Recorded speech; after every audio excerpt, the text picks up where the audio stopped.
request for information. This is something you're probably familiar with, and many federal government agencies do. And it's a formal way of getting input from the community on a question that's important. And there were 7 points on the RFI put out by this SC, Sustainable Chemistry ST strategy team. The first was to ask the community, what is your definition of sustainable chemistry? And this is sort of the bugaboo, if you will. We don't want to get hung up on defining sustainable chemistry, but it's a very, very important thing to talk about. But as you ask this question to a wide variety of stakeholders out there, you will get many different emphases. So you'll see that we're opting for a living definition that is not so much a definition, but rather a list of bullets of priorities that we think, priority areas that we think are important to consider when thinking about sustainable chemistry. But that will be of interest, I'm sure, to this group here. The second question for the community was to think about key technologies that are needed for innovation in supporting sustainable chemistry, fundamental research areas related to that, certainly. Metrics is an interesting one. Then, as I mentioned at the beginning, this is a diverse group, and as we ask the community, we're also looking for input from the private sector, from not-for-profits. Financial and economic considerations are certainly there, as are policy considerations.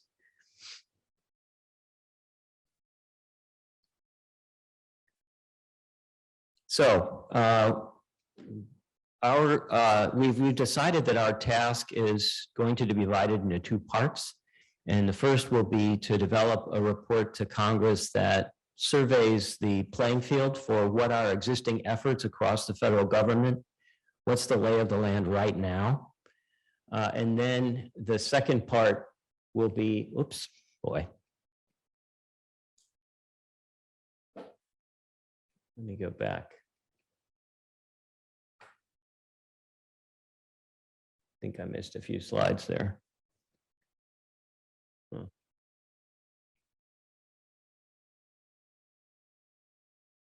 All right, well, this overviews what we've done in terms of webinars to get input from the community in addition to the RFI. We've had several webinars, that being, this coincided with the pandemic, and so the easiest way to communicate was via video conference. Initially, we had representatives from the Green Chemistry Institute at ACS and the Society for Chemical Engineering as well speak. Then we had a roundtable that featured, that was led by the Small Business Administration group. And then we had a sort of science and technology overview. And then we plan to have a discussion related to data and tools going forward. We had a budget request as well. The budget request went to all the federal agencies. Okay, this is the overview or the outline of the report to Congress that we're working on right now. And you'll see that it follows some of the points that I've made earlier. When we think about metrics, this is one of the biggest discussions we've had. Is the notion of life cycle analysis has come up in a lot of the discussions and in a lot of the input. We received 47 responses to the RFI from a variety of sectors. And certainly life cycle analysis is something maybe that hasn't made it into the academic realm in chemistry groups as much as it has perhaps in engineering. And this is something, or in industry, something that came up a lot. Other metrics that were discussed were from a fundamental point of view, taking in, and this is related, taking into account a careful kinetic and thermodynamic assessment of any process that might be developed in manufacturing, not just looking at early inputs, but also looking at outputs and looking at not just the product that is desired, but also the byproducts, the carbon footprint of any process. So there's a lot to think about in terms of metrics for success in sustainable chemistry. The federal landscape is broad, And on our committee, we have everything I mentioned, NSF and NIST, we have NIEHS, we have EPA, but we also have FDA, we have DOD, Department of Homeland Security, and as I mentioned earlier, we have the Small Business Administration. So there are a variety of priorities and working spaces for these federal agencies. And this is where the definition or the discussion of sustainable chemistry includes things like financial and economic considerations and benign by design, EPA type FDA considerations where even compound replacement with compounds that have potentially a lower toxicity profile, these types of discussions are ongoing, and these represent some of the other interests at the table that will be part of our report and a part of anyone's considerations, I think. Now, I should say that one of the tools that came also from the community in the RFI and that's come up in a lot of our discussions is the greater use of artificial intelligence and machine learning. And that would be not just in defining a process or inventing a new process that might be catalytically optimal to focus on a theme that I'm sure we'll hear more about here, but also to think about the potential hazards and risks of the process, which is one of the key sectors of the discussion of sustainable chemistry at our group. And can we develop smarter and better algorithms that will allow us to predict hazards ahead of time? Certainly something, a great, an important area of research.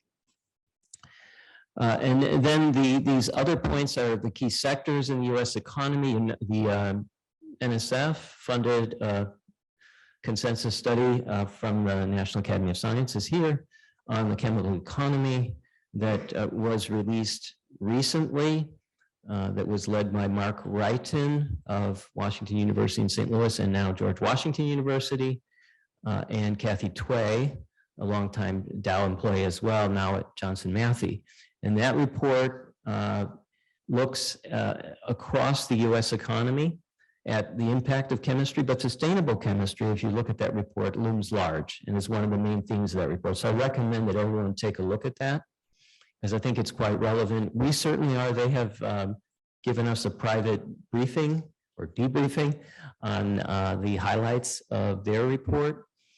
And I think it highlights for industry also the opportunities for green chemistry, and green with double entendre deliberately meant there, so that the future of materials, and this is a big theme in the RFI and also in our report, will be on recycling technologies, technologies that move away from fossil feedstocks or petroleum feedstocks for monomers, for making polymers, plastics, and thinking about truly sort of carbon balance there in materials, but also carbon balance in terms of greenhouse gases.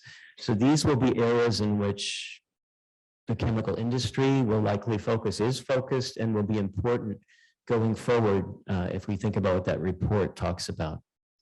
And in terms of technological platforms, I've just mentioned a number of the key ones that came out of the discussion and that continue to rise to the top. We'll have a section on our report on barriers to innovation, which is related to future challenges. One of the big topics that comes up here is energy. There's clean energy, and sustainable energy is very close to sustainable chemistry. And if one does a Venn diagram and one talks about climate change, sustainable chemistry, and clean energy, I like to think of sustainable chemistry as being in the center of all of these. And there'll be elements of sustainable chemistry that will obviously impact climate. And when we talk about carbon footprint of any process, carbon footprint of fuel technology, ultimately this is chemistry. Where are we getting our energy? Is it clean, and what does that mean? Carbon footprint is certainly part of that, and that could mostly CO2, a bit CO, a bit methane. How do we use solar in a more inventive way? I think that's directly relevant to the discussion today.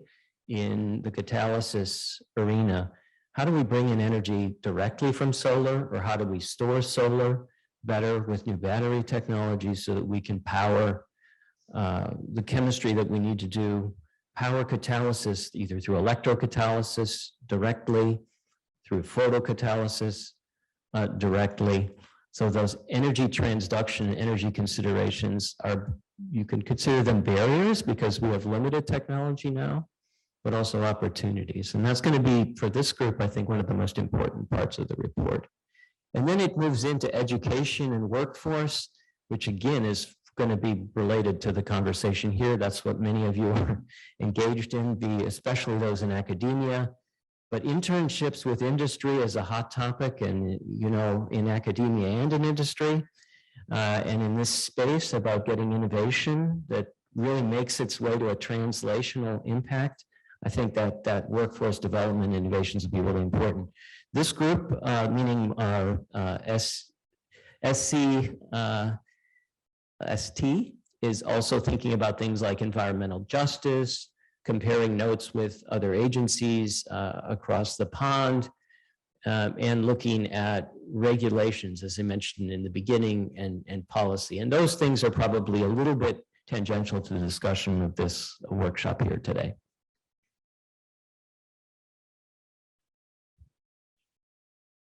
Oh, yeah, I'm not doing well with the slides. All right. I think we didn't really cover this slide, so I may be going a little out of order, but hopefully I'm hitting the main points. So this slide is particularly for this audience and talks about some of the things I've mentioned along the way. I haven't mentioned them all, though. These are some of the bullets that have come up in our discussions that we believe are key challenges related to catalysis. We talked about solar a moment ago and storing solar energy, maybe using even lithium-free battery chemistries. There's certainly some beautiful work there. Electrifying manufacturing is taking electrocatalysis to the next step. The NSF Chemistry Division funds a Center for Chemical Innovation known as the CSOE. So that's the Center for Synthetic Organic Electrosynthesis and Electrocatalysis. That's led by Shelley Mintier at the University of Utah. These phase 2 centers are $20 million investments over 5 years. It's a large center. There are 15 to 20 PIs in there. Philip Barron at Scripps is among them. And so there's a lot of innovation in electrifying both organic synthesis and catalysis, but also biocatalysis in that group. Catalysis with earth-abundant elements is a well-explored area by now, but one that obviously we need to build on. Paul Schirrick's done very nice work with the Merck process group as part of a GOLI award through NSF, but much more, using elements such as iron, nickel, and cobalt in place of palladium, say, rhodium, where possible. Now, I realize when I talk to Kathy Tway about this, she tells me, you've got to look at the overall catalytic efficiency and don't just be wed to nickel. Palladium may be your winner, especially if you can recycle it. So we can't be tunnel vision when we think about that. We talked about redesigning polymers and the process for making them. Here's another place where AI will be important and is important, where catalysis will be very important. How do we unzip polymers? How do we recycle, upcycle them? But if we have a mixture of polymers, the NSF funds the Center for Sustainable Polymers. This is another one of these CCIs, $20 million investments.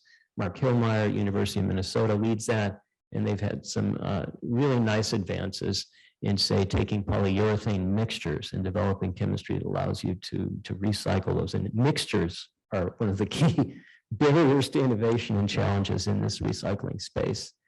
We talked a lot about data-driven discovery. I think that will come up here. How do we store data, make data available, successes and failures as well, and then come up with common ways of setting standards for how you deposit that data such that it's easily retrievable by algorithms across different sectors of different methodological sectors. This is a huge challenge. I keep mentioning CCIs. I'll mention one more in this context. It's the newest CCI. It's called CCAS, the Center for Computer Assisted Synthesis, which has just been inaugurated. Olaf Liest at University of Notre Dame leads that. And they have people from SciFinder in there. They are trying to get data directly from industry and create a new repository of data to begin to attack this problem. But we in the chemistry community are not very good at sharing data and getting, especially for failures. We deposit a lot of supporting information for successes, but not so much for failures. So getting a really good data set, a good learning set is hard here. And this will be one of the challenges going forward. And finally, in the at the interface of biocatalysis and chemocatalysis, there's a lot going on and a lot more to be done. I want to highlight the work of the Merck process group here, a couple of green chemistry awards. One goes back a ways on the Januvia process, doing directed evolution to take a transaminase that didn't do anything with an advanced ketone substrate and developing it to be optimized for that substrate to set that stereochemistry. It's a beautiful example of directed evolution. And finally, much more recently, process for islatravir, which you've seen, both of these reported in Science.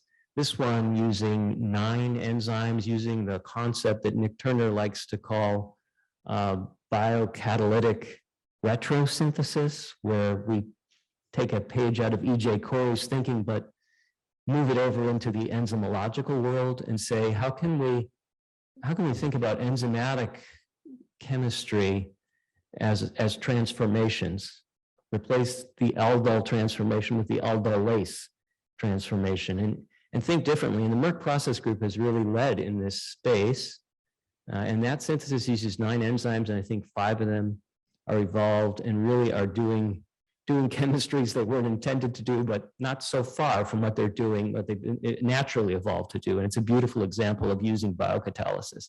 How do we interface biocatalysis and chemocatalysis? Well, that I think is a big challenge for our community. Those tend to be separate communities, and that's really good topic, I think, for this group.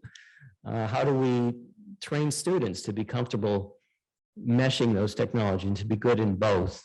It'll be, we're seeing, some remarkable gains there, but I think it's an important area going forward. And then we've talked about the other things, I think, feedstocks is huge. And this again relates to biology and generating entirely new pathways. Think about some of the work done early on by people like John Frost to say, how can I make catechol from glucose, for example? Let me just design a pathway to do that. And I think there's room for more of that for sure. And we see some of that in the biotech sector. Reducing greenhouse gas footprint. There's a lot of discussion in this group and at the Department of Energy. I didn't mention DOE, and DOE is certainly at the table in this group, in the hydrogen economy. So forgetting carbon entirely, at least in the energetics. And there are a lot of challenges with that. But if we think about using solar and harnessing solar more efficiently, splitting water, storing hydrogen, well, storing hydrogen is a challenge, and and then using it. And certainly transportation sector, fuel is in this clean energy discussion, it's related to sustainable chemistry, and this has come up. How do we think about fuels? Do we think about biofuels? Do we think about clean hydrogen? Certainly electric vehicles, huge topic. And again, that's storing solar in a more appropriate way. Okay, so I think that's a good place to stop. Thank you very much for your attention.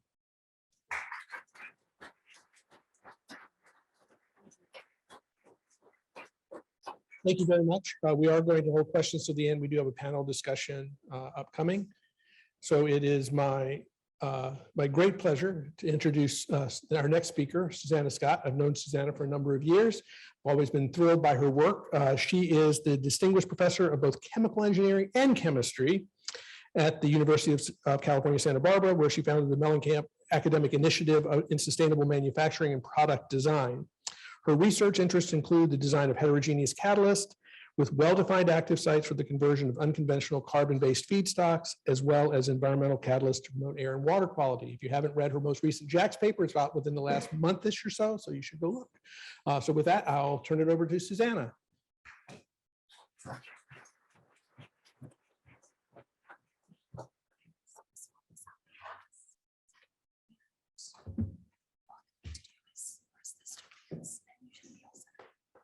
Okay. Thank you very much, Mark. It's a pleasure to be here. And the opportunity to tell you my thoughts about how catalysis can actually enable the transition, which we all know is coming and is urgent. I come to you from Santa Barbara, the origin of the US based environmental movement, this beautiful place. And thinking about the impact of chemical manufacturing on the environment is something that we do a lot. So I have a lot of ocean analogies in my talk today. So we start with the UN Sustainable Development Goals. Of course, they don't directly say chemistry anywhere, but there are actually a lot of them where chemistry and catalysis are directly involved. Number 7, affordable and clean energy is one of them. Climate action is here too. Responsible consumption and production, number 12. Sadly, we are not on track to meet these sustainable development goals. We're really good at saying by 2050, we will have accomplished X. And then time goes by and we don't really make as much progress as we had planned. And the challenge for us, I think, is thinking about how to work in a much more focused way than we have in the past in order to actually make some of these things happen on a timescale which is much faster than basic research normally moves. So that's also what I'm going to talk about today. Now, in catalysis, we tend to get excited about some new wave of research that has come, and you'll recognize, I think, many of these things across the years of my career. We've had, a few years of this and then a few years of something else, and we work on these things with great enthusiasm. Do they actually get translated into real world technologies? Well, that's a complicated question, right? And I wonder sometimes whether some of the things that we do could be more transformational if we actually went into these research waves, knowing more about how these processes could actually be implemented. So I had the opportunity 5 years ago now to participate in this exercise that Basic Energy Sciences at the Department of Energy does every 10 years to think about the future of the field of catalysis and what might be needed in terms of developing catalytic technologies to enable some of these transitions. And we came up with some priority research directions, which I won't read to you. I think they are sensible, they are potentially exciting. We all worked very hard on them, and we agreed at the time that this was a good way for the field to spend its next 10 years. I will say I went back and looked at this report a few days ago, and I looked at how many times the word sustainability appeared in this report, apart from in the reference list, and the answer is 0 times. Decarbonization appeared 0 times. Greenhouse gas emissions twice. Okay, so I would say that this report, which was supposed to do us for a decade, is out of date. It became out of date. All right, so what happens when a wave comes and just knocks you completely off course? This is what has happened in the last 5 years. We are not in the same place anymore, and we need to think about what we need to do differently. So David Berkowitz referred to this beautiful report on the importance of chemical research to the US economy. In addition to being exactly what you would expect, talking about new knowledge, new tools, new technologies, the key themes here, the sorts of things that you would expect, and this focus on sustainability, integrating sustainability into manufacturing, product use, recycling, product disposable, and incorporating greener chemical practices at every stage of R&D, including quantitative sustainability assessments. This is our new reality. This is the one that we have to adapt to very quickly. All right, so how do we do that and what's it going to take? This is a really interesting report from McKinsey on the technology, but just the economics of what we are facing to get to net zero. And the amounts of money here are truly staggering. These are estimated assuming an orderly transition. It probably will not be orderly, and we probably will not do it fast enough. But key in this is the idea that sectors with very high emissions products or operations will face substantial disruption. And if you had to pick a sector with high emissions products or operations, you would be hard pressed to find a better example than the chemical industry. Okay, so industry in the US uses about a third of our total energy consumption. Of that third, about 80% of it goes into manufacturing, and you can see the issues here. Both chemicals, feedstocks, as well as heat and power to generate them are about 40%, 37%. Okay, so chemical manufacturing is a very significant fraction of manufacturing energy, and unfortunately very carbon intensive and very difficult to decarbonize just because many of the products are made of carbon. Okay, so actually keeping in mind here that there are two parts to this. One is the feedstock part, and the other is the heat and power that we use to generate chemicals. All right, so the challenge for all of the chemical industry is to reduce emissions while we increase output, because worldwide demand for the things that the chemical industry makes is projected to increase, perhaps triple by 2050. All right, so these should actually be arrows. Sorry, change in computer platform here altered that. But the idea here is that part of this is going to be getting away from using fossil carbon feedstocks, but we have an industry whose efficiency is based on building these enormous facilities. And this economy of scale allows for all kinds of heat integration, makes things extremely energy efficient. And so we can change on the feedstock side, but we're going to lose some of this economy of scale. And that's very challenging. It's not clear that what comes out of that is actually fewer greenhouse gas emissions, but you know, we have to think towards the future. And so the future is going to be something that does not involve fossil carbon feedstocks. And the problem with these is their distributed nature, for one thing, but it does start to allow us to think about using carbon in a more circular way. Again, these should be forward-facing arrows. All right, so if we want to reduce the overall greenhouse gas emissions of the chemical sector, we have to look at where the greenhouse gas emissions are largely being generated. And it's not in tiny volume specialty chemicals. It's in the really big processes. So a handful of chemicals, maybe about 18 or so, produce about 18% of, produce about 80% of all of the greenhouse gas emissions in the chemical sector. And so this probably, if we really want to decarbonize this industry, this is where we need to focus. Some of these very large processes, a few examples given here, require a lot of energy and produce a lot of greenhouse gas emissions because they're endothermic. The production of olefins is one example of that. Others actually involve reactions which are very favorable, the hydrogenation of CO or the hydrogenation of nitrogen.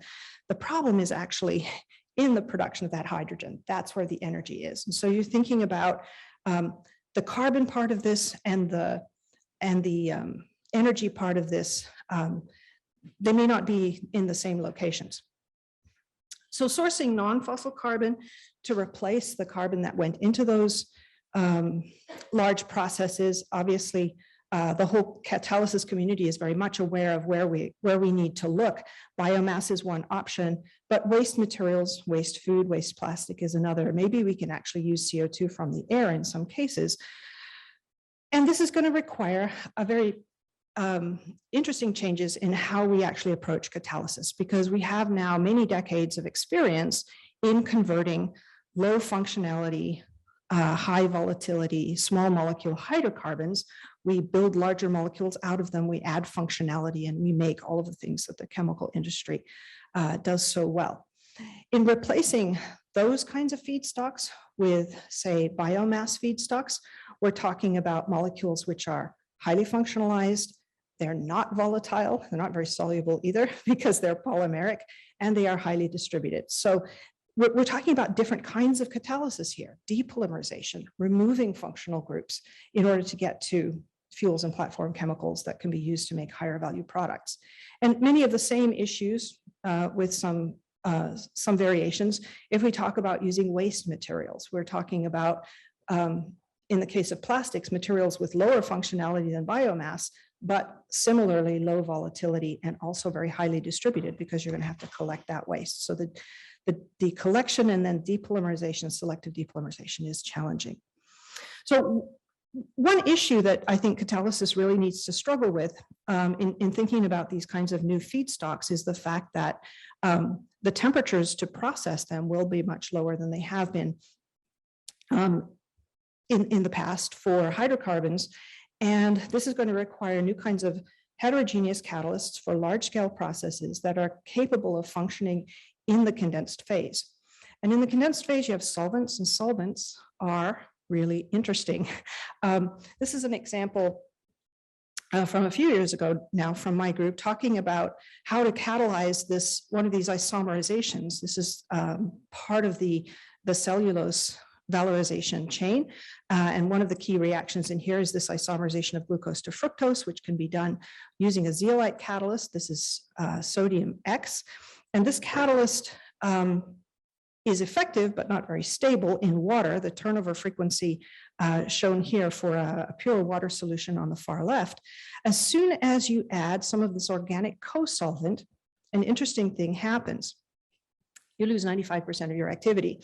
Okay, and so that co-solvent stabilizes your catalyst at the expense of activity.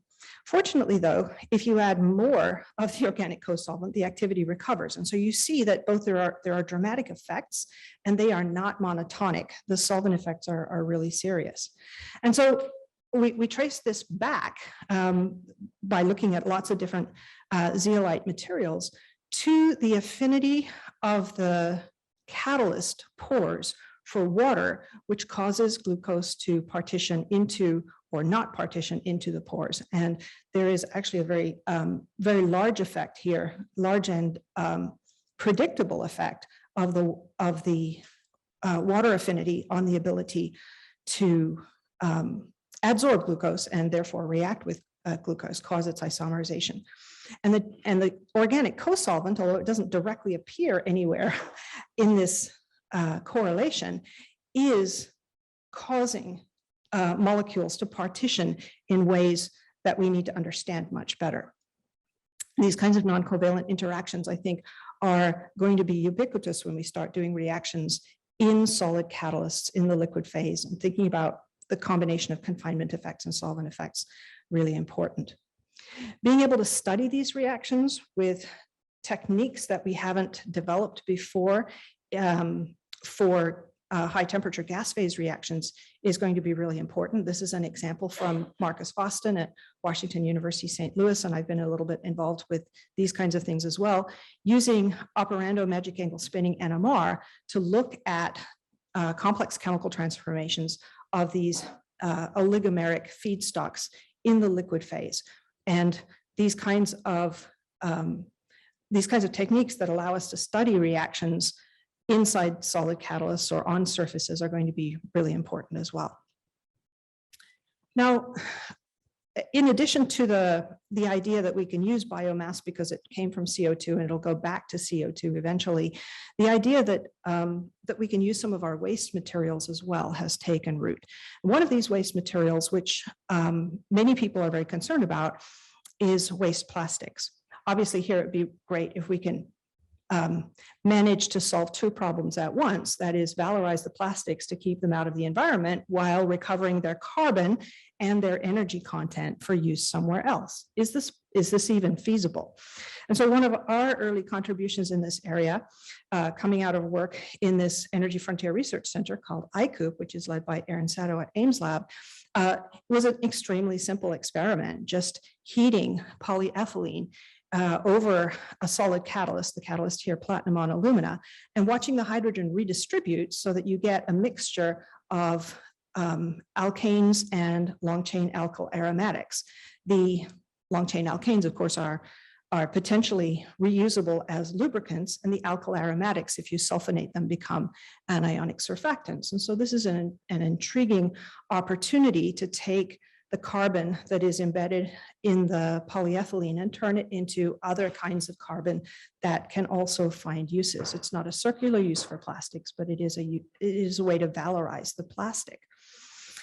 The original catalyst that we developed was very slow. The value of trying to understand what's going on leads you to insight into how to really dramatically improve the efficiency of these processes.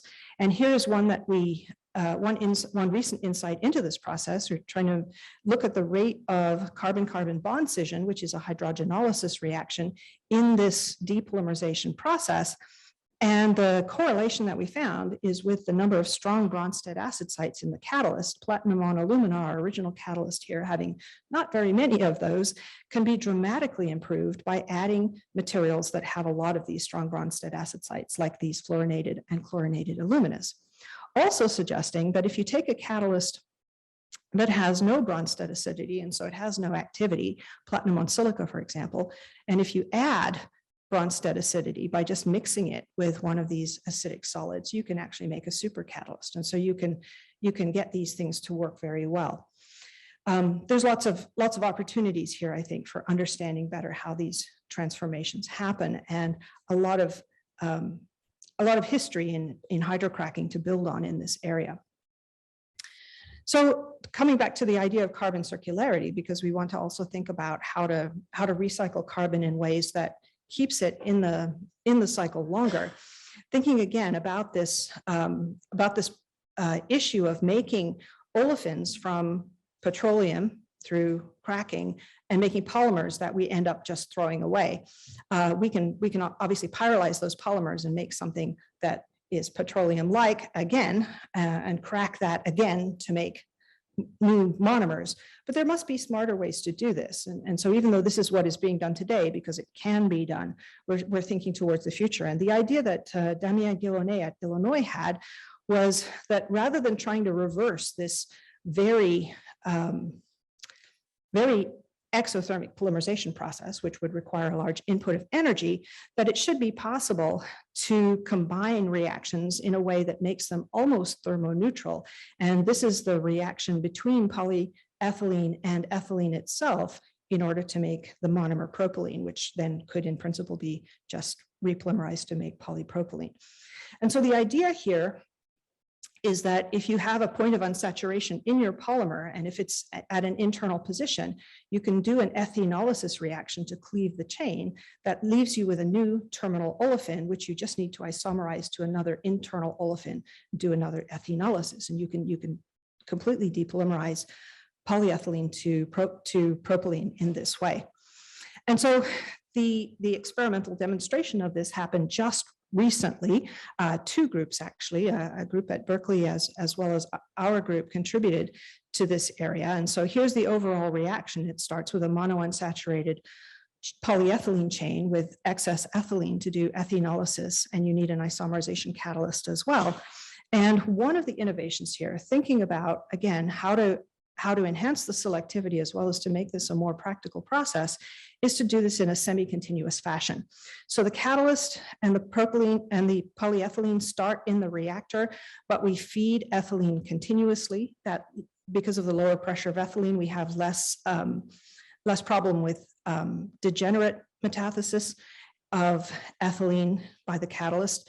And we can feed catalyst continuously as well in order to promote or to maintain catalyst activity. But the key here is removing the propylene as it's formed.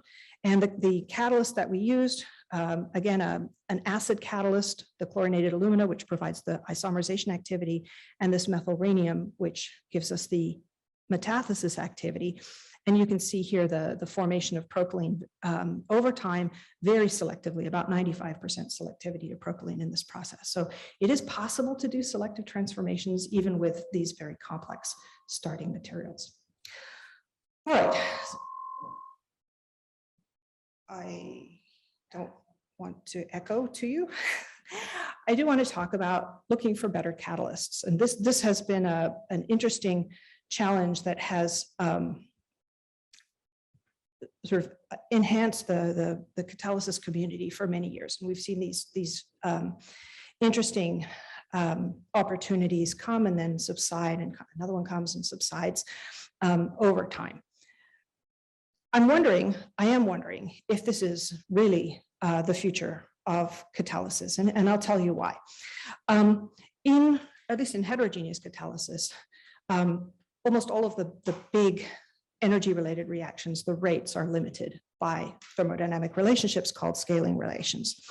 And so most of our processes, the big ones, the methanol synthesis, the ammonia synthesis, for example, we're already very close to the top of these volcanoes. This means that the opportunities for developing better catalysts in these areas are actually quite limited.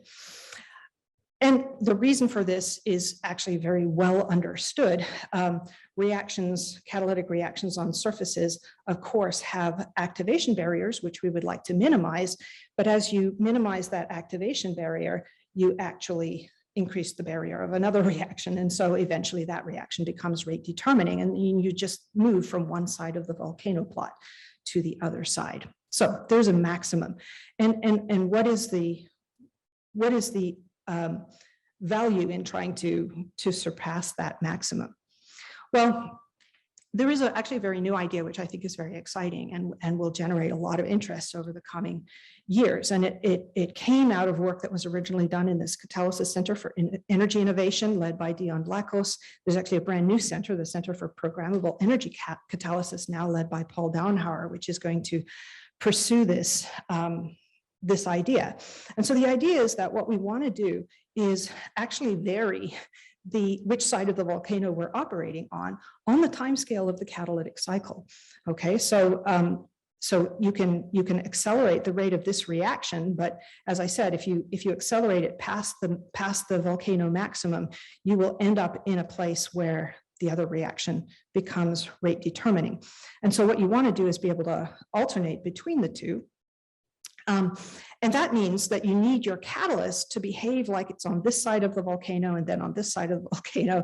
And as you apply an energy program to this, causing this transition to occur, you can actually, at the resonant frequency, obtain rates which are potentially orders of magnitude higher than the static case. All right, so how does one actually do this? You have to make a material behave like another material transiently, right, on the time scale that it takes for the catalytic cycle to turn over. And one way to do that might be to temporarily inject enough charge to change the electronic structure of the material. So imagine that you have small metal nanoparticles and you can briefly charge them up positively or negatively and completely change the way that they bind one of the reactants. And then reverse the polarization and release the reactant. And so the very first results are just coming out. We've seen a lot of activity in this area in the past couple of years. Here's just an example showing CO binding and how much you can change the CO binding energy just by polarizing these catalytic condensers. So making platinum nanoparticles behave like they're not platinum nanoparticles briefly.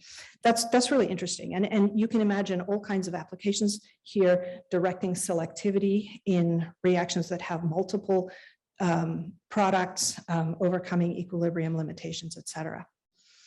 We also need to really think about what we mean by active sites in catalytic reactions and acknowledging that there is not just one active site. These catalysts are structurally heterogeneous and dynamically heterogeneous. And that is actually not necessarily a bad thing. Often it's an opportunity. It allows for many different sites to participate at different stages of an actual chemical process. But how do we understand that? How do we even model it? And I think before the advent of machine learning, it was just really difficult to think about how to do this. This is an example from my colleague Baron Peters at the University of Illinois, formerly at Santa Barbara. We still work together, thinking about how a very simple molecule like chromal chloride interacts with a silica surface. This is a little model of a disilonyl site where the chromium is going to interact. And the first question to ask is, which surface sites form? Well, we have a variety of different sites on which the chromal chloride can react, and they have different energies, and they have a range of abundances. And so the product here, this chromate site, which is a catalyst precursor, is formed depending on the abundance of the silonyl that it reacts with and the energy of that transformation. And he can now, using importance learning techniques, map out very quickly for tens of thousands of sites what the distribution is likely to look like. And it's not symmetrical, you can see. And so picking one of these sites at random and assuming that that's your active site could lead you to some very different results from reality. Once you have your sites, though, you need to think about how they react. And so in this case, the example of this chromium catalyst, which is an ethylene polymerization catalyst, you have a growing polymer chain which binds ethylene, the site binds ethylene and then inserts the ethylene. So you have a distribution of sites. Which ones are contributing to the activity? Often it's just a very small fraction of the total. And so figuring out over this large number of sites how to do this and averaging them correctly to get the predicted rates is very challenging. So this combination of importance sampling and machine learning, which Baron calls importance learning, is one of the frontiers in this field at the moment. I want to mention briefly the idea of catalyst resilience. There are, in any kind of distributed manufacturing, the idea is that catalysts will have to basically take care of themselves. These perovskite materials are beautiful for that purpose. They do tend to be extremely stable and to recover their original structures with a simple input of calcination once they're poisoned.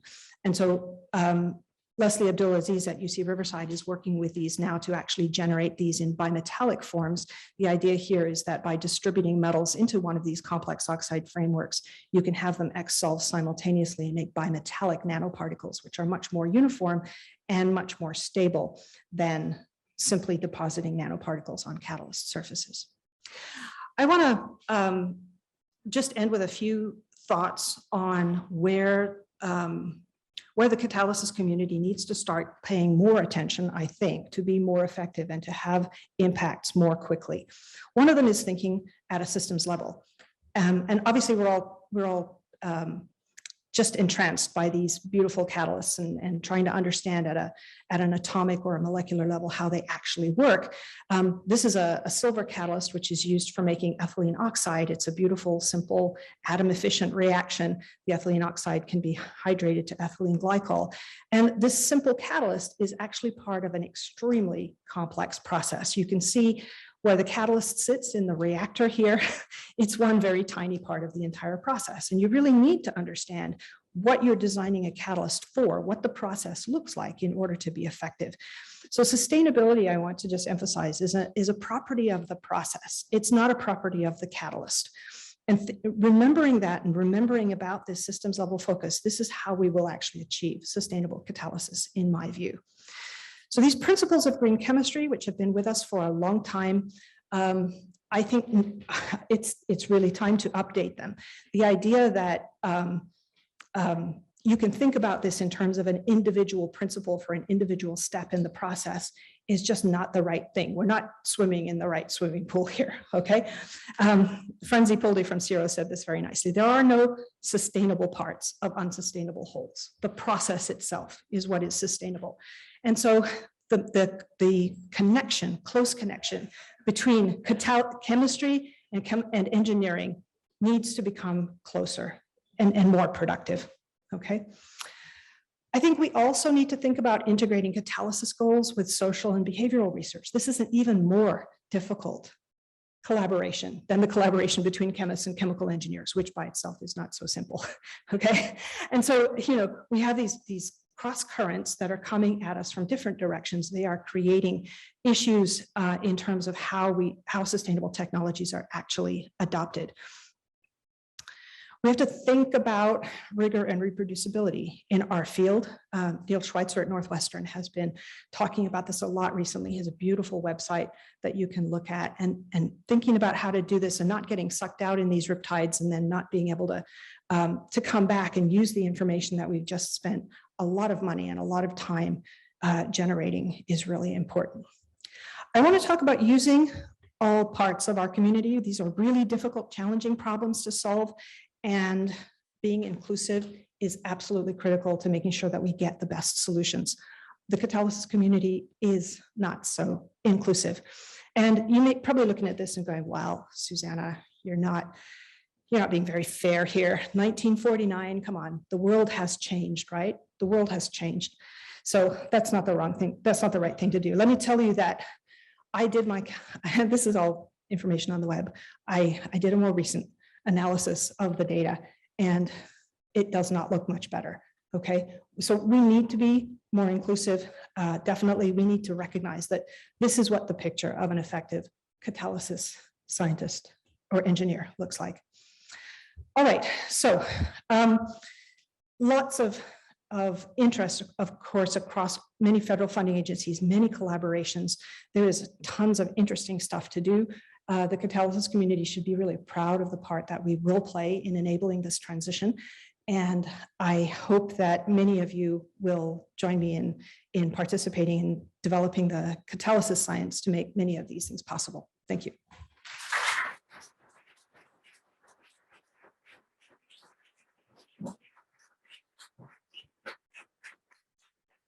Very much, Susannah.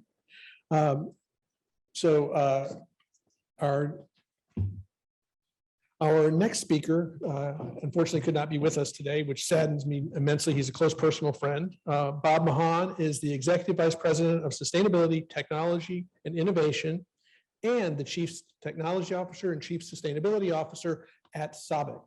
For those of you that don't know Sabic, many of the chemicals that Susannah talked about being made in multiples of gargantuan scale, they make them all. So it's a big integrated, one of the largest chemical producers in the world, making many different things. So Bob and I go way back. He's a student of Bob Grubbs. I met him close to his first day at Dow. And for those of you who are thinking, well, how could you possibly remember that?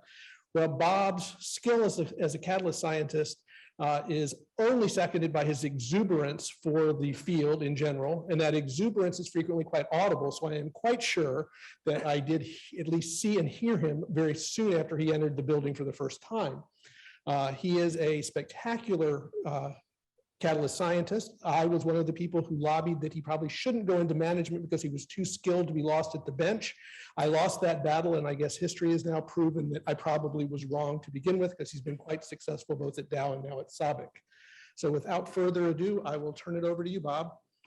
No, thank you, Mark, and really two kind comments from Mark. Not really true. I'm an average catalyst chemist, but a much better manager. So I think I made the right choice. But really an honor to be here with everyone. And again, I apologize. I unfortunately was tested positive for COVID on Friday, returning from Europe, and had to make the call, obviously, to stay quarantined at home. So I'm sorry to not be there in person, but I also want to, thank the organizers, the National Academy, as well as, Susannah and David for great intros and great presentations to kick us off.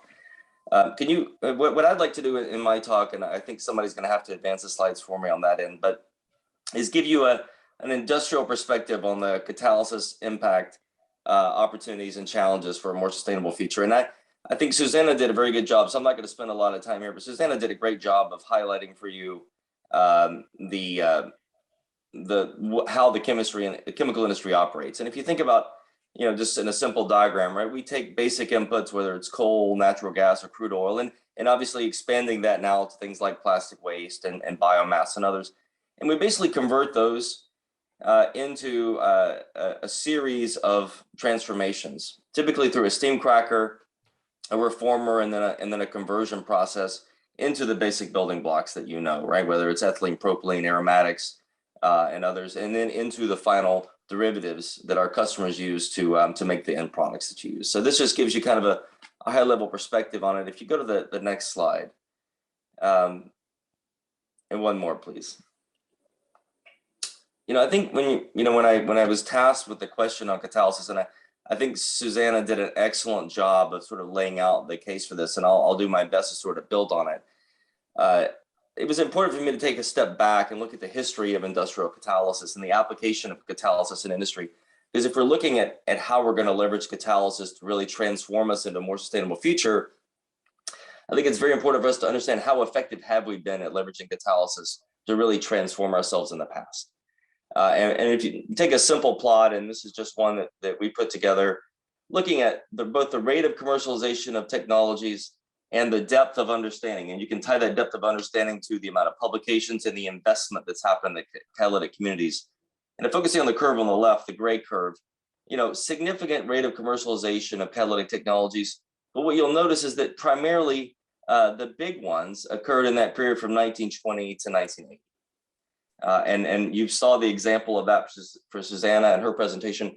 I'll walk you through a few of the key materials like ammonia, methanol, and ethylene glycol to give you a perspective. But from a rate of commercialization,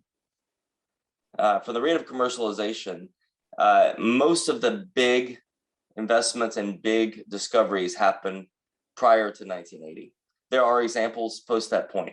But what's kind of odd is that our depth of understanding, our level of scientific capability, our investment in situ catalysis and characterization and new catalytic methods, it really all happened at a dramatic and exponential rate post 1980. So there's an interesting sort of dichotomy as to why we're seeing that difference. If you go to the next slide. And so I'll walk you through a few examples. And I think, again, building off really, I think Susannah laid the case out for why these specific intermediates, but I'm going to talk about ammonia, methanol, and ethylene glycol. I'm not going to focus on ethylene here. I'll touch on it later, but that's really because as a production of ethylene, catalysis is not really an essential core to the production process, only in the downstream purification and processing of the ethylene. But on the ammonia side, to give a perspective, right, obviously the initial discovery of ammonia goes back to, and scaling of it goes back to Fritz Haber and Karl Bosch, and actually Alwin Mittosh, who developed the catalysis for that initial BSF process. And if you look through the stages of this, and you see two curves here. Blue curve is the global production. So you can see that the global scale of production prior to the 60s was quite low. Had a lot to do with the complexity and energy intensity and capital intensity of that process. But you can see that rapid growth of that since the 60s tied to needs for growth around the world and products like urea and fertilizer, to where it's significant growth in the production of ammonia. The other interesting point I would make is that the energy efficiency, so the specific energy consumption per ton, has had a dramatic decrease over that time period. A couple of other points I would really highlight around this, and from a catalytic perspective, I mean, there have been stages of innovation that allowed both the scale and the energy efficiency to happen. Improvements have moved from coal to natural gas and naphtha feedstocks for the hydrogen production, improved catalytic systems, improved process designs, for example, things like centrifugal compressors, improved heat integration by combining autothermal and gas heated reformers and dual stage reforming in the process, improving the lifetime of catalyst systems, and as well new catalytic materials as well to fit with these new process designs. And so there's been a significant amount of innovation, but again, the process itself is in many ways very similar to that initial process, especially from back in the 60s and where the scaling happened. And catalysis was a piece of improving the performance in these systems, but in general, it was the process integration and heat integration that really enabled the scaling and efficiency of this process to be advanced. Next slide. I'll give another example for methanol. Again, actually, one of the reasons I'd like to highlight this is Alwin Mittosh is probably one of the most successful catalyst chemists, having contributed both to the original methanol as well as the ammonia catalyst. But I think you see, a similar sort of progression here. I'm just focusing on two things: global production and plant capacity, which will also lead into this other point that Susannah raised around scale. So, the original process for methanol was around 300 bar, 300 to 400 degrees, using a zinc chromite catalyst. That in the 60s, again, innovation in both the feedstock, again, moving away from coal into natural gas and naphtha, being able to go to lower pressure and temperature, and developing significantly improved catalyst system, and highlighting back to 1966 with the ICI copper zinc alumina catalyst. There have been improvements since then, and really those incremental developments have really been around process optimization, increased scale, being able to go, because of the process optimization, to go from scales of 1,000 to greater than 5,000 tons per day, and now world scale capacity is typically in the order of 7,000 tons per day. Exponential growth in demand. There has been continual catalyst development, but again, the radical growth in both scale and cost really came from movement away from the single reformer trains to the combined reforming and autothermal trains, and better process and heat integration. Again, catalysis, very enabling, but wasn't really what led to the dramatic scaling and efficiency of these systems in the later years. And again, not significantly changed in the methanol case since the early 2000s, to be honest. Next slide. Another fascinating one, ethylene oxide. If you go back to 1914, that was the original demonstration with the chlorohydrin process. In 1937, Union Carbide brought forward air oxidation.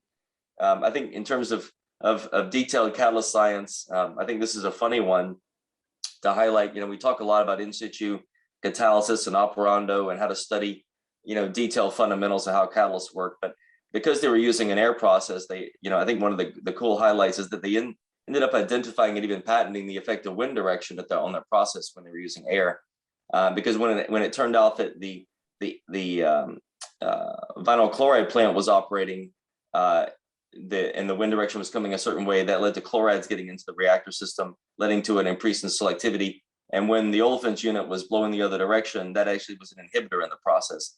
And they ended up realizing this almost indirectly. So, sometimes fundamental science can be played out in much more or less fundamental ways.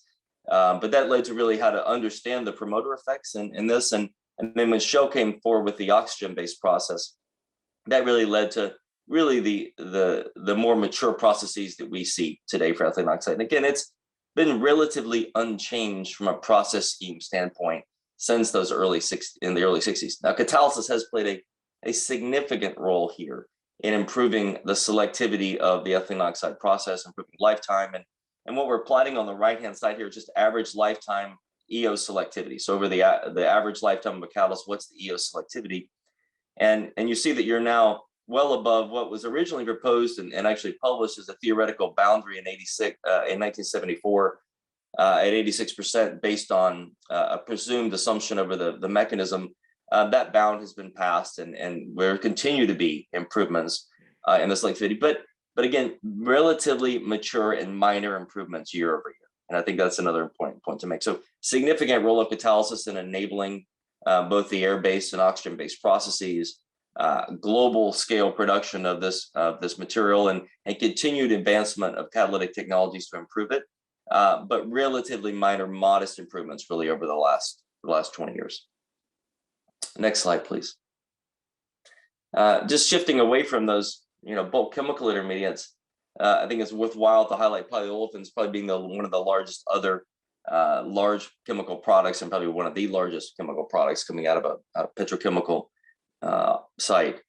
Going back to I think this is a great example of where there has been excellent cross-fertilization between academia and industry in terms of the advancements, going back to the early discovery of high polymers, the radical process for low-density polyethylene that was discovered by ICI in 1933, the development of Ziegler-Natta and then metallocene catalyst technology in the 70s and then up into the 90s on metallocene, and then the continued optimization of metallocene and post-metallocene technologies in the 2000s. And really the beauty of this approach of catalysis, and this is clearly one enabled by advances in the catalyst sciences, being able to change the molecular weight distribution and the comonomer distribution in that molecular weight distribution by the catalyst system. And that leads to profound effects in terms of how these materials are used in different applications.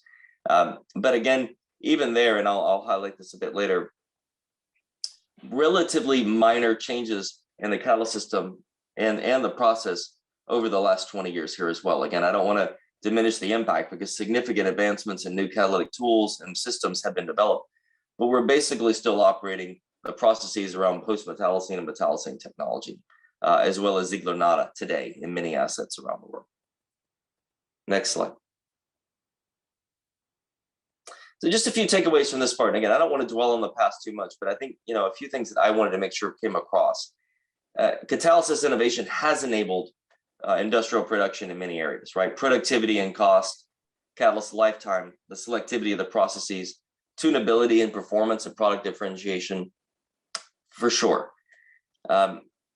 Process and catalysis both, though, and I think this is a point, at the very end of Susannah's talk, she highlighted, have been both intimately connected in delivering the above. And in fact, in many cases, the catalytic advancement could not be achieved unless it was redesigned in a catalytic process, or in many cases, the process itself was the bigger impact. And with the process change, it required some selective improvements in the catalyst to make that benefit be realized. I hate to say it, but over the last 2.5 to 3 decades, our improvements have really been more evolutionary versus revolutionary. And I bring this forward again, and you can see from the major intermediates, whether it be ammonia, methanol, ethylene glycol, polyolefins, even the ethylene cracker, which we basically operate a very similar process on an ethane cracker to the 1930s. And I'll get into a bit of why, but I wanted to kind of lay that out so everybody understands that when we say we want to think about a sustainable future and how we transform ourselves, we really got to understand why we haven't done it so far.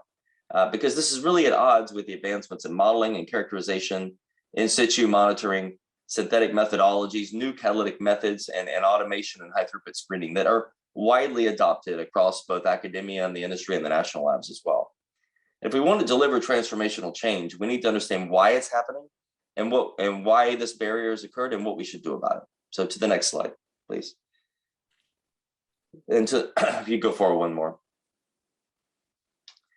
So why haven't these dinosaurs died out? And again, I'm really picking on my own industry here, but we really are operating what I would call dinosaur processes. Well, there are a number of reasons. The first is that there are relatively stable challenges and opportunities for petrochemicals. The availability of feedstocks matching market demands for polymer and chemicals has been relatively stable and available. Stable-ish feedstock and energy prices. And of course, we'll get into the transformation that's happening because it is happening for sure, and we'll talk about it. But that's one of the reasons why there has been little change. Mainly product demand growth rather than product displacement, meaning growth of existing products is really significantly dominated the need for new products to displace the existing ones. And continuous evolution of these older processes has maintained their fitness. And I use the example of ammonia, where you're basically at the theoretical limit of energy efficiency, leveraging methane for hydrogen production. There's no way to do that effectively better than it's currently operated from an energy efficiency standpoint. Petrochemicals is highly capital intensive and the assets are highly interconnected. I use the example of our Jebel facility on the bottom right there, but you could see the same thing if you looked at BASF site in Ludwigshafen in Germany, or if you looked at the Gulf Coast of the US as well. Highly interconnected processes. It's not even the complexity as Susannah highlighted of one process. It's the fact that you have an integrated chemical site that's integrating hundreds of chemical processes to optimize performance and energy efficiency. And new technologies, must offer big advantages to justify commercialization risk. There are very few shutdown technologies that have been commercialized in recent decades that would shut another process down because of their performance. And in reality, and this is something that Mark and I lamented over many years in our time at Dow together, improvements in CapEx of less than 20% typically don't promote any risk taking. If you're going to build a $1 billion ethane cracker and you're going to have another several billion of downstream derivatives added to that, and you get a small improvement in the reactor, for example, but may have more complexity or risk in the downstream purification derivatives, it's almost not worth taking that risk from a financial perspective. Now, again, that's in an old world, and we'll talk about what's changing, but I'm trying to give you just a lens into why we've struggled to bring breakthrough things forward.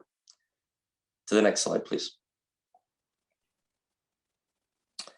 So another point I would sort of ask the group is, one of the reasons is maybe are we targeting the right things, right? And Susannah ended that well in her talk on the perception around temperature and the green chemistry principles. But I think, again, I think relooking at the green chemistry principles is important, and also, a few realities around the limitations of change within existing manufacturing assets. But one perception is the process should operate at room temperature. Well, the reality is endothermic processes require high temp.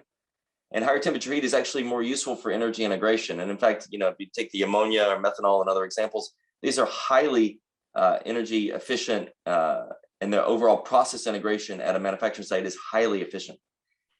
Aqueous catalysts will be better for the environment. I went through waves as a catalyst chemist of people convincing me that we need to look at chemistry in water because it's a more benign solvent. But the reality is, catalytic processes often don't require solvents. And solvent and product separation requires CapEx and is one of the most critical areas where energy is spent. And water, of course, is, as many of you know, one of the worst solvents to use from an energy intensity standpoint to remove and recycle. And the last one, small scale processes are needed. And I think this perception is one that is potentially changing. And I think Susannah highlighted a few good examples. But in general, and we'll get to why this case, CapEx and OpEx are favored by large scale centralized production and conversion.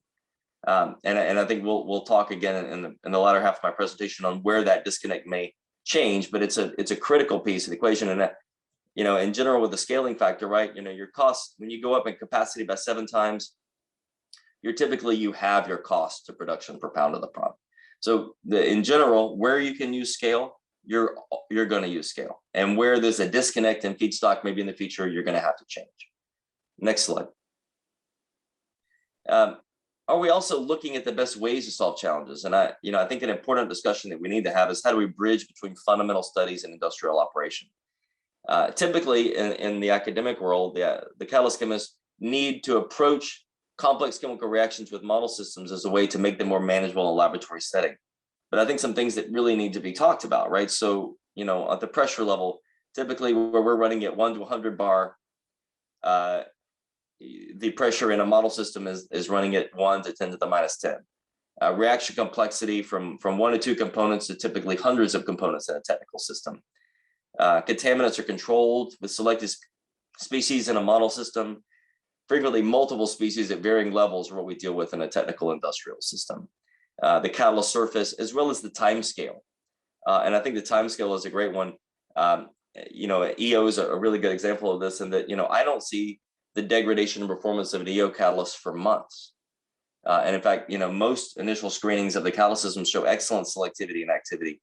So how, what you study in situ and what you study, at a sub-second to day level, it really has very little relevance to be able to screen for improvement in an industrial system. So surface scientists and catalyst scientists, and especially industrial ones, tend to operate at different domains. We speak different languages. It's oftentimes hard to translate information from one to the other. And we often need to develop better translation tools to make sure that we can translate these discoveries into actual application. Next slide. And can you just advance 2 clicks forward? Yeah, thank you. So one last one is there's some other constraints that I think are just important to talk about. One is scale, and one's scale at the high end. I think just to give you a perspective, the top is an EO reactor. The other is a module for our cracker unit for our joint venture with Exxon on the Gulf Coast. These are the scales that we're at. You're basically limited now, not by the construction, but by the roadways and bridges and waterways that you have to cross these materials with. So you're at a massive level of scale. That scale continues to increase. And again, the major limitations now are typically logistical ones. Can the roadways handle the weight? Are the bridges high enough? Can I get things through port? And that will continue to be pushed forward, especially with more modular construction, allowing things to be brought together in final assembly on site. So you will continue to see scale. There are other barriers, right? Residence time versus temperature effects. And if you're trying to drive, and I think a thing that's often missed is that we're trying to typically make a higher energy intermediate in a chemical process when we use catalysis. And that means that understanding residence time, understanding temperature, and being able to control that in a reactor is really what's essential to driving the selectivities that you want. And that puts constraints on the reactor design. And lastly, and this is an excellent, if you've not read it, very short paper by Weiss that talks about the science of possible, but really highlights a very important metric that we talk about, which is this productivity metric, which is the amount of gram moles per second of material you can move through a certain amount of volume. And think of it in this case like an industrial reactor. And typically industrial catalytic systems really only work economically. We're in this range of 1 to 10. And why is that? Well, at below 1, typically the CapEx becomes extraordinary in cost and prevents you from being competitive with existing processes. There actually is a limit that, and again, Christina highlighted this, that activity isn't the only thing that helps you in a chemical process. And in fact, at a certain point, activity can be a detriment, is that you run into heat and mass transport limitations. And so there really is a narrow band where you're really trying to get catalytic systems to operate in to make them affordable and to take advantage of their properties. Biochemical processes in general are significantly below that. And that's why there are fewer examples of fermentation-based approaches or biochemical approaches for large-scale commodities.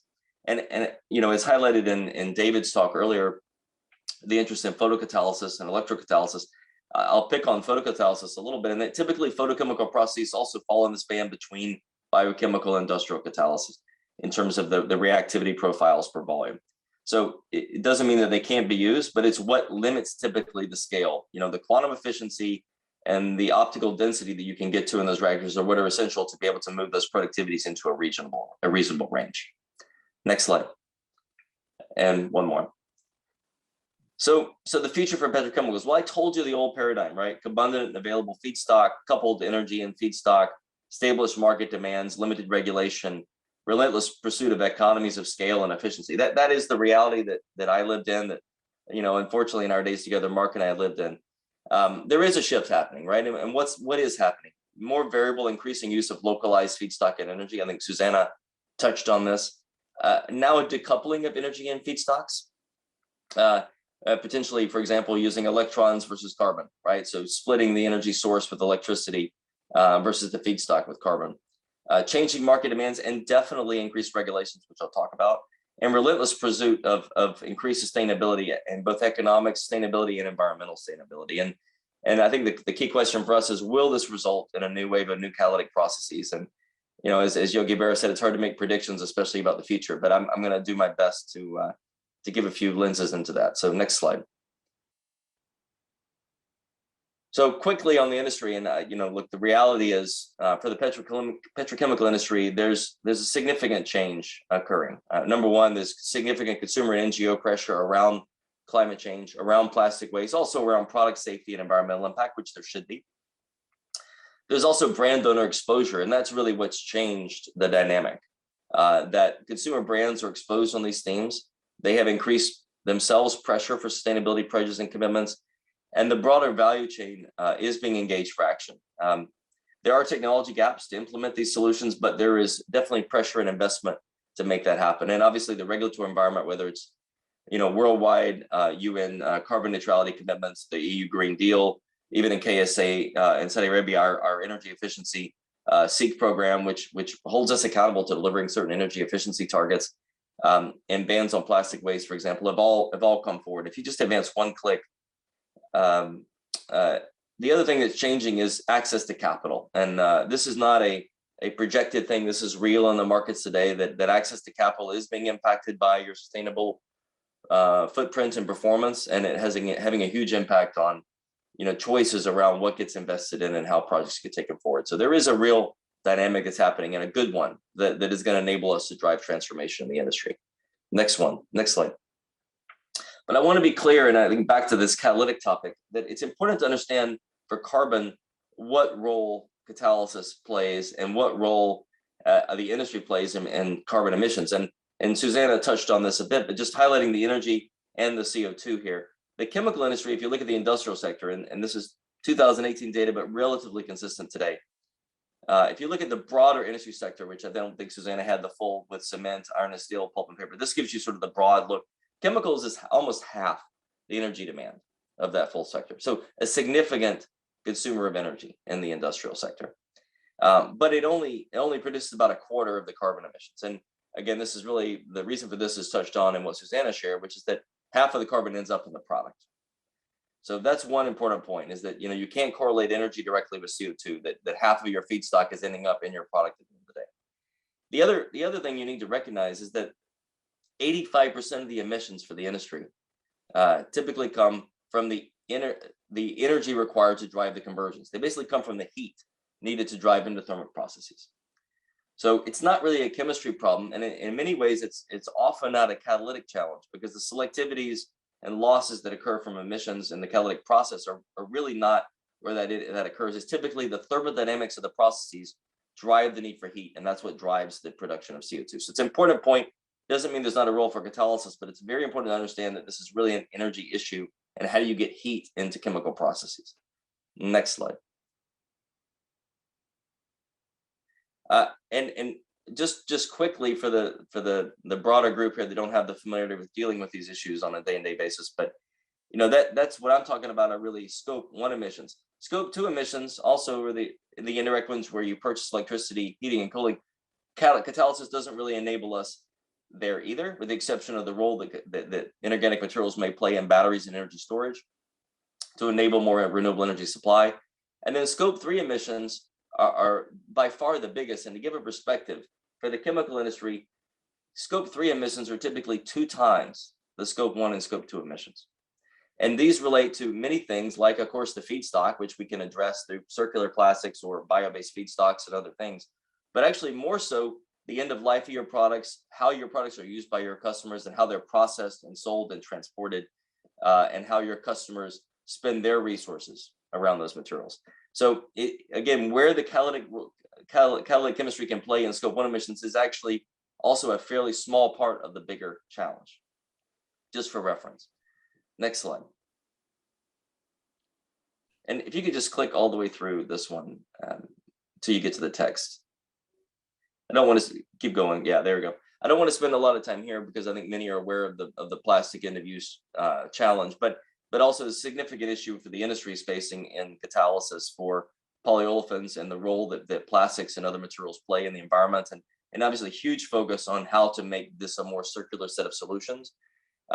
And I'll talk a bit about the role that catalysis will play. This is a significant area where the industry is investing, whether it's in partnering with waste management and delivering advanced recycling and mechanical recycling solutions, and addressing better collection, sortation, and community engagement.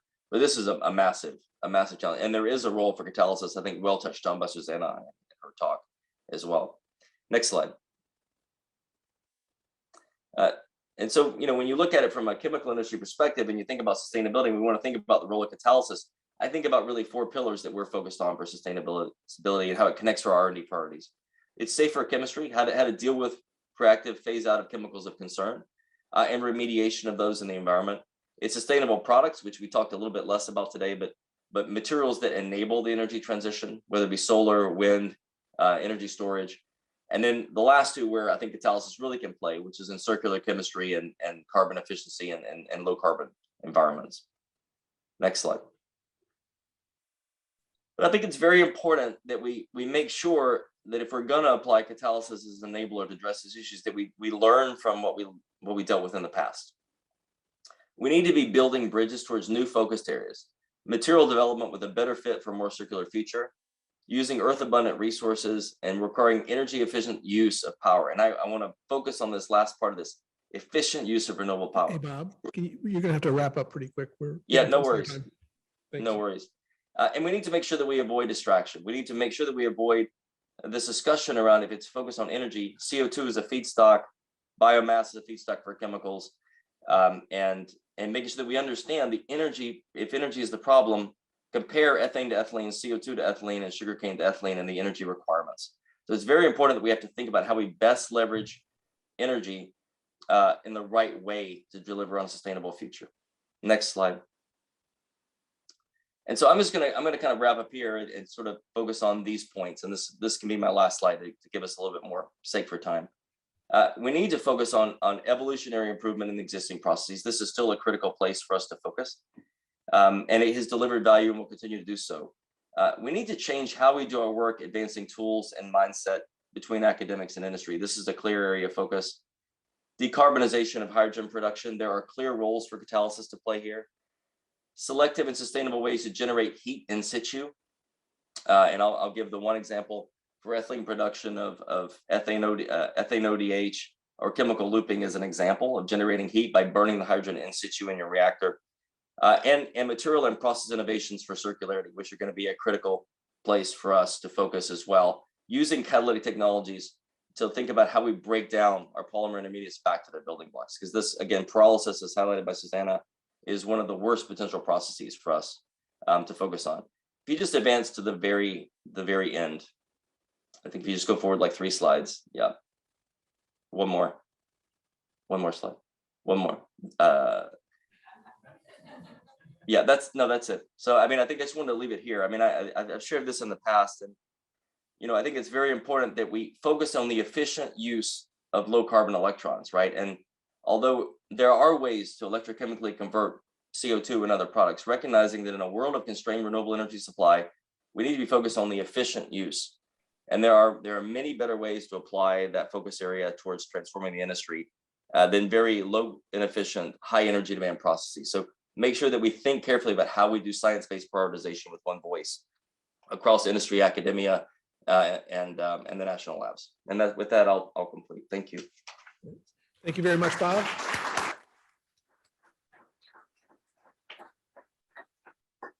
We will be able to take questions from people here in the room. If you have a question, please go to the mic so that people online can hear.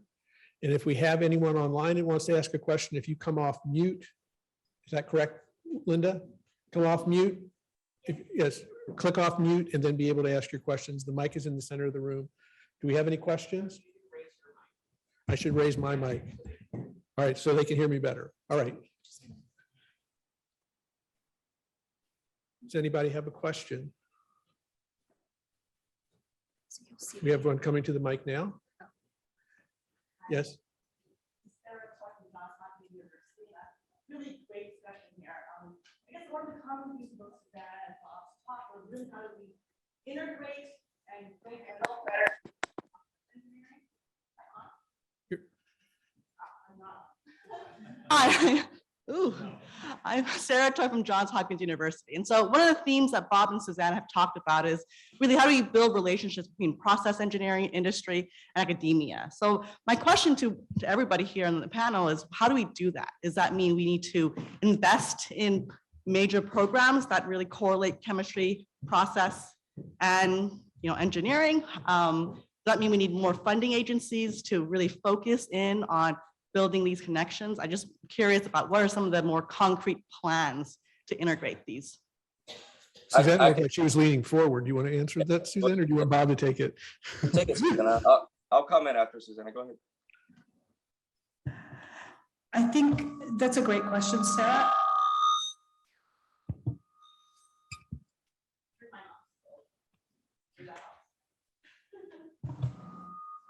Okay, let's go to Bob while we work out the technical difficulties. Bob, you're up.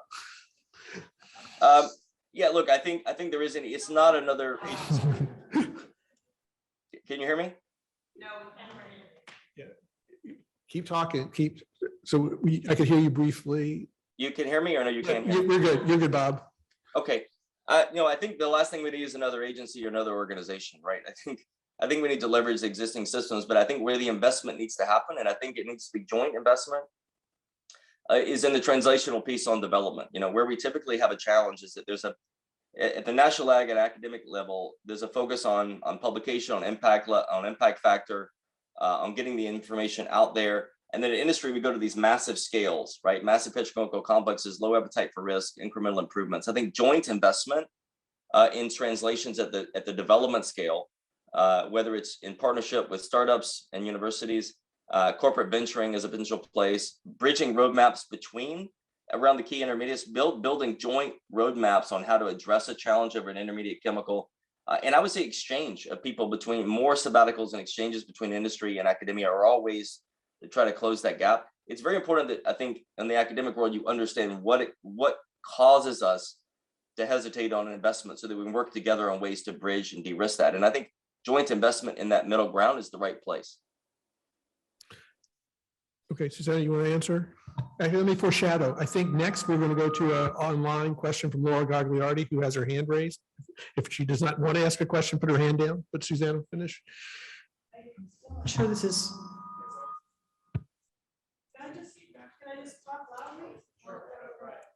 We can hear you.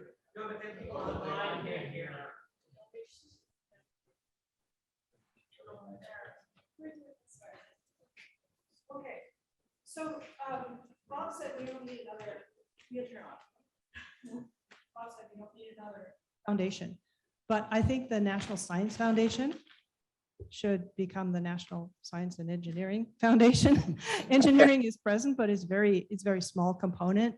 I think integrating engineering more into this kind of research is critical. That has to change how we train people as well. And engineering ideas are not part of a chemistry education. That's not what we teach in catalysis classes either. And so that's part of it as well. I will put some of the responsibility on industry. They need to communicate better with us, and they have not always been very helpful in terms of helping us academics to understand where the real problems lie and where the bottlenecks are. Yeah, I fully agree with Susannah's point, and I think that's why, to me, agreeing on some joint roadmaps to how you address transforming some of these base materials is something that can be done, and where those barriers are, I think needs to be highlighted. That's the reason that I would even take these sort of talks, is because I at least want everyone to understand why the barriers are there, right? So I think great point, Susannah. David? Hopefully you can hear me. Yeah, so interesting comments from my fellow panelists here. Great question. We have changed at the National Science Foundation. For the first time in 30 years, we have a new directorate called TIP, Technology, Innovation, and Partnerships. And that is a step in the direction you're suggesting, but it's not quite stood up yet. So in other words, Congress has provided the authorization for a lot to happen in TIP, but not yet the appropriation. And of course, by the Hatch Act, I can say no more about that. That's up to you to talk about. But Panch, Setharaman Panchanathan, our fearless leader, the director of the National Science Foundation, has really stood up TIP. And the vision is to do use-inspired research. So it's close to what you said about the National Science. And You have to figure out where to put the engineering and get it's type or something else. Got to get an E there, right? Is what your point was. Right, but I mean, the idea is in fact to translate processes and to do so collaboratively. The first call they have for proposals is something called regional innovation engines. And these are proposals that, if funded at the highest level, would be $160 million investment over 10 years. And they would involve industry and academia, state and local government, even venture capital partnerships. So it's really a step in that direction. And just a comment about workforce development. I think that definitely that's the mission space of NSF. How do we get students exposed to what's going on in industry, to real life problems earlier? There's a program called Intern. Anyone who has an NSF grant can get asked for a supplement to intern that student for a year in industry at high student salary. It's undersubscribed. Why? Academics hesitate to put their best students in industry for fear that the project is really not related to their work. Publishing is an issue. Industry often has issues with IP. So there's some hurdles that we'll need to clear, and I agree, this is a very important area going forward. Okay. So we'll now go, anybody online who wants to ask, please raise your hand so I know you're ready. I have Gagliardi, please go ahead. Hi, thank you so much for these beautiful presentations. I have a question for the last speaker, but also maybe Susannah, all speakers can chime in. So when you talked about the need to have this quantum leap moving from these dinosaurs, you really highlighted scientific and engineering challenges. But I wonder, I mean, don't you think it's more a matter of policymakers? If we don't get the okay or the incentive from policymakers to make these technological challenges, perhaps this will remain only a sort of curiosity. So I was wondering if you could comment on that. Yeah, that's a great question, and I think it's a combination. What I would tell you, my experience in industry, is that regulation typically is very slow to drive the change, but eventually solidifies the change. And so I'll take the example of plastic waste right now. So we have the example today where we're producing advanced recycling products where we're recycling waste plastic into virgin polyethylene. The regulations are not fully in place for that in terms of the cost of plastic and the penalties yet, but there already is economics and value with brand owners to pay for the premium for the product and to justify the investment. Regulations will cement the cost reduction of that cycle. They'll make it more efficient. They'll make it more reliable. They'll ensure a more reliable supply of the feed. So I view regulation as a way to solidify and de-risk and de-cost these cycles as they go forward. But rarely does regulation actually drive the initial transformational steps. In my experience, it's too slow and it's not uniform region to region. So, but you will not make a full transformation of the industry without a collaboration between the two. And again, it's typically where and I'll use carbon tax as another good example. Understanding the cost of carbon globally will drive the efficiency around what processes get used. But regionally, we're going to take action, even not knowing what that full regulatory risk is, because we know where we think it's headed. So hopefully that helps. It's a combination of a role that it plays, but it can't be the only role, because if we wait for regulation, honestly, we will be too late to make the changes that are needed.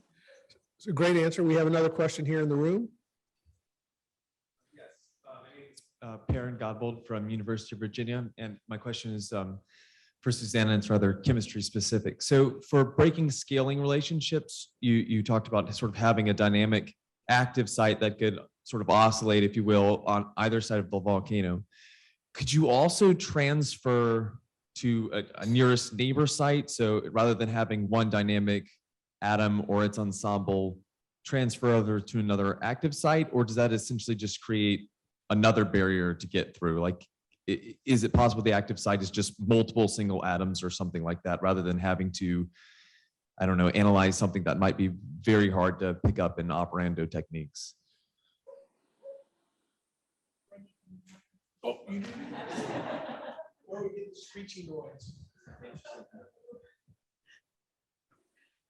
Yeah, so that's a great question. And I think this field is developing rapidly, and we're going to find out how many different ways there are to get around these scaling relations. But transfers between sites are actually a very fundamental part of bifunctional catalysis. And we know that enables reactions that are not possible otherwise. I think the fundamental limitations, though, in that static system still apply. So this idea of being able to do dynamic modulations of the catalyst system are going to allow us to do things that you actually can't do with static, even multi-component systems.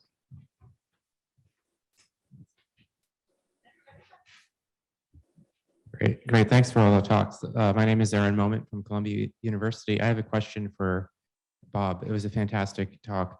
Can you comment on two curiosity and also practical questions that I have? First is the use of hydrogen in industrial processing and sort of the future of that, and also some more specifics around industrial heat and how that you think it might be managed in the future. Is it resistive? Are you burning methane? How is industrial heat generally managed, and what do you think the future is? So hydrogen and industrial heat. Yeah, well, first off, thanks for the nice comments and the great question. And if there had been more time, this would have been a great dialogue on the heat piece. But let me do hydrogen first. And I don't want to upset anyone in the audience, so I can't read body language, but we need to be all very careful about overstating the role that hydrogen is going to play in the future.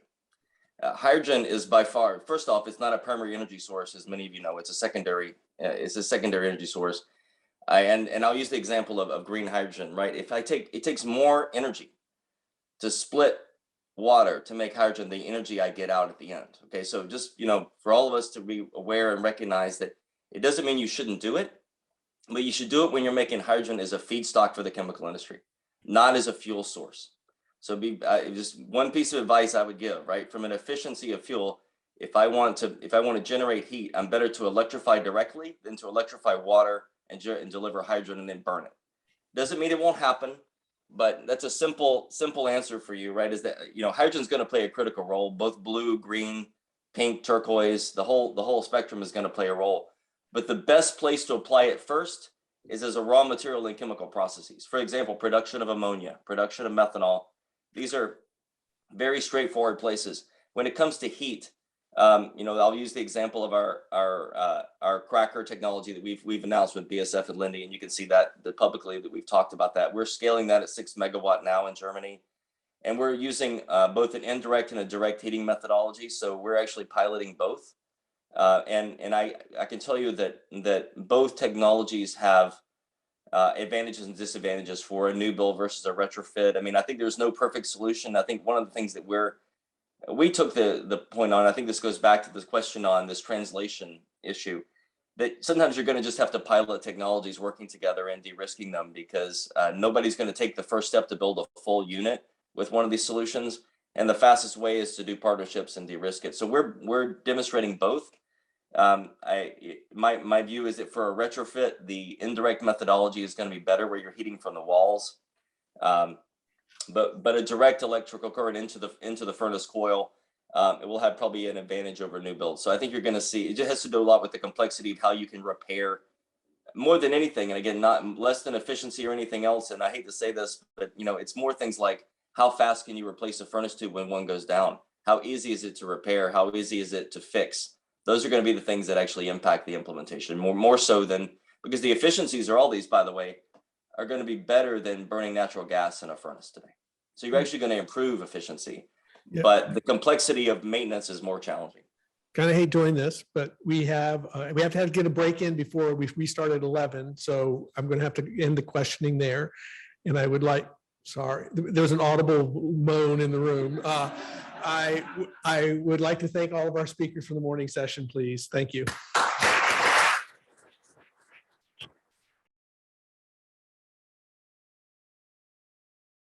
Last session was a fabulous overview about catalysis generally, and now we're going to talk about innovations. And so, when you think about a chemical catalyst, in general, people often think about precious metal, platinum, rhodium, palladium, and that's whether it's in your car or whether you're in a manufacturing plant for a feedstock chemical, a pharmaceutical, an agrochemical, a wide variety of consumer products. Those have traditionally relied on precious metal catalysis.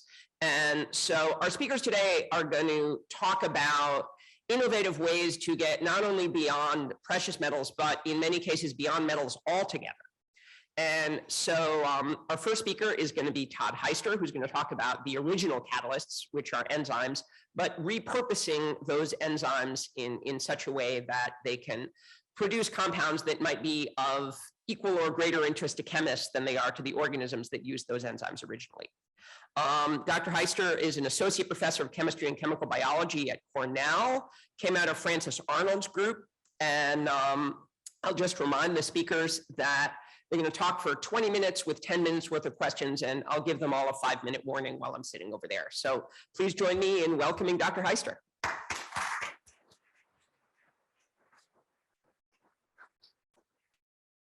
Well, thanks, Jake, for the really kind introduction, and it's really an honor to have an opportunity to participate in this meeting. I don't think I've ever given sort of a perspective on biocatalysis to non-students, and so this was actually a really fun opportunity for me. So yeah, I guess the goal today is really going to be to try and give you some perspective on the field of biocatalysis, how we got to where we currently are, and what I think are our future directions for the area. So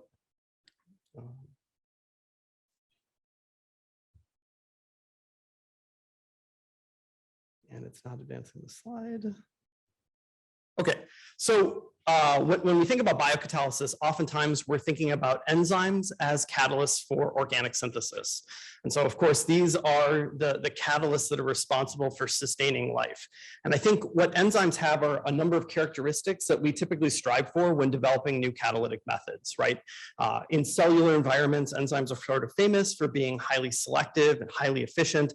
Obviously, if they're operating within a cell, they're operating under really mild reaction conditions. And so these are all traits that we typically strive for. But I would say maybe the most important feature of enzymes that make them really attractive in chemical synthesis is the fact that you can use Darwinian evolution to optimize their function. And so you can essentially take an enzyme that wouldn't be able to do a particular transformation on a particular substrate and optimize it and turn it into a catalyst that provides levels of efficiency and selectivity that really surpass what can be achieved using other catalytic technologies. And so the field of biocatalysis is actually quite old.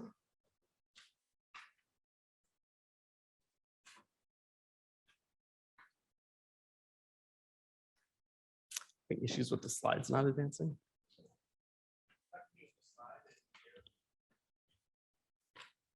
Okay. Maybe we'll switch to that.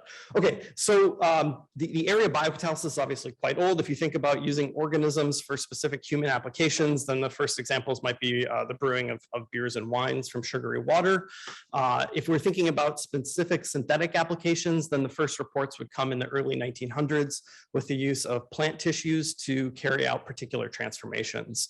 I think the most industrially maybe important examples would be this early work by Upjohn. And so this is the enzymatic hydroxylation of progesterone to provide cortisone. This particular oxidation is actually really challenging to enact using small molecule catalysts. And that actually extended the synthetic route. And so by switching to an enzymatic route, you're able to decrease the number of steps. And this is really important in the commercial viability of preparing hydrocortisone. If you think about preparing, say, antibiotics, then you might be drawn to something like a penicillin amidase.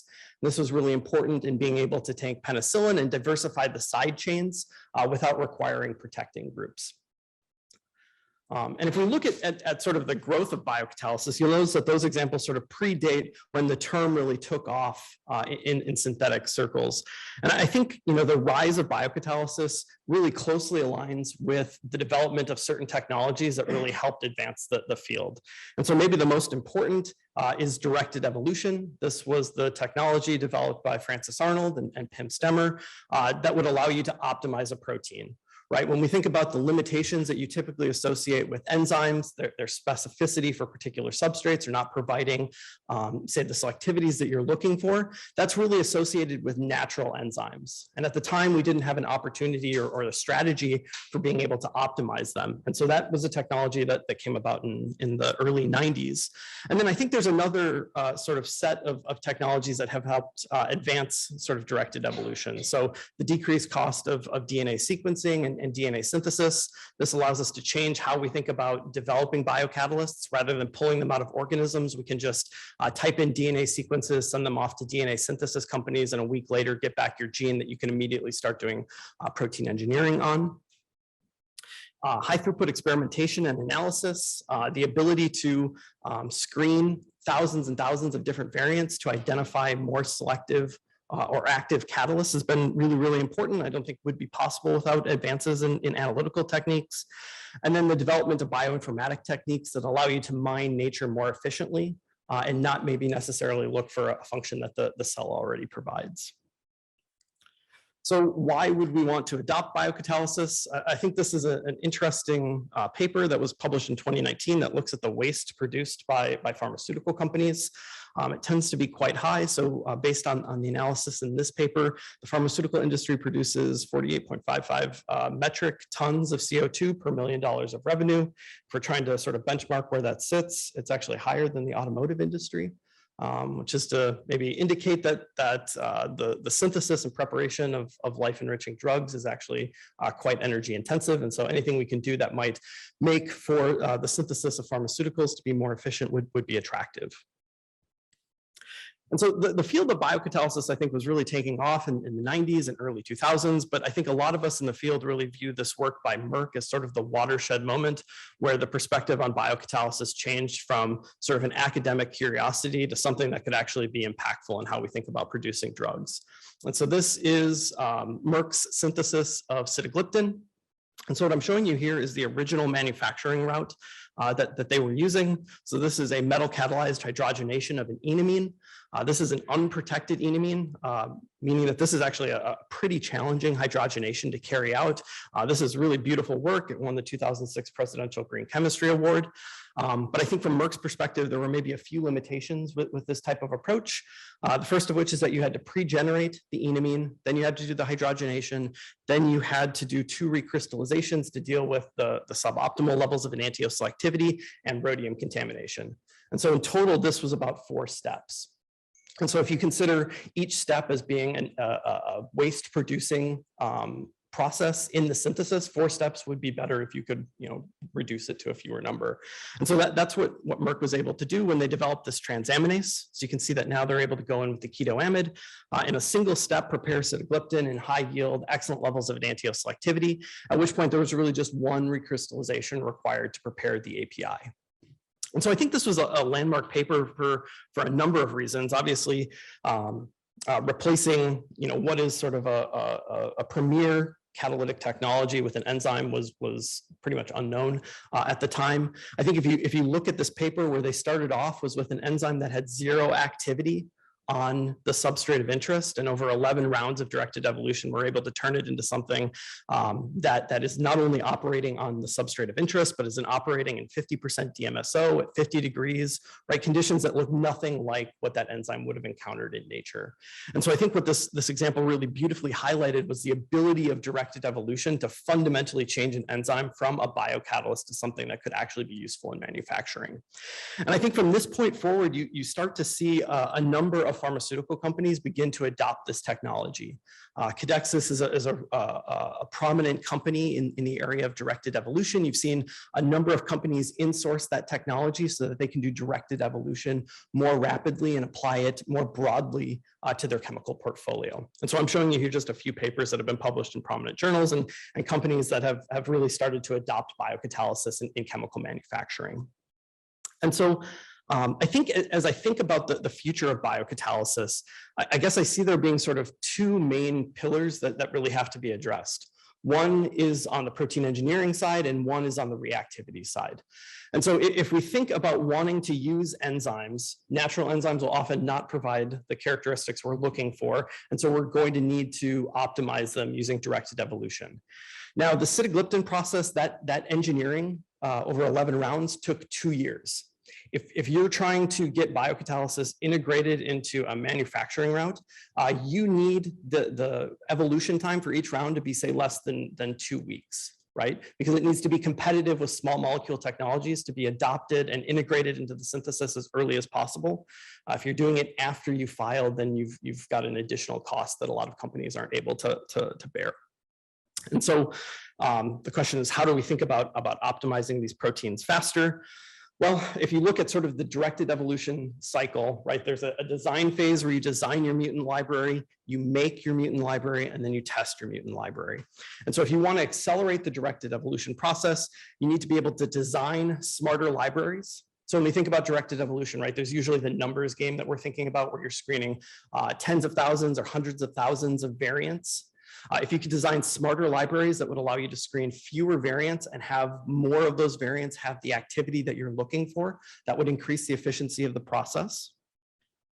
Being able to synthesize DNA and express proteins faster is a really important advance. And I think there's been really important developments by companies like Twist that have really helped us really accelerate how we think about making the biocatalyst.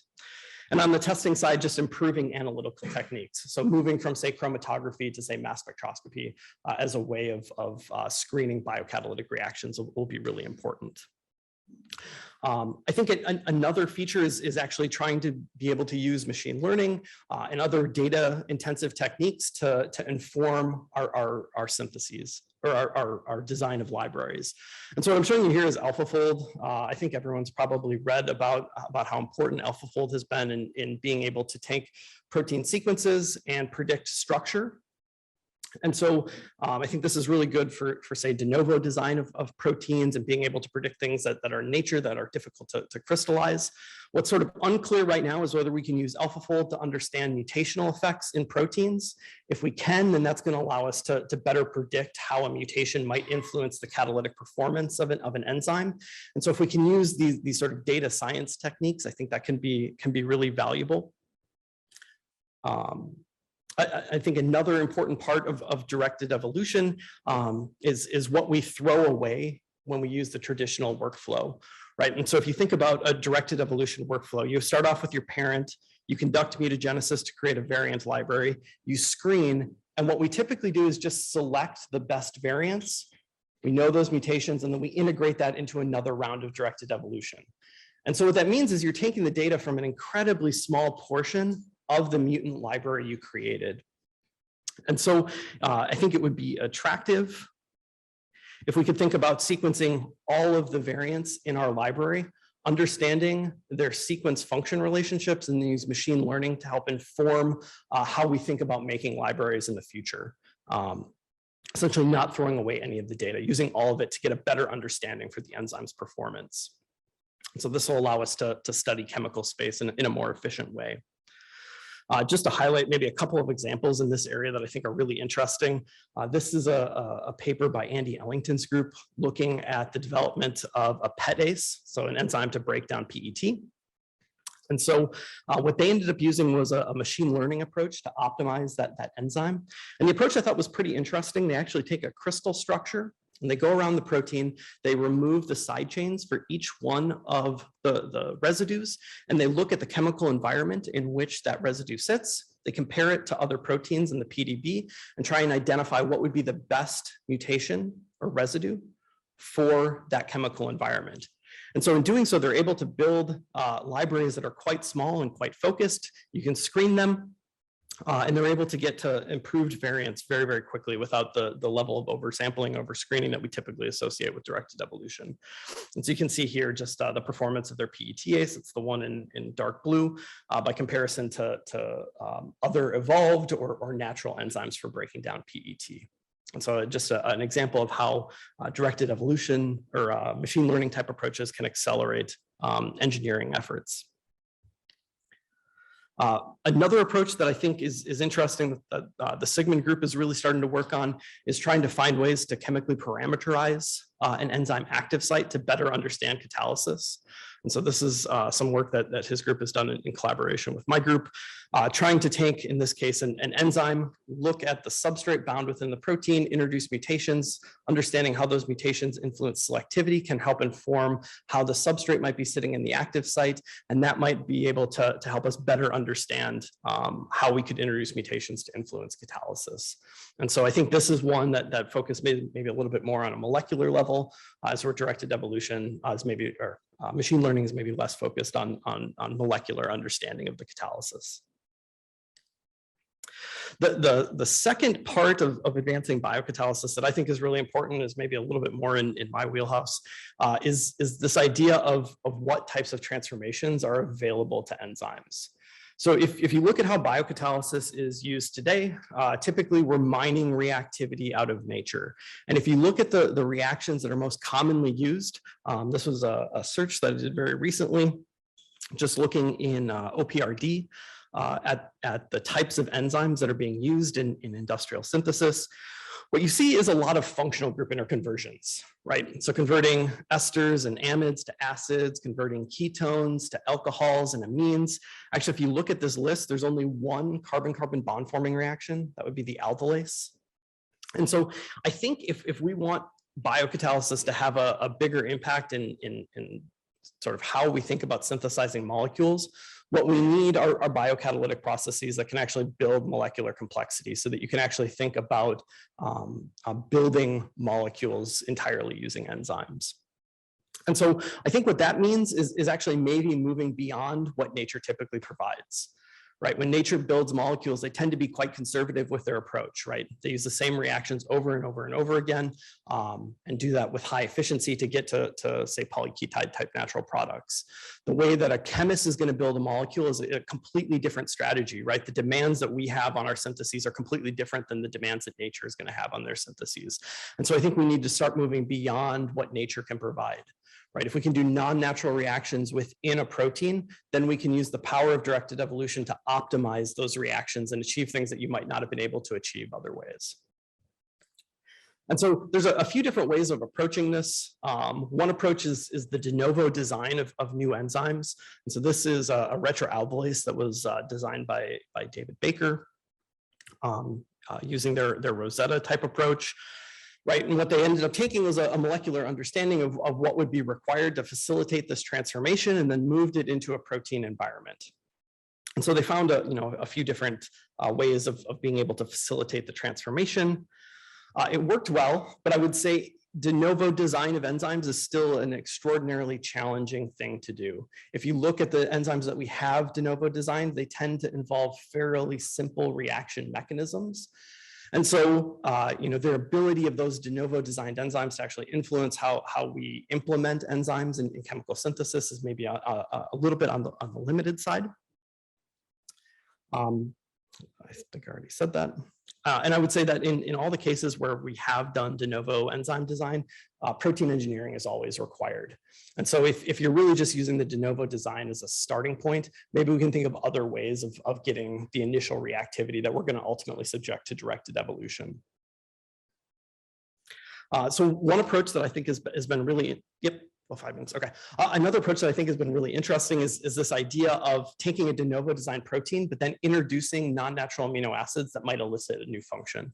And so this is some work by Anthony Green's group, where they've taken a de novo design protein scaffold, but now introduced an amino acid that has a chromophore on the side so that you can do energy transfer to your substrate. And this allows for a 2+2 reaction that isn't known in nature. And then they're able to use directed evolution in this case.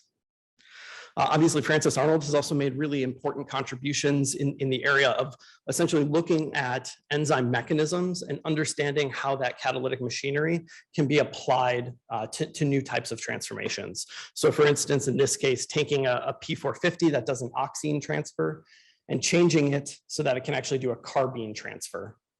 And so Francis's group, I think, really beautifully demonstrated this in some cyclopropionation chemistry. But again, I think this is a case where problem selection is really important. If we want people to use biocatalysis, you can't just focus on reactions that are already known in the small molecule literature, because there's already been incredible developments on that front. What we want to do is something that you couldn't do other ways. And so I think another nice example from Francis's group is being able to make these bicycle butanes. This is a transformation that the small molecule catalysts don't do, but an enzyme does do. And so it allows you to think of completely new retrosynthetic disconnections. I'll sort of skip through this. This is just another example from my group where we've been able to do a coupling reaction, but then in looking at the mechanism, we realized that there were other opportunities for this type of coupling with a nitroalkane. So rather than doing what's already known in the synthetic literature, we could take information from sort of mechanistic studies and now think about pushing enzymes in completely new ways.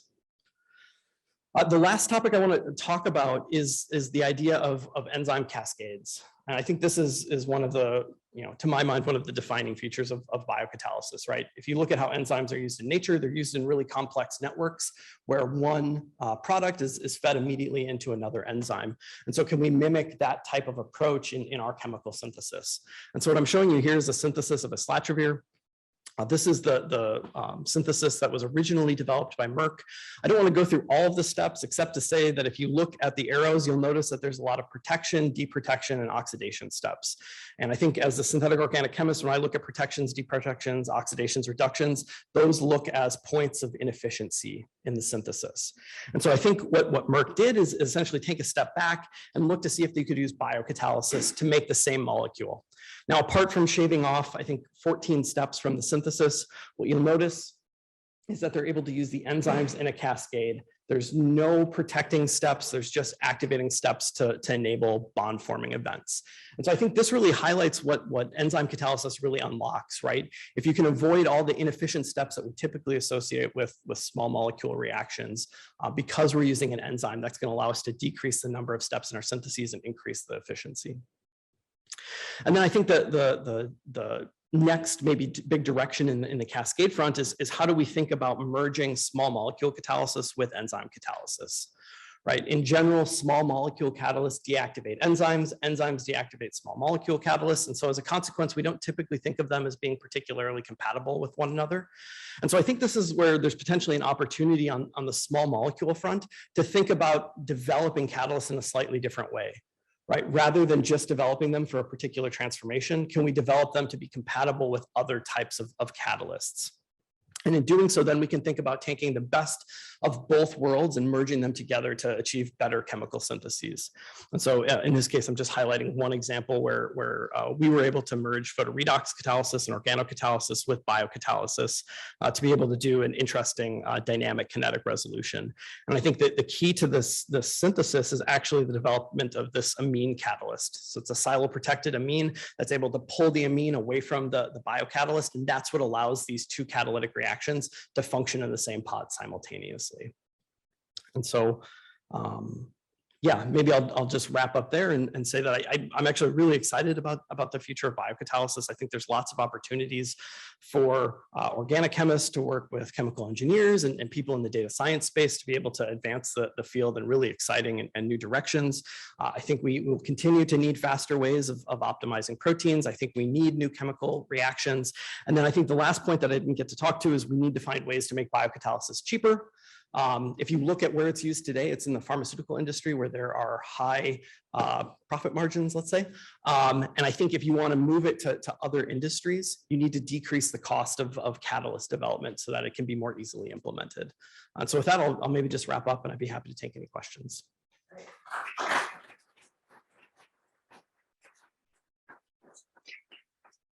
Thanks for staying us some time.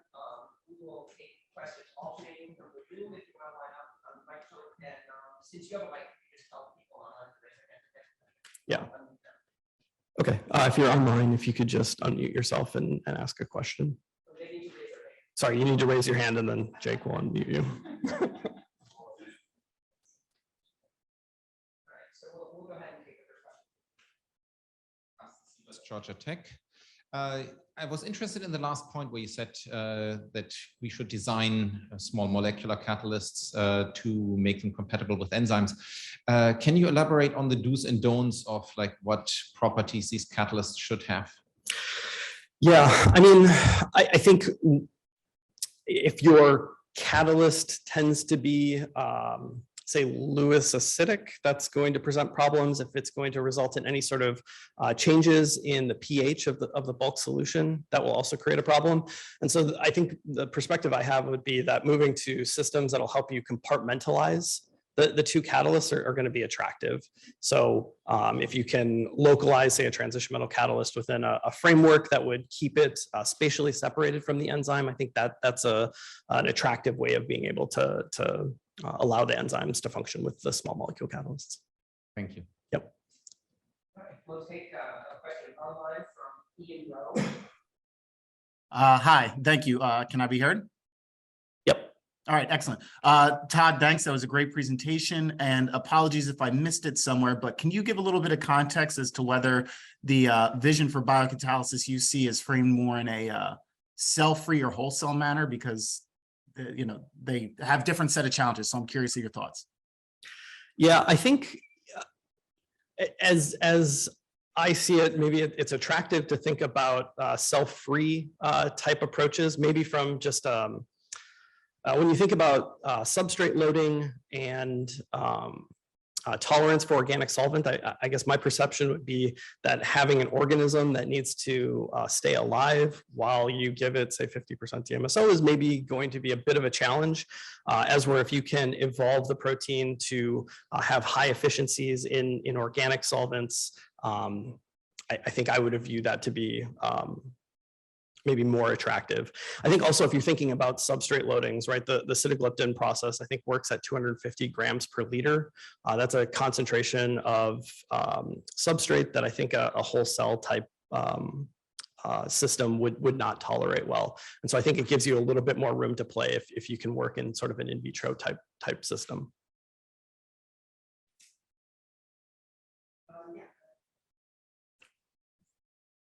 Thank you so much, Todd. It was a great talk. So enzymes have been used in the industry actually for a really long time for things like detergents and food and other sectors. So what are the things that can be drawn from this experience to help the pharma industry in particular using them more, and what are different intrinsically using them? Yeah, so I think to my mind, the biggest difference is that the ones that have been used industrially in other industries have primarily been hydrolases. And I think hydrolases tend to be a up until now have been more robust catalysts. And so I think as soon as you start thinking about any sort of redox changes or anything that involves a cofactor, it becomes a little bit more complex. I think what we maybe have learned from other industries is that when you are able to evolve a protein and you have a specific target in mind, I think it's been demonstrated now that you can achieve the activities that you're looking for. I think the challenge that you have in say the pharmaceutical industry is that your target is often changing very, very quickly, and so you need to have sort of a more nimble approach to developing biocatalytic processes. All right. Are there any? Can you ask if there's any questions? Are there any other questions from online?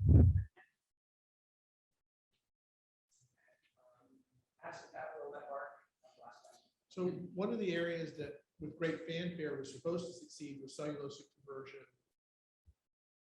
Why hasn't it? Oh,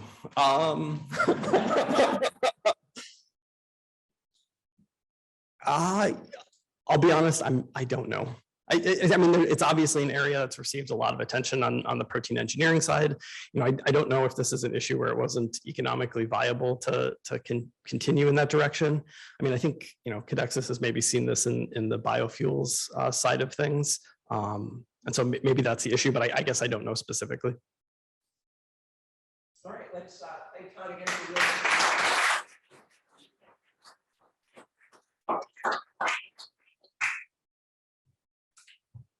Okay, and Mark usefully set us up for the shift upscale. So our next speaker is going to talk a little more about commodity chemicals, whereas what Todd talked about was more directed toward pharma. And so Yves Hermans is he's currently the John and Dorothy Voza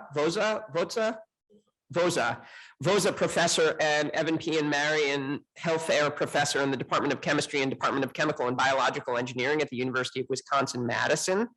He made a splash a few years ago by showing that boron nitride is actually a catalyst. Prior to that, I think most people thought it was just a hard ceramic. And so he's really changing the way people think about heterogeneous catalysis, and we're very pleased to welcome him here. He's been the recipient of a variety of awards, most recently the 2021 Alexander von Humboldt Professorship. So Dr. Hermans, welcome.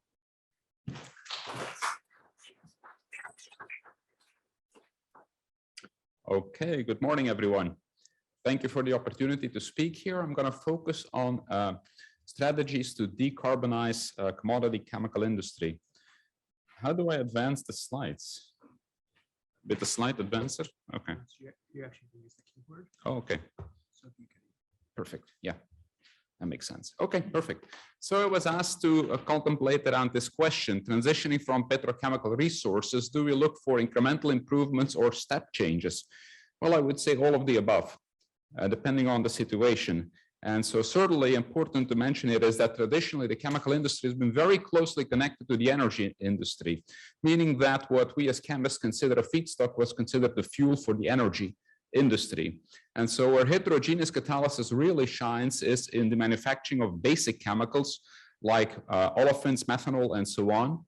Still also in intermediates this plays an important role, but the more you go downstream in the value chain, the more you come into Todd's area and homogeneous catalysis. So I'm going to focus upstream at the manufacturing of these large building block molecules.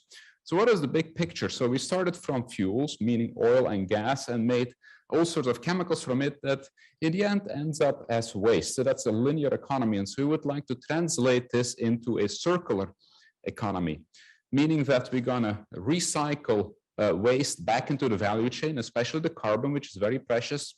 So the waste that we cannot upcycle or recycle as plastic, for instance, we're going to incinerate. And the CO2 can be re-entered in the value chain either indirectly through biomass or directly through, for instance, hydrogenation, provided that we will manage to make sufficient green hydrogen. If you're interested in this interplay between CO2 going to biomass or direct incorporation, I would recommend this outstanding review by Jean-Paul Lange from Shell. So in Mattson, we're very fortunate to have CUP, which is a chemical upcycling of waste plastic center. And so one of the conclusions is, of course, that The mechanical recycling or physical recycling is advantageous compared to chemical recycling. The more we bring it back early in the value chain, the more energy we're going to have to put in it, and the more waste we're going to regenerate. So the closer the recycle loop, the better. Of course, in the end, we will have to use pyrolysis as well to build back monomers from our plastic waste. How do you typically make olefins? There is no olefin mine, so we make ethylene, for instance, from steam cracking of hydrocarbons like naphtha or natural gas. And unfortunately, what you build is a CO2 plant that co-produces also ethylene. So typically you make more CO2 than ethylene. And so a major breakthrough here, if you ask me, is the introduction of electrically heated furnaces. So many companies made that commitment, not actually building pilot plants to investigate this. This may sound trivial, but it's from a technological mechanical engineering point of view, it certainly is not. And so the big advantage here could be that retrofitting of existing capacities is possible, which of course would be a tremendous advantage for CapEx. Now, about a year ago, Clariant announced, it's a Swiss-German catalyst manufacturer, that they developed a technology that can oxidatively dehydrogenate ethane to ethylene. And so they claim that it could lead to a CO2 emission reduction by 100%. Now, in this case, obviously, retrofitting of existing technologies is not possible. So that means, will companies invest in this new technology going forward? Well, that's a big open question. Now, if you want to take it one step further, and this is really where a lot of the academic research is centered around making ethylene, for instance, that's the electrocatalytic reductive coupling of CO2. So at the cathode, you can combine two CO2 molecules, make ethylene with a handful of protons from water. At the anode, the reaction typically would make oxygen. Now, the challenge here is, well, there are many challenges. So we need to drastically improve current densities. Faraday efficiencies need to improve. Conversion needs to be improved. And a major problem is that this cathodic reaction also produces hydroxyl ions. And they're going to react with CO2, making carbonate. So it's basically a tremendous sink for CO2. And at the moment, these are basically energy consuming technologies instead of making any positive contribution. So that's a major technological thing that needs to be improved. Downstream separations is also challenging, and scale up of such technologies is going to be a tremendous engineering challenge. I'm going to remind you that making ethylene from traditional steam cracking produces about 1.2 ton of CO2. If you do the CO2 coupling with traditional electricity generated from natural gas, you're producing about 13 ton of CO2 in this technology. So the only way to make this viable as a CO2 sink is to go to green electricity, and let that be a challenge. Shifting gears towards propylene. Propylene is also produced in steam cracking of naphtha. Alternatively, you can also obtain it from fluid catalytic cracking of vacuum gas oil. Now, in this case, the catalyst, the zeolite, is deactivating very rapidly, and you need to constantly regenerate the catalyst, so you have to burn off the coke. There are opportunities for heat integration, but still that burning of coke is responsible for about 30% of CO2 emissions in a traditional refinery. And so this, combined with the fact that many companies retrofit steam crackers to now crack natural gas instead of naphtha, led to a growing discrepancy between the demand for propylene and what can be produced. And so that led to on-purpose technologies like this propane dehydro. So this reaction looks seemingly simple. So you just plug off H2 from propane. Reaction engineering is remarkably complex due to catalyst deactivation. So you constantly also need to regenerate the catalyst here. And so there are various approaches here. So this is a UOP process, for instance. Just to give you a flavor for the scale of this technology, I show you here a reactor of an alternative process, the CATOFIN process. And so in reality, you need several of those reactors combined in order to design a continuous process, because some of these reactors are converting propane, some of them are being regenerated, and others are being purged, because of course, after you're burning off coke with oxygen, you cannot immediately expose it to propane. So that leads, of course, to tremendous CapEx issues for such technologies. This, in combination with the fact it's highly endothermic and so energy consuming technologies, has triggered research for decades into the so-called oxidative dehydrogenation. So you co-feed oxygen, and so you're also going to make hopefully propylene and water as a byproduct. Now, unlike this case for ethane to ethylene that Clarion commercialized, or at least provided the catalyst for, in this case, consecutive burning of propylene is very facile due to the allylic hydrogen. So on the right-hand side, I show here propylene selectivity versus propane conversion falling very rapidly. And so the colored symbols up there is the selectivity that we obtained with boronitride, as Jake alluded to.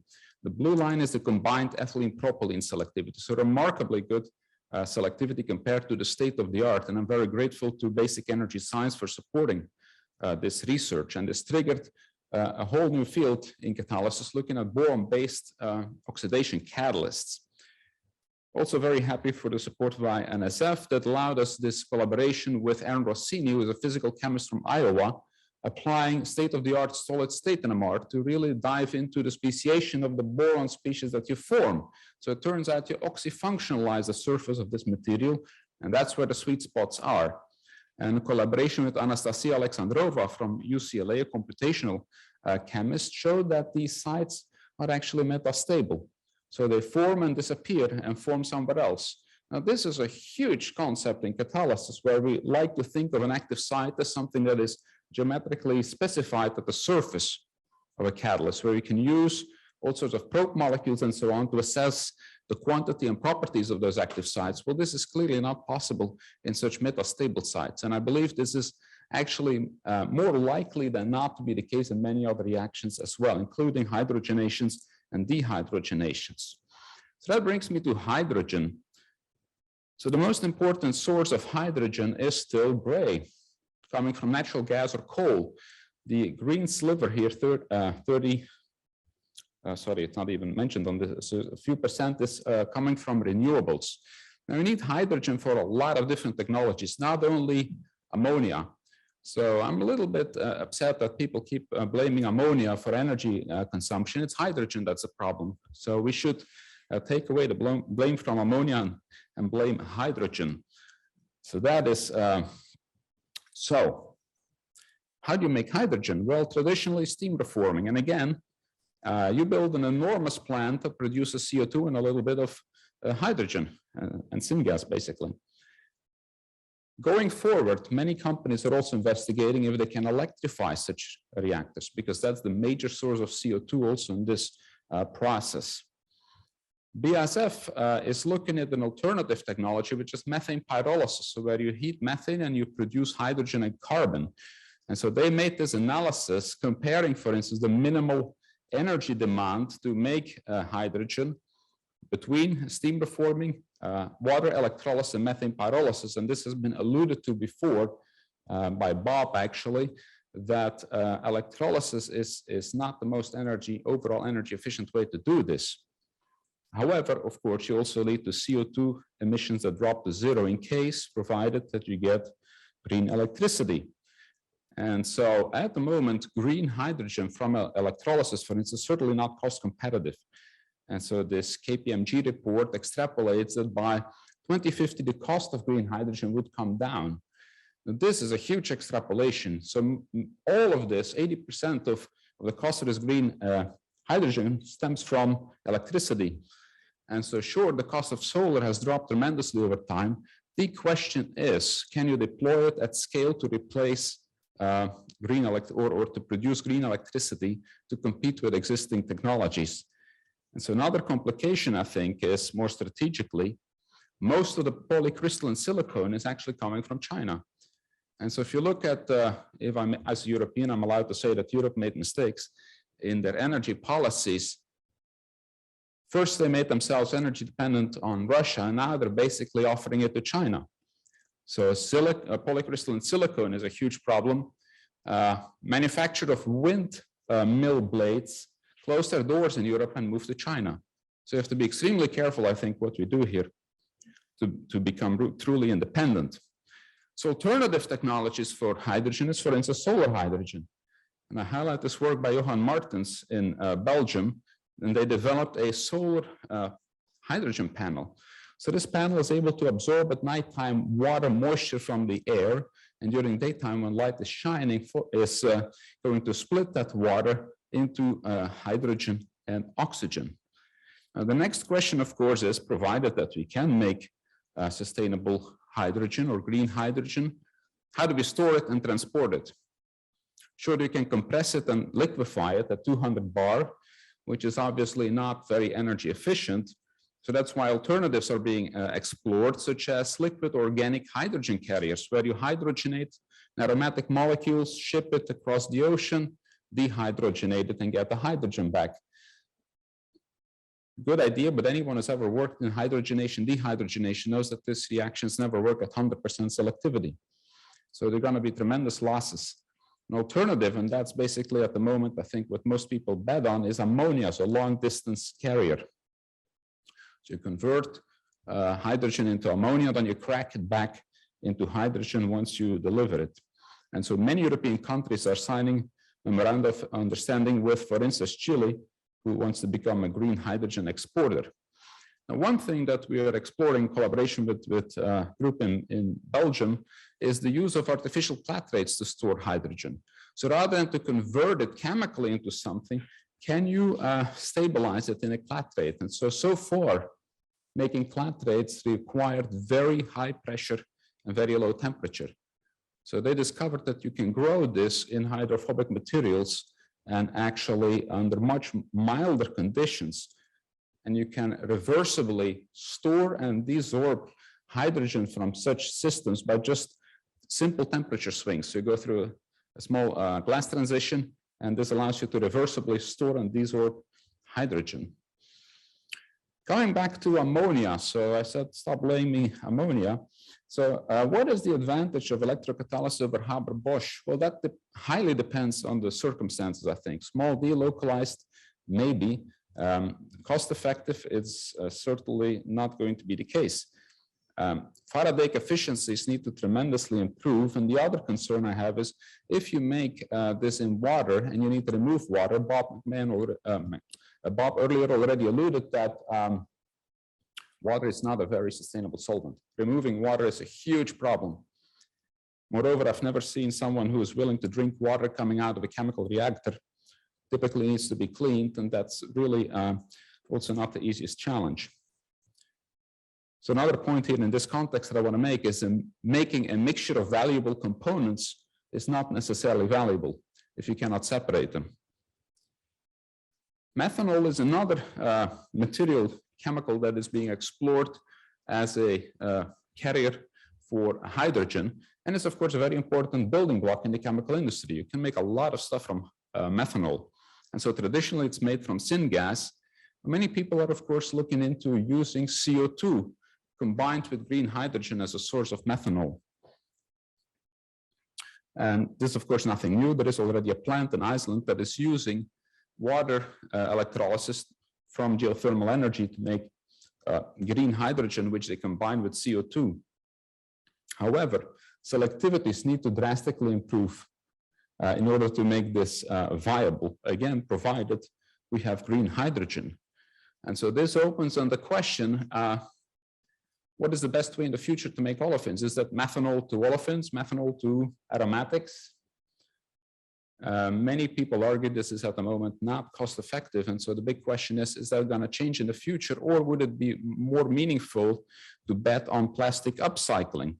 So where you're going to take your plastic waste and convert that into olefins and aromatics. And so that is again the topic of a center that we have in Mattson, supported by the Department of Energy.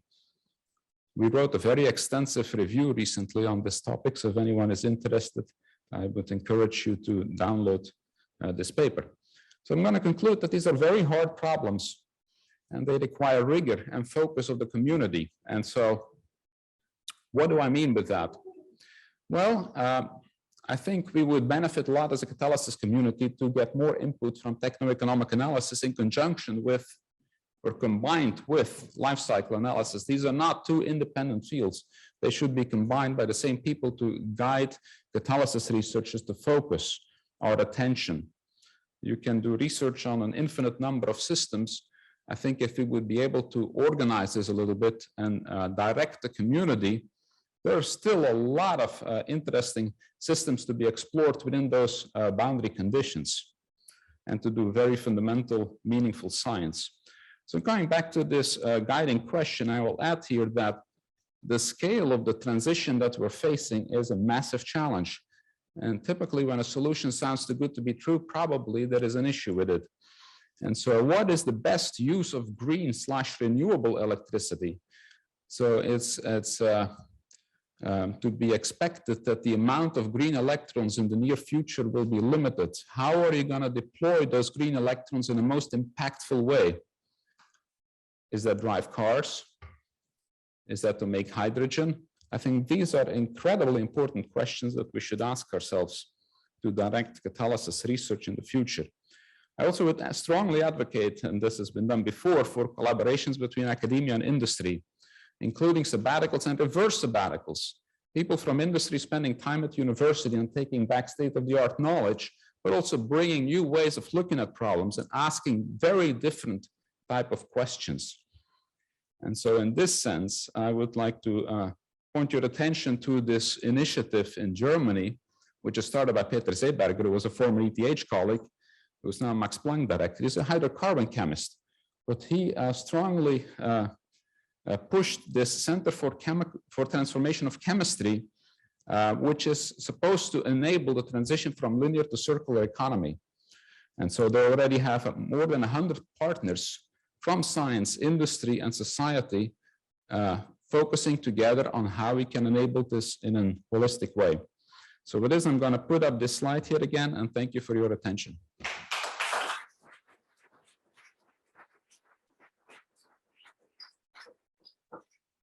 right, thanks. And if you could just mention online questions. If there are people online who have questions, they should raise their hand, and Jake is going to unmute you. Mark. So you glossed over something right in the middle, where you did something that's very rare, and Bob showed the plot of catalysis. You discovered something that when I first read it, I'm like, he's got to be smoking something. That can't be right. So how did you go about doing that? And what can the funding agencies do to allow people to be able to do more discovery when you had no real guess that was going to happen on the boron nitride? Yes, I wish I could tell you it was our scientific brilliance that came up with this, but what the true story is, and I think it's incredibly meaningful to tell the community, is that I just moved to Madison and I asked a student to do kinetics on a vanadium-based OEH catalyst. And I said, well, this very exothermic reaction, make sure to dilute it in an inert thermal conductor to avoid hotspots. And so I kept repeating this in silicon carbide, and the student thought, well, if this is so important, how about I try some other thermal conductors? And amongst many, he tried boron nitride. And I'm pretty sure if anyone would have asked me if should I try boron nitride, I would have said, what a waste of your time. And so when you left out the vanadium, it still worked much better. So now you have an initial discovery based on serendipity. And so what I would like to see is accelerated serendipity. How do you accelerate this? Is by you hire the best people and you leave them alone. You give them the space, the time, and the budget to think very deeply about a problem. Was this a coincidence? I don't think so. Joe Grant, the student who is responsible for his invention, very carefully examined variables that are important, but that nobody changed before. That's how you discover new things.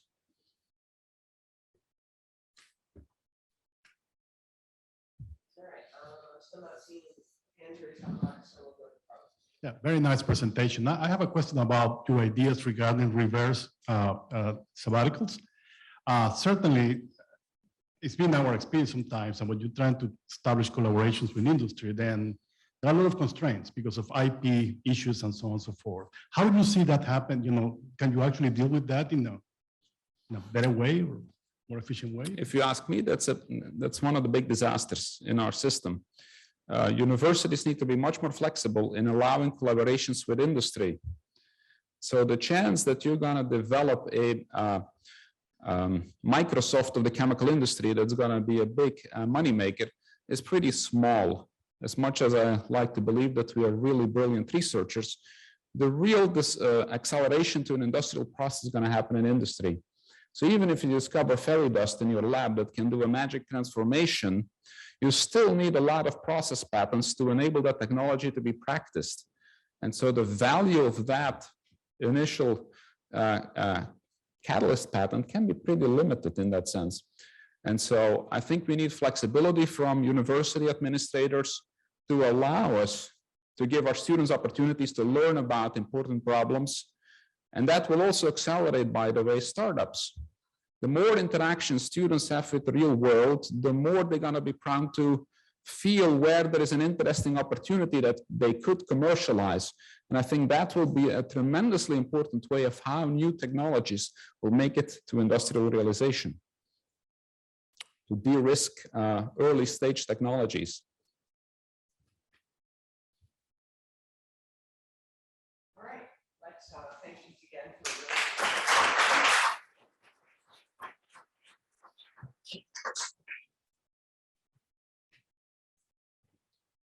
Okay, so we're going to shift back now to pharma scale. Our final speaker in this session is Anita Mattson. She's currently a professor and department head of the chemistry and biochemistry department at Worcester Polytechnic University. And Dr. Mattson has done some really creative work on hydrogen bonding catalysis, which is a technique that obviously has been manifest in enzymes for forever, but that chemists have really, I think, been slow to exploit. And so she's going to talk to us about that. And she got her PhD from Northwestern, then went through North Carolina at Chapel Hill, which is near and dear to the heart of the current editor-in-chief of Science Magazine. Have to throw in that plug for Holden. And so Dr. Mattson, we're looking forward to your talk. Thank you so much.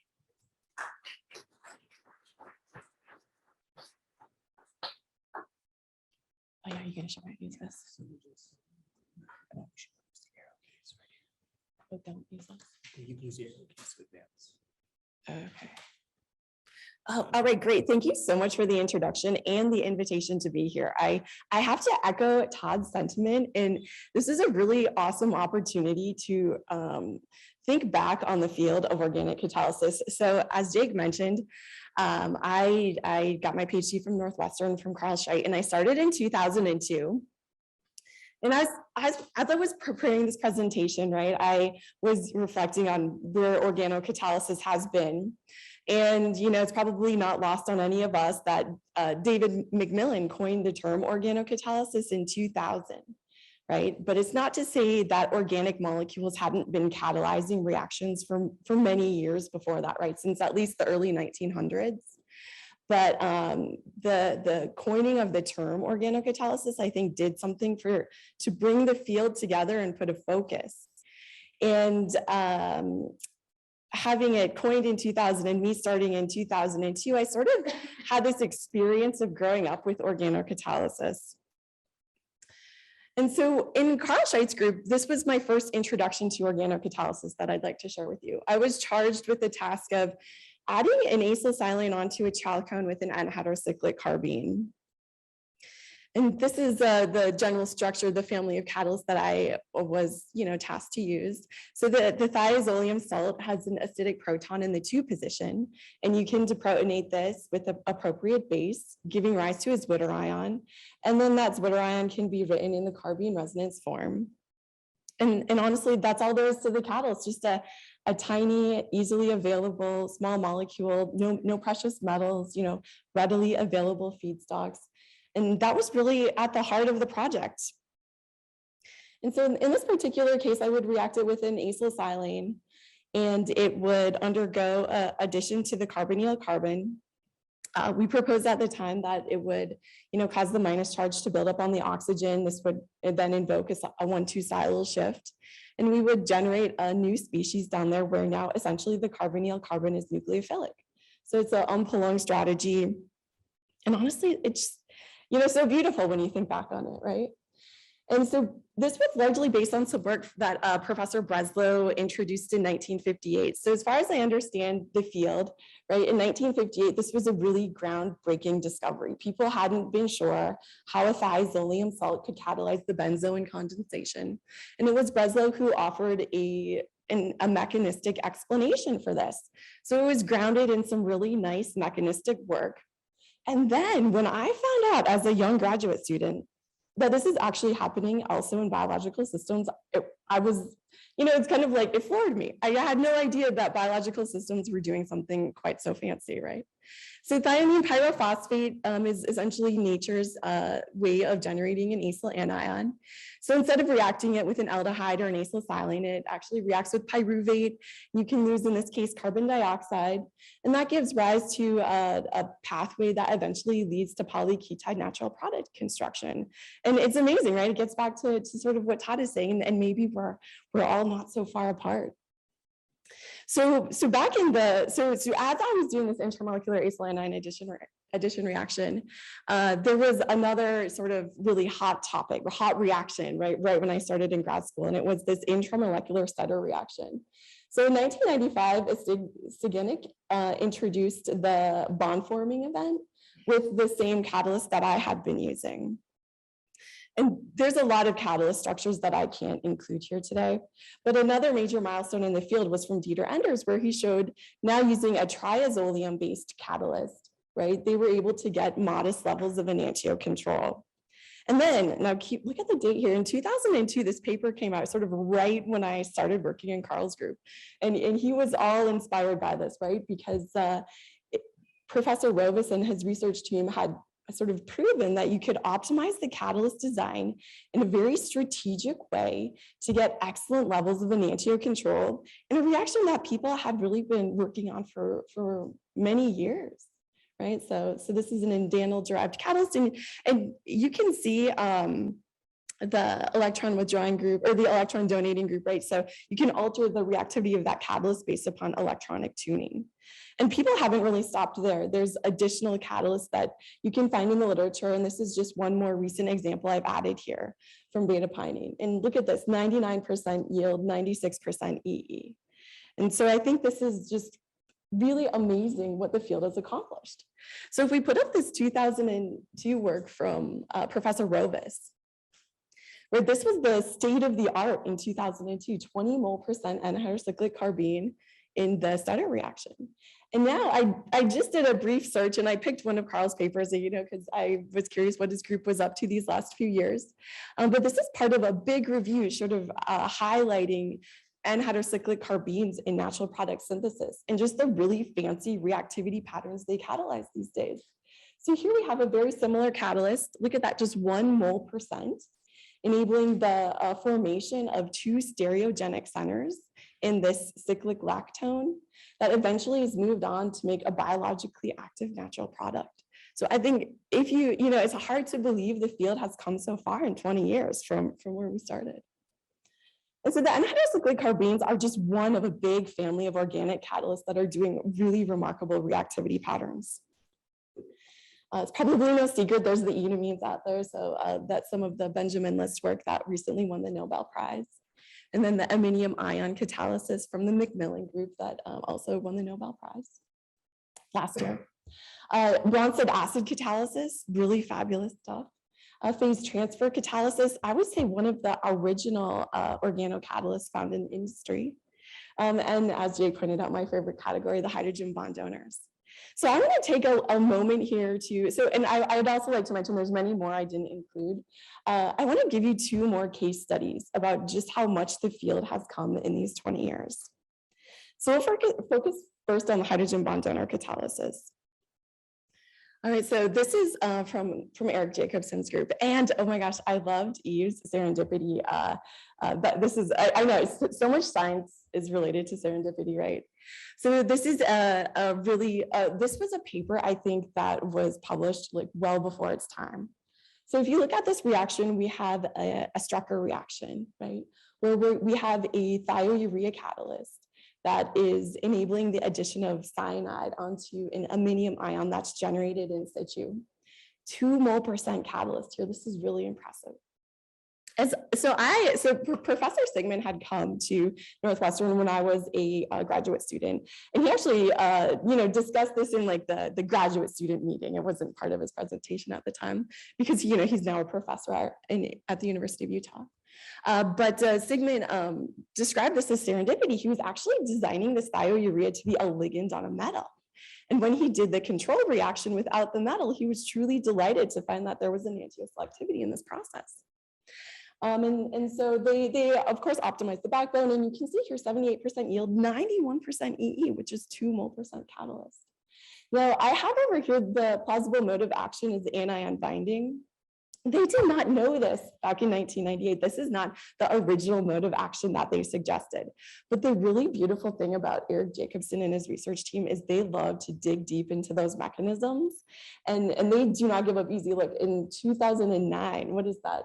11 years later, they finally collected enough evidence to really propose what was likely going on in this reaction, right? And so this is just cut and pasted from this Zwend and Jacobson 2009 paper. Where they're suggesting that the catalyst is hydrogen bonding to the nitrogen of the cyanide. And on top of that, right, that's not the only thing that's going on. What is additionally very important are secondary non-covalent interactions that are really sort of holding the imine in place and allowing for that high facial selectivity. So it's a very complicated transition state that you don't really appreciate until you start digging into all of the kinetics and NMR studies and all of the things they use to do these really beautiful studies and developments. And so you're probably well aware that Jacobson continues to use this type of anion binding approach in all sorts of really fabulous reactions. So I picked this one from Reisman, Doyle, and Jacobson, originally published in 2008, because I think it highlights really awesome how far the field has come. So here we have a case where we're using, or is proposed at least, that the hydrogen bond donor catalyst is helping to ionize the starting chloride to the oxocarbenium ion in a very sort of generic ion pair that I've shown on the right. And then using this catalyst, right, they're able to add siloketene acetals in 98% yield, 85% EE. A really fabulous result at the time, right? And I want to draw your attention to the reaction conditions: 10 mole percent catalyst loading, rather dilute, right? 0.1 molar, 20 long reaction times, 24 hours. And I'm kind of pointing these out because these are sort of notorious flaws, if you will, in organic catalysis: high catalyst loadings, very dilute reaction conditions, long reaction times that possibly are inhibiting them from being taken up by industry for application purposes. So over the course of the next look at, he again does not give up on this mechanism very easily. 8 years later, right, in this paper by Kennedy and coworkers, this is one of my favorite papers. It has so much great information in it. He shows a crystal structure of the catalyst, right, that I have up above the arrow, with ammonium, tetramethyl ammonium chloride. And you can see the chloride in the middle there. And it actually has 2 of the thioureas bound around that chloride. And so taking this into consideration, along with other mechanistic data, the Jacobson team engineered a new catalyst, right, that had 2 thioureas on the backbone to overcome some of these limitations. Right. So look at, with this new catalyst, they were able to get the catalyst loading down to 0.1 mole percent, 0.5 molar, right? Much less dilute, more concentrated. Just a 3-hour reaction time. Like, can you imagine, just by strategic catalyst design, you're basically improving this reaction. So it could be something that industry would really be able to start taking up, I think.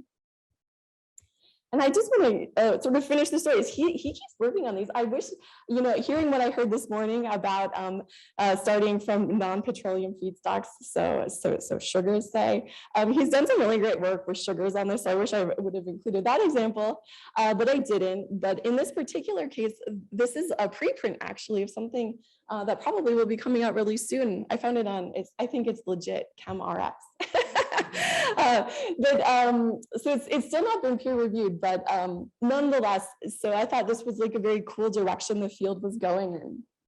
So what Jacobson decided to do is he was using a bond-forming reaction originally developed by Nishibayashi in the mid-2000s, right? And what's going on here is you're taking this propargyl alcohol and doing an intramolecular cyclization reaction with a catalyst. So the catalyst that Nishibayashi used was this catalyst shown over here on the right of the slide. It's this diruthenium catalyst with these thiolate bridges. And it's an ion pair, right? So it's a positively charged metal species with a counterion, a mesylate. And Jacobson's idea was to really test the hypothesis that you could blend transition metal catalysis and anion binding catalysis to do an enantioselective reaction here. And the mechanism is really quite fancy. So I'm gonna help us out here by showing a key intermediate that's formed, right? So the diruthenium catalyst is proposed to react with the propargylic alcohol to generate a ruthenium allene ylidine that can then go on to do an intramolecular ene reaction, okay? And I didn't show the ion pair up above, but it still got the mesylate there.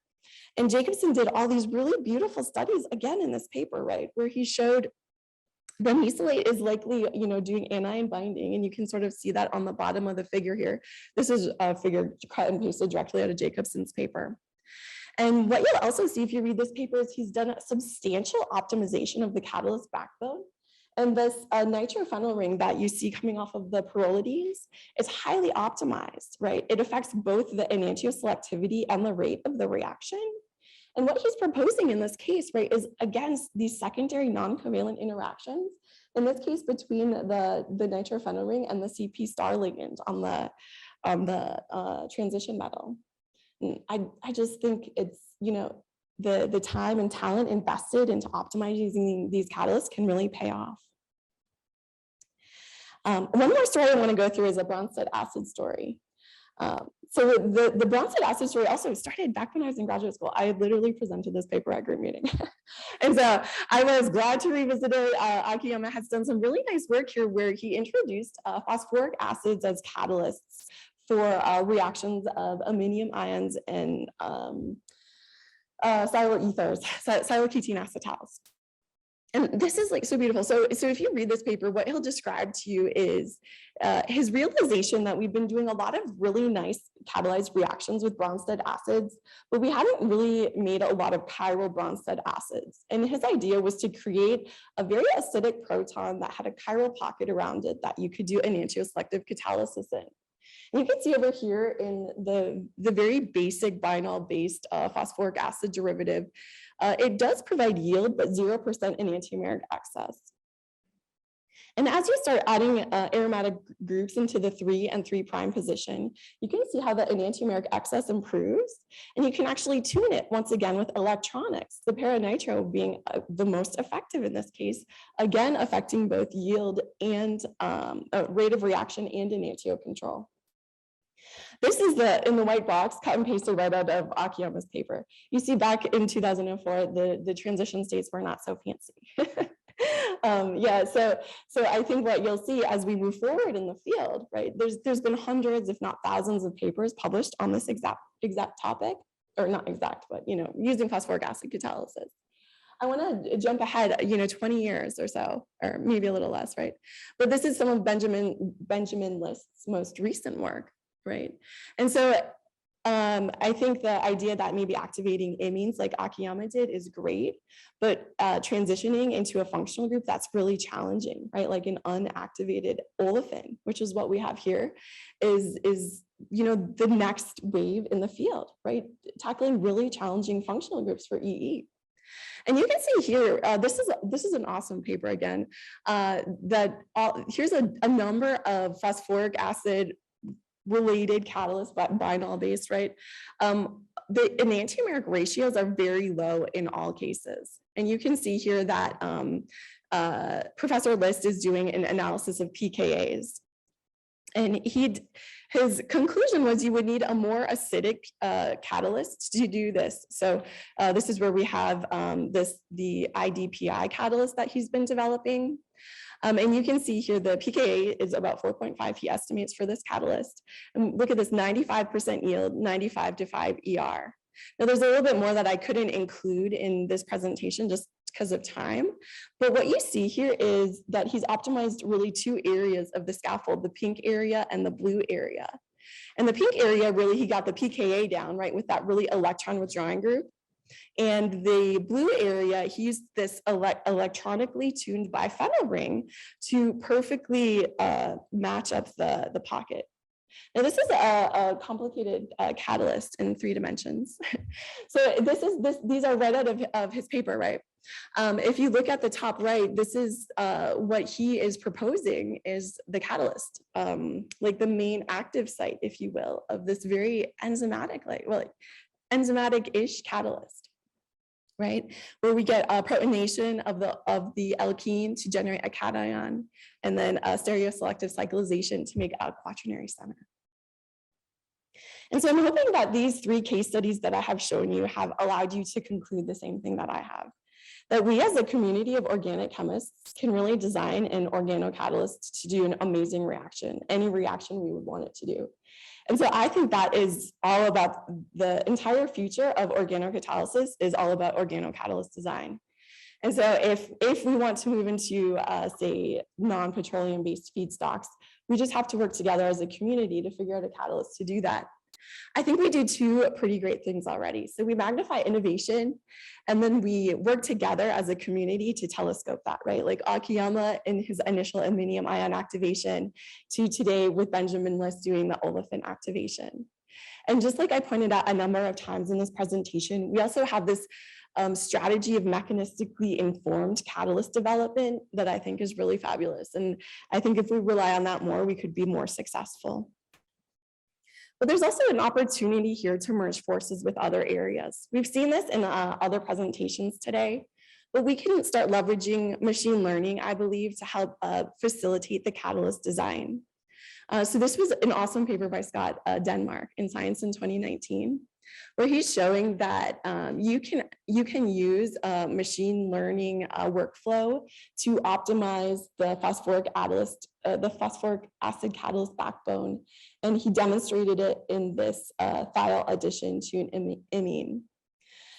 Now, I think there's a lot of room here to work, right? We're gonna have to still grow strategies for the applicability to more reactions and catalysts. And on top of that, in my experience, it's going to have to be pretty user-friendly, right? Because a lot of us who are going to be doing the data science work are not familiar with these type of workflows. But I think there's a lot of promise here to collaborate and work together. I think we saw also in Todd's talk, right, the joining of catalyst systems. I'm glad he brought up the organocatalyst and the enzymatic catalyst because I don't have an example here. But here we have the transition-based catalysts, and I'm a little bit biased because I'm also interested in that. So combining hydrogen bond donors and transition metals. We're seeing a lot of photocatalysis merged with all sorts of organic catalysis. Here I just have a couple of examples from Macmillan and Scheidt in the context of the enamine as well as N-heterocyclic carbene. And then the final point I'd really like to make is another point we've already highlighted here today is academia and industry working more closely together. So this Hahn review is really quite interesting. He does this really thorough analysis about the types of organic catalysts that are being used in academia to solve pharmaceutical problems. Right. And what you see is if you go through this review, there's a lot of examples of, especially in the case of amine-based catalysis, but also bifunctional hydrogen bond donors, phosphoric acids is the 19% in green. But it's not being translated very effectively into industry. And I'll have to echo what the speakers this morning had said, that we'll have to work more closely together with industry moving forward in order to help them identify their problems. And I think I'd like to just wrap it up there. Thank you so much.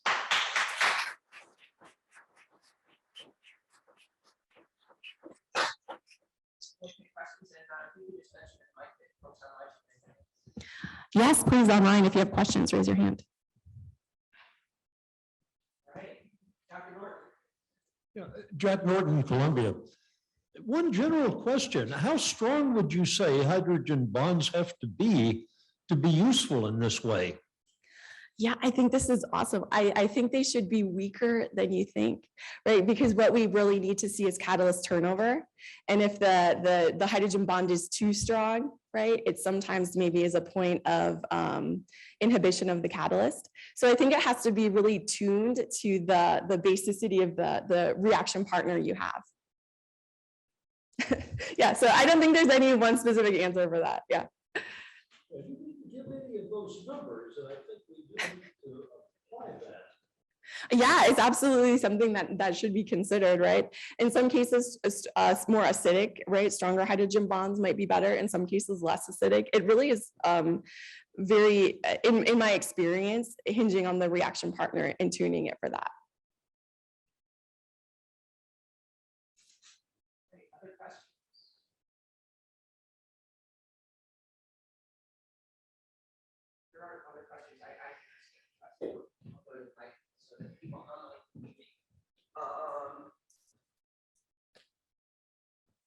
So this is, like I said in my introduction, something that intrigued me, which is that, people knew for probably 50 years that hydrogen bonds were integral to enzyme catalysis. And yet it took that whole time for that to start being exploited. And so my question is, do you think there are other facets of biocatalysis that people are overlooking now that they should, maybe start delving into and paying more attention to?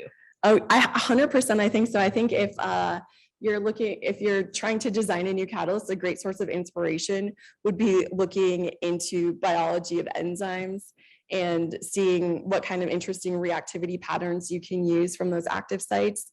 And then maybe designing a new small organic molecule, right? That was just sort of a mimic of that active site to a certain extent. Absolutely.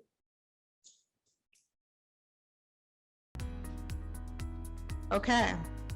So my name is Karen Goldberg. I'm from the University of Pennsylvania. I'm the Vagelos Professor in Energy Research and in Chemistry and Director of the Vagelos Institute for Energy Science and Technology. So we're moving forward to our next session, which is entitled Emerging Techniques and Their Application Prospects. We're going to have a total of 5 speakers in this section. They'll each give 20-minute presentations. And following each presentation, just as we did this morning, we'll have 10 minutes to take questions from the audience, and we'll alternate as we did this morning between our online participants and those in the room. And also we'll take a short break after the 3rd speaker, so you're not locked in your seat for that whole time. Okay, so with that, I'll go ahead and introduce our first speaker so we stay on time. Our first speaker is Dr. Paula Diaconescu. Dr. Kinetic is a professor at the Chemistry and Biochemistry Department at the University of California, Los Angeles. And her research group is developing fundamental concepts for application in catalysis, such as redox switchable catalysts. And she's also head of the Phase 1 CCI, the Center for Integrated Catalysis. So, Paula, welcome. Thank you. Thank you, Karen, for the introduction. I would like to start, because I'm sure I'm going to forget at the end, to thank everyone who contributed, had the idea to put this workshop together, contributed to organizing it. Thank you, everyone, for being here and online. As Karen mentioned, I'm the director of a Phase 1 CCI, Center for Chemical Innovation. This is one of the flagship initiatives of NSF, National Science Foundation. And we just finished our 2 years, just submitted our Phase 2 proposal. So fingers crossed. So I decided for today, since it's emerging technologies and looking at the future, to actually talk about research that we do in the center. I moved the slides myself, right? Yeah, okay. Oh, presumably. Yes. Yeah. But not with the, oh, this arrow, okay.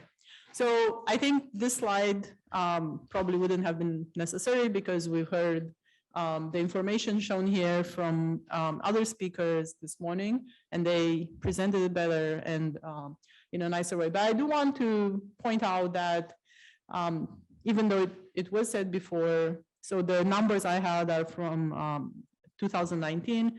The chemical industry consumed 12% of the global energy. I think Todd said pharmaceutical industry, or somebody, they said pharmaceutical industry generates more CO2 than the automotive industry. Right now, the chemical industry generates somewhere between 7 and 10% of the CO2 emissions globally. So what that means is where there is a lot of potential, actually, the chemical catalysis business is a highly profitable business.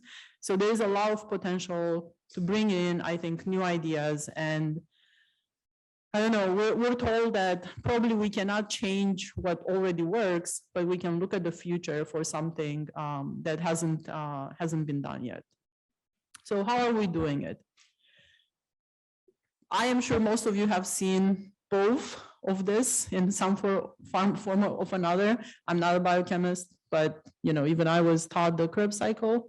So it's not a chaotic cycle, even though I put it here. It's a synthetic cycle. What's amazing about the Krebs cycle, if you actually look, every arrow or combination of arrows represents one reaction.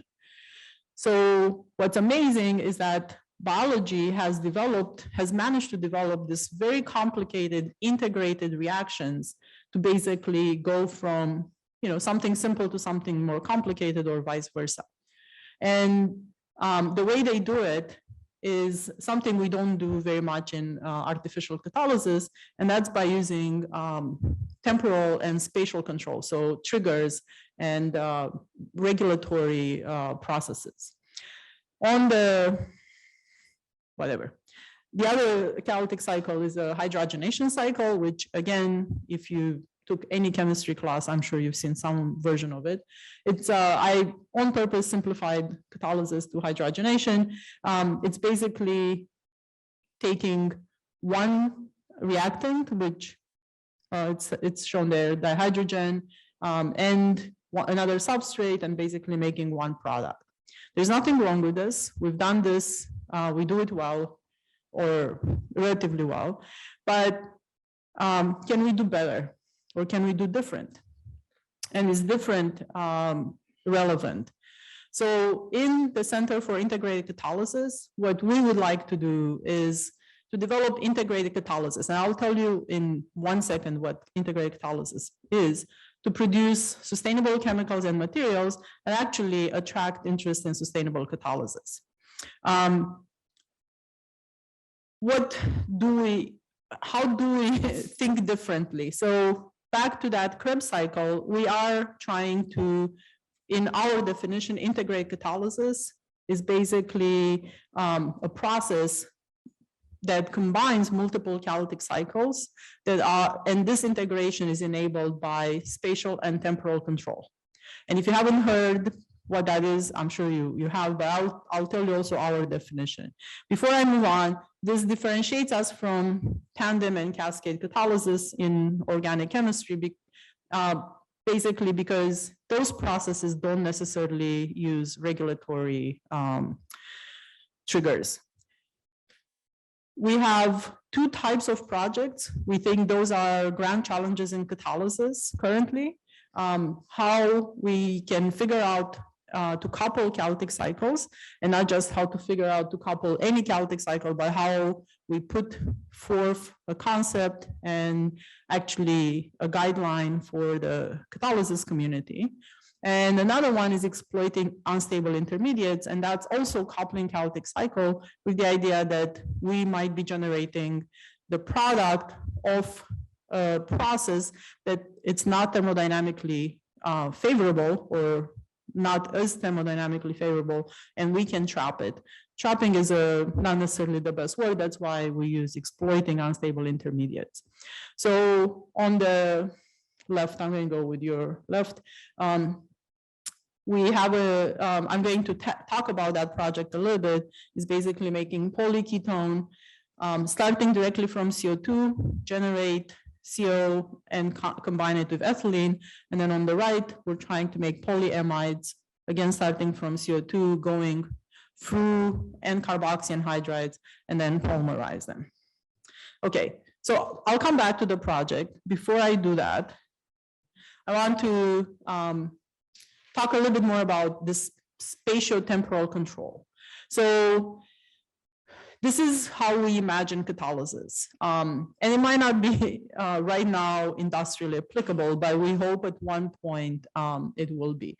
I think regardless if you're in academia or industry, we would all like to see more chaotic processes combined in one pot, because if nothing else, we increase atom economy, we increase efficiency, we decrease waste and energy consumption.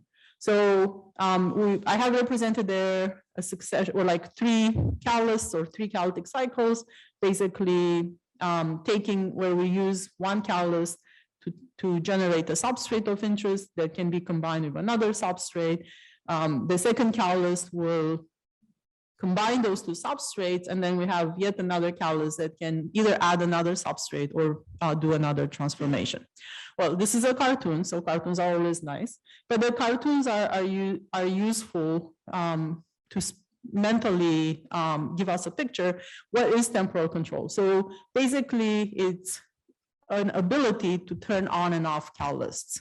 It's as simple as that. But it goes beyond, I mean, you can always turn off a reaction by quenching it, but that's not productive, right? It's not something useful.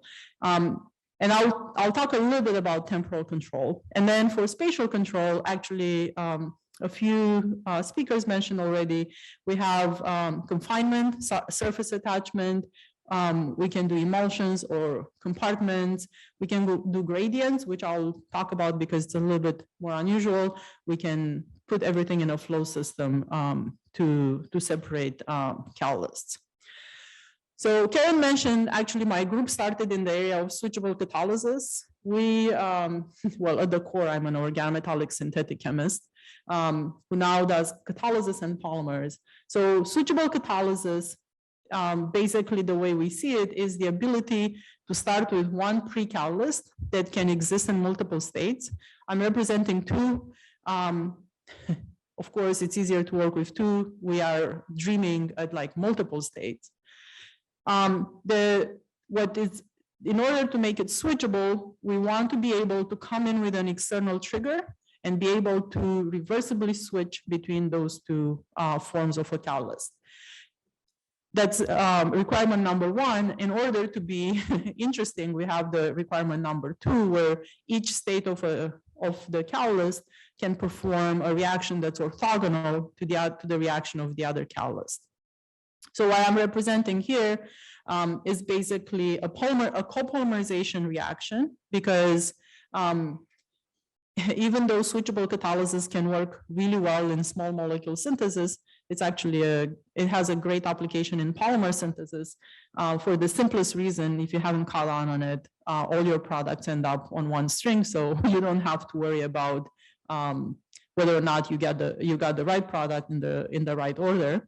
And what I'm showing is in this ideal case, you can turn on and off your catalyst multiple times, and you can make the desired composition of your block or polymer.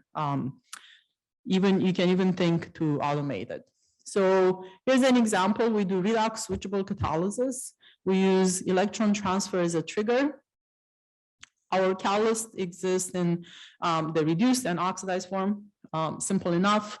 And here's an example of one of our workhorse catalysts. This is a zirconium compound that has a ferrocene handle. So the supporting ligand has a ferrocene in the backbone. We reduce and oxidize the ferrocene. And I'm showing you an example. We're very proud when we showed we can make a tri-blocker polymer. So basically, we use switchable catalysis. We started with Loctite and cyclohexane oxide in one pot and did one switch, and then we went back. So we started reduced, went to oxidize, reduced back, added the 3rd monomer, and end up with a tri-blocker polymer. Recently, we changed from chemical electron transfer, so chemical redox reagents, to electrochemistry. And this is the same compound, even though the drawing is smaller, is the same compound you saw on the previous slide, but now it's in an electrochemical cell. And we show that we can make the other tri-block copolymer with this. And also we went to tetra-block copolymers. And in principle, now if we combine the automation of electrochemistry with this principle of switchable catalysis, we're hoping to make materials and polymers that haven't been able to be made before. So I promise I'll talk about one example of spatial control. So this is a little bit, like I said, not as probably not as many of you might be familiar with something like this. This is the work of Chang Lu at UCLA. And what he does, he basically makes this nanowire electrodes. So this is what you're seeing on the left. And basically, when you apply a potential, you can generate concentration gradients. What that means, and he applied this to an organometallic system, it's basically a porphyrin rhodium compound that starts with the rhodium-3, and then it gets reduced and it diffuses to the bottom of the system. At the bottom of the system, there is no oxygen because the diffusion of oxygen is slower than the diffusion of this rhodium compound. And then that gives time to the rhodium-2 compound to do CH activation of methane, form the rhodium-3 methyl, which now diffuses to the top of the solution where it meets oxygen and can form methanol. So it's basically another way of combining incompatible catalytic steps. Okay.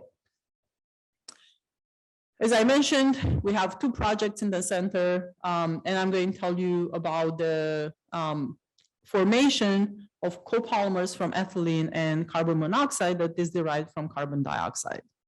So polyketone, because I'm going to use this word a lot, is a copolymer formed between carbon monoxide and ethylene when it's strictly alternating. So it's a 1-to-1 ratio. It's called alternating polyketone. When you have more ethylene, it's called non-alternating polyketone. Polyketone is considered a polyolefinic type polymer. It's got many applications, but it's not easily degradable. And the monomers are readily available, but not renewable. So we wanted to address this to basically showcase the capabilities of integrated catalysis. So what we want to do is combine the CO that is generated from carbon dioxide with ethylene, which in principle, as you heard, you can actually derive it from carbon dioxide, although we haven't delved into that one yet, and then do the copolymerization reaction. Now I'll show you also how else we dream about it. We have actually 4 different groups working on this. I never mentioned the people, but I'll mention them at the end. But basically, we have a team that works on the electrochemistry. That's the top part. We have a team that works on the polymerization reaction. That's on the left. And then we actually have a team working on machine learning. And I'll mention why machine learning is important here. So the biggest hurdle we had to face was, even though reduction of CO2 to CO is known, it's usually known in up water, in aqueous systems. Well, organometallic chemistry doesn't really like water. So basically, all these people worked very hard to figure out conditions where we could reduce CO2 to CO in solvents that are compatible with the polymerization reaction.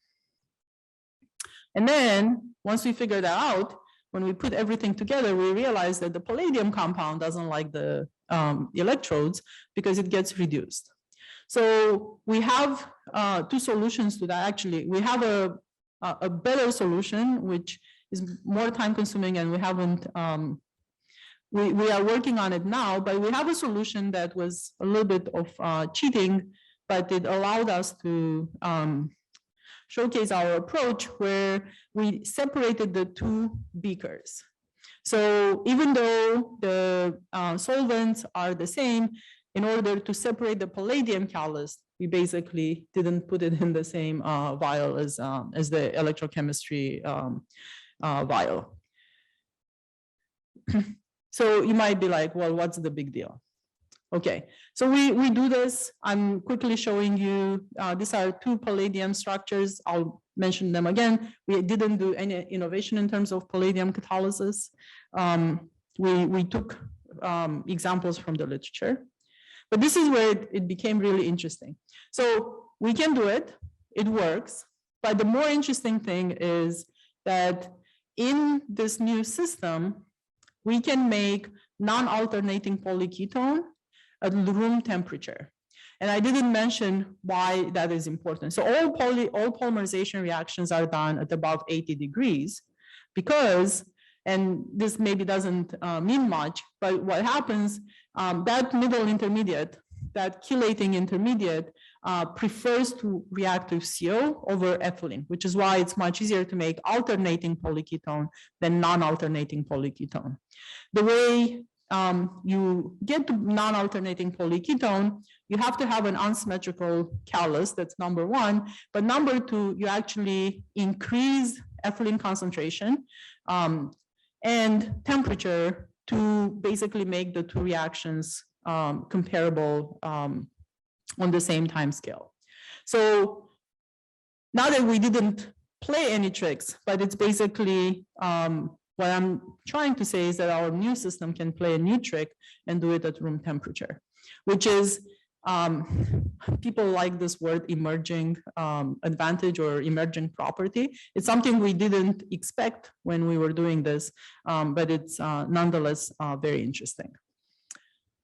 Okay, so actually I'm going to come back to that slide. So I mentioned that part of this project is machine learning, because for integrated systems to work and to actually be general, you need to be able to choose from a large library of available information. Sometimes that information is there, a lot of times it's not. And it's especially 5 minutes, oh, 4 minutes, I'll speed up. Okay, I'll speed up. So basically, case in point, when we started working, actually there was only one type of system that was known for non-alternating polymerization, the phosphine sulfonate type of compounds. And then last year, the phosphine oxide phosphamide came out. So we have basically two types of systems that are known for non-alternating copolymerization. If we are going to do what we want to do and like make this a modular approach, we need a lot more information. We need high activity, and we need to be able to predict non-alternation. So we came up with a machine learning approach. It's a classifier model. And I will quickly tell you that we have some candidates that are being tested, and we already have a hit. I'm not sure, I mean, it did take us 2 years, so I'm not sure if it would have been faster to just like try our intuition, but we are hoping that actually now with the model, we can go forward. So maybe I can skip that slide completely. So how do we see the field moving forward is actually, and pun intended, integrating different types of catalysis. So homogeneous catalysis, obviously the need synthesis, biocatalysis, heterogeneous catalysis, reaction engineering, we also do a little bit of that, and calculations. We think it's very important to use all the tools available out there that for catalyst design, catalyst characterization. So first principle calculations, finite element simulations, machine learning, and surface characterization. And I don't know, did I move too fast? So I hope I can leave you with the fact that even though a lot of people don't like to think of our work as being biomimetic, I think if you forget the definition or what you think, you use the term biomimetic and embrace the true meaning of biomimetic, basically integrated catalysis has the promise of achieving biomimetic chemistry by basically generating high level of complexity, combining catalytic cycles, and starting from simple feedstocks, hopefully without separation. We are hoping to address two grand challenges in catalysis, like I mentioned, compatibility. This is always a hard word for me. So catalyst reactant or catalyst product and unstable intermediates. And what I'm going to finish with is say that catalysis needs interdisciplinary collaborations if we are going to come up with new ideas. Here are the people who did the work. I actually should have mentioned them from the beginning. So we are 6 different groups, 2 at Boston College, Jeff Byers and Danwei Wang. Jeff Byers is an organometallic person, Danwei Wang is a materials person. Alex Miller at University of North Carolina, Chapel Hill, Lloyd Doe at University of Houston, both of them organometallic biocatalysis for Lloyd. And then my group and Chang Lu, I already mentioned his materials / electrochemistry at UCLA. I'd like to acknowledge and thank NSF for funding this center. And thank you very much for your attention. I'll be happy to take questions.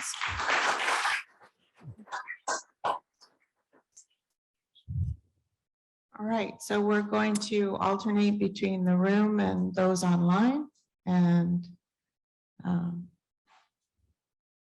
we'll start. Okay.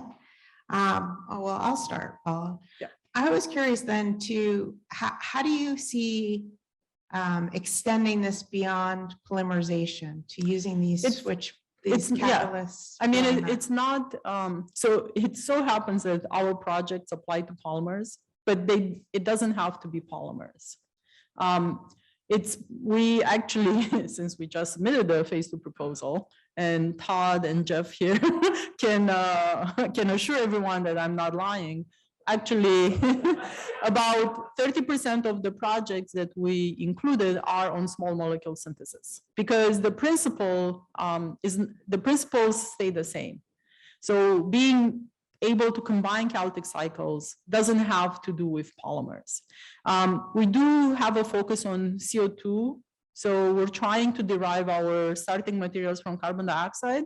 And because of that, we're running into polymerization reactions, which use a lot of basically starting materials that can be derived from CO2. But it doesn't have to be polymerization. Yeah, and it doesn't have to be polymers.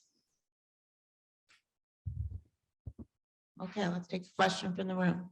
Yeah, it's a very nice presentation. I have a question about the machine learning aspect of this project. One of the issues with these classifiers is usually that if you don't have enough data, when you actually, the structure of data changes a little bit, you get very different results. Mm-hmm. And so that poses the question, how much data do you really need to generate to have a reliable method?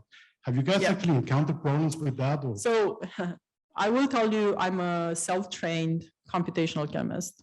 I think you said they need to be easier. It wasn't necessarily easy, but we are trying to show that, it can be done. So if you talk to a computational chemist, they will tell you that your data set has to be larger, definitely.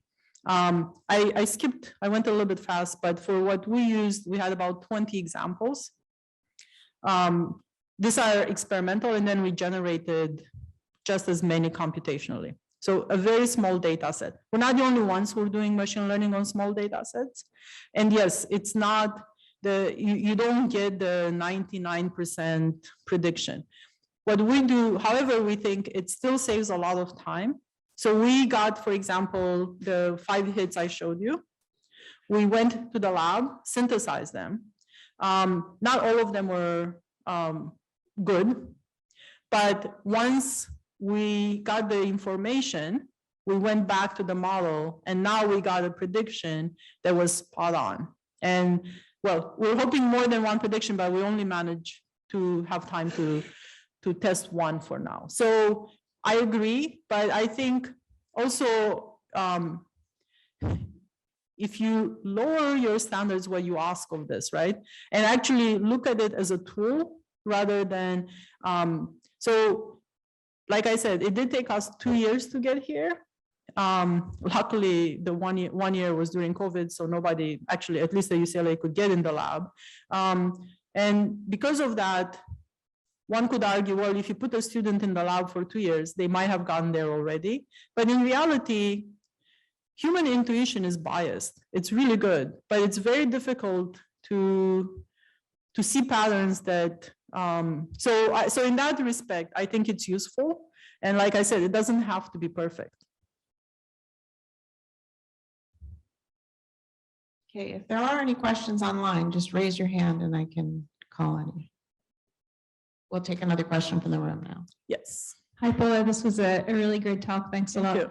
So I wanted to ask you, in the concept of integrating catalysis, which you described very well, what is going to be the biggest benefit, you think? Is it in discovering new reactivities that can then bring solutions to sustainability challenges? Or is it rather with the economy we make that we don't have too many steps or protection, deprotection, purification, whatever you would need, and make like 5 reactions in one pot? Where do you see this? I'm a dreamer and I'm also a greedy person, so I hope both. But that's why I said there are many challenges in catalysis. But that's why I said that we think we identified 2 where we can make an impact, right? So combining catalytic cycles is something that I'm going to give an example that impressed me when it came out. That was something that I think even Karen worked on, the alkane metathesis that involved dehydrogenation and then olefin metathesis. And I remember that actually there were several papers where, they were like trying to optimize everything one at a time, right? So that's one example where this combination of incompatible catalytic cycles is something that we can address. And then, of course, if we're just going to troubleshoot something, maybe there isn't a reason for us to exist. But that's why I gave the example of, when you work on something new, you can also find properties and find new chemistry, which I think it has a lot of value, basically by putting people together to think about it this way. Of course, saving energy, and like minimizing waste and going to sustainable feedstock, it's something that we think about a lot. But I mean, I'm a fundamental chemist, so to me, new chemistry is always very appealing. Are we out of time? All right. Thank Yeah. you. Thank you, Paula. I'm Thank going to you. move on so we fit everyone in the session.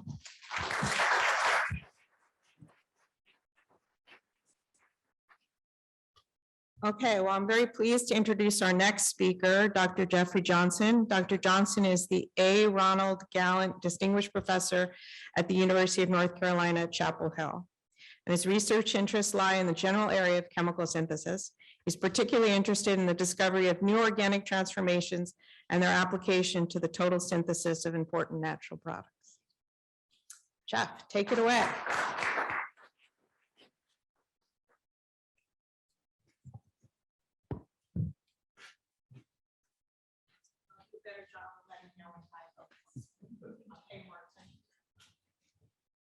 Thanks, Karen, for the very kind introduction. Thanks, Linda, for the invitation and the committee. The talks have been spectacular. I've really, I've learned a lot, and I've appreciated hearing different perspectives in catalysis. And what I'm going to talk about today, I probably wouldn't have chosen as a topic 24 months ago in terms of what I view as a new vista in catalysis. And I'd like to sort of echo something Eve said this morning, which is putting talented people in a position to discover things and then sort of letting them alone has great potential for pushing science forward. And so I'm particularly grateful to Pedro and Will and Josh on this slide for helping to mold some of what I'm going to try to present today.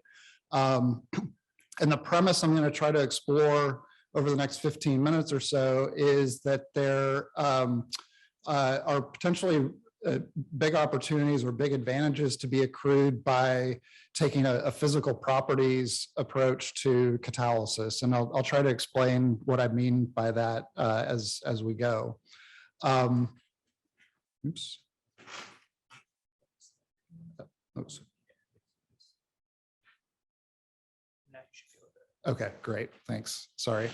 And as a disclaimer, I am certainly not going to be operating in the regime or the realm of methanol or ammonia. And so the context in which we're thinking about catalysis is in the area of molecular complexity and how to efficiently to build up molecular complexity in an economical way, but also a way that opens up new chemical space. And so one can think about this in a variety of different contexts. One is in the area of drug discovery. And there's been an interest in molecular complexity as it relates to the drug pipeline. And what's being illustrated on this slide are two different measurements of that, which are success failure rates at various stages of the drug pipeline. On the left side is that as a function of sp3 hybridized carbon atoms. And on the right part is fraction with one or more asymmetric centers. And so as one progresses in the drug pipeline, the chances for success are increased either with higher levels of complexity or carbon atoms that can exhibit stereochemistry.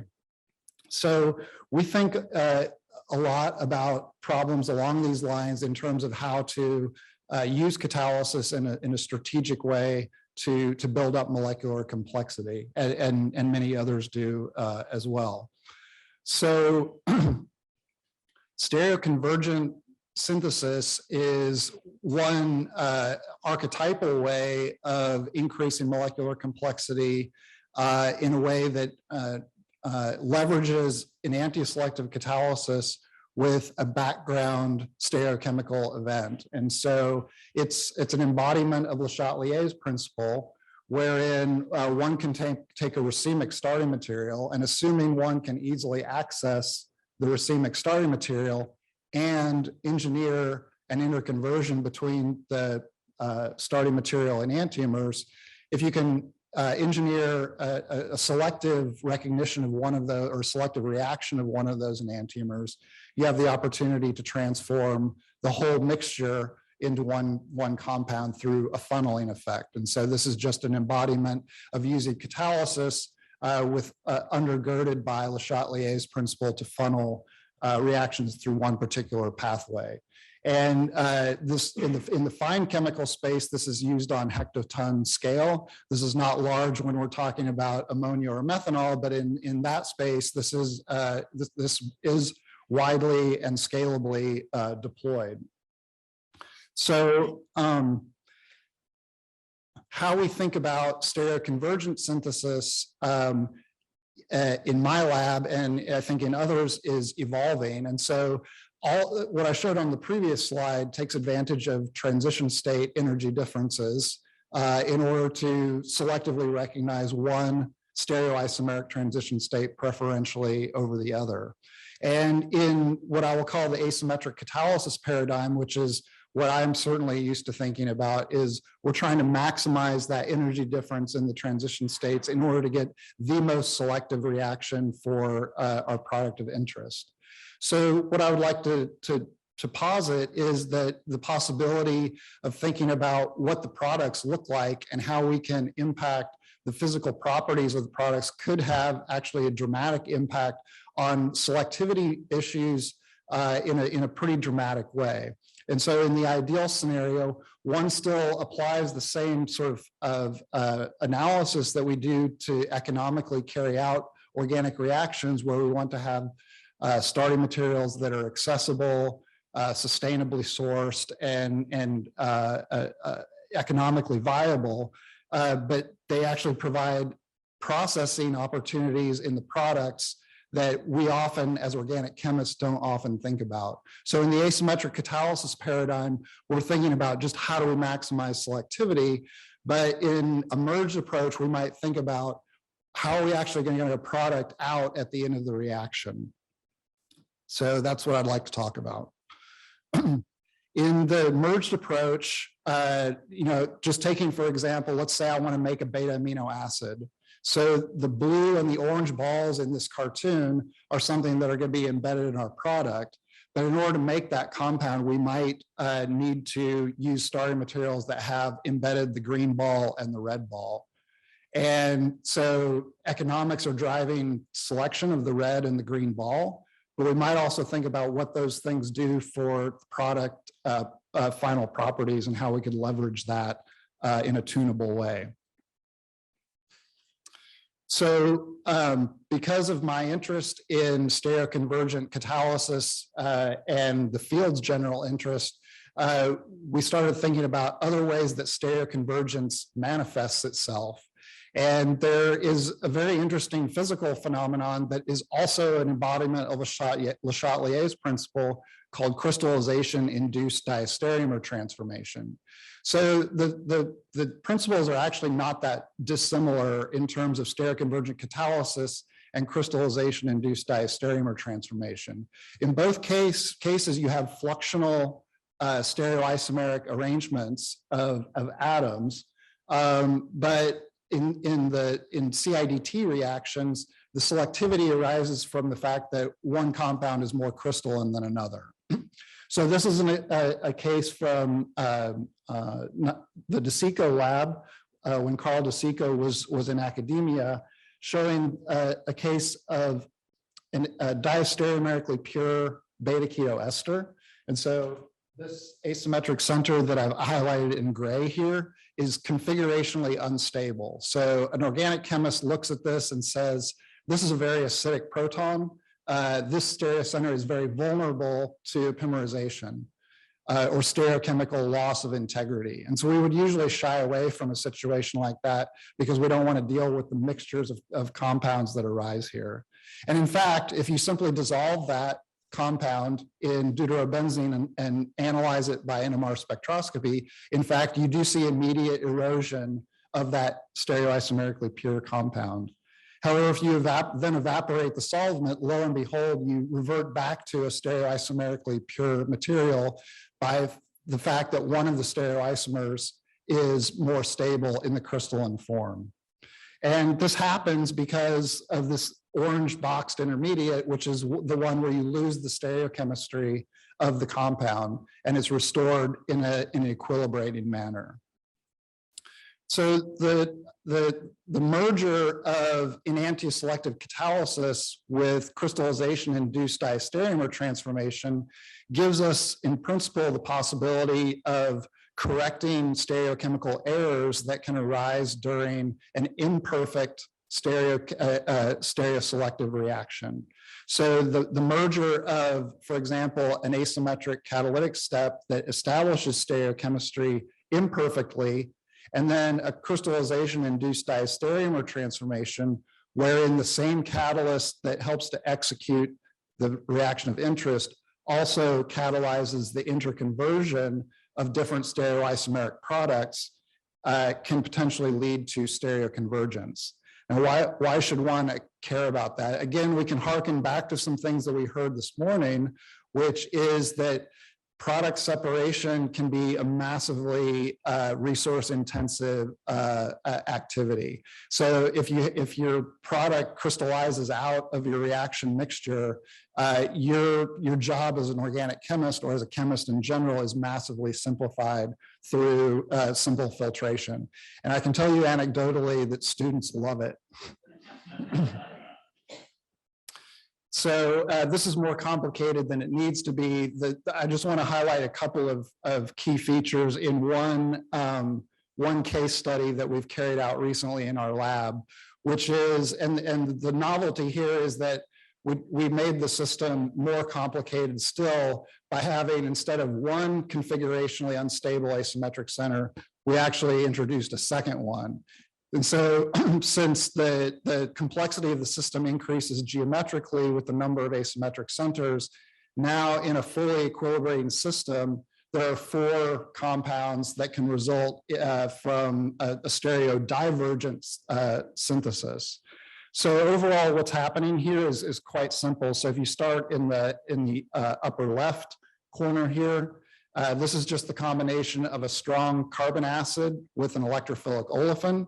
And we're making use of some of the catalysis concepts that were introduced, that were shown to us this morning in terms of chiral general base catalysis using organocatalysis and hydrogen bonding catalysis. So we're activating one reactant, we're bringing them together to form a new carbon-carbon bond, and the catalyst is helping to control one asymmetric center in the molecule.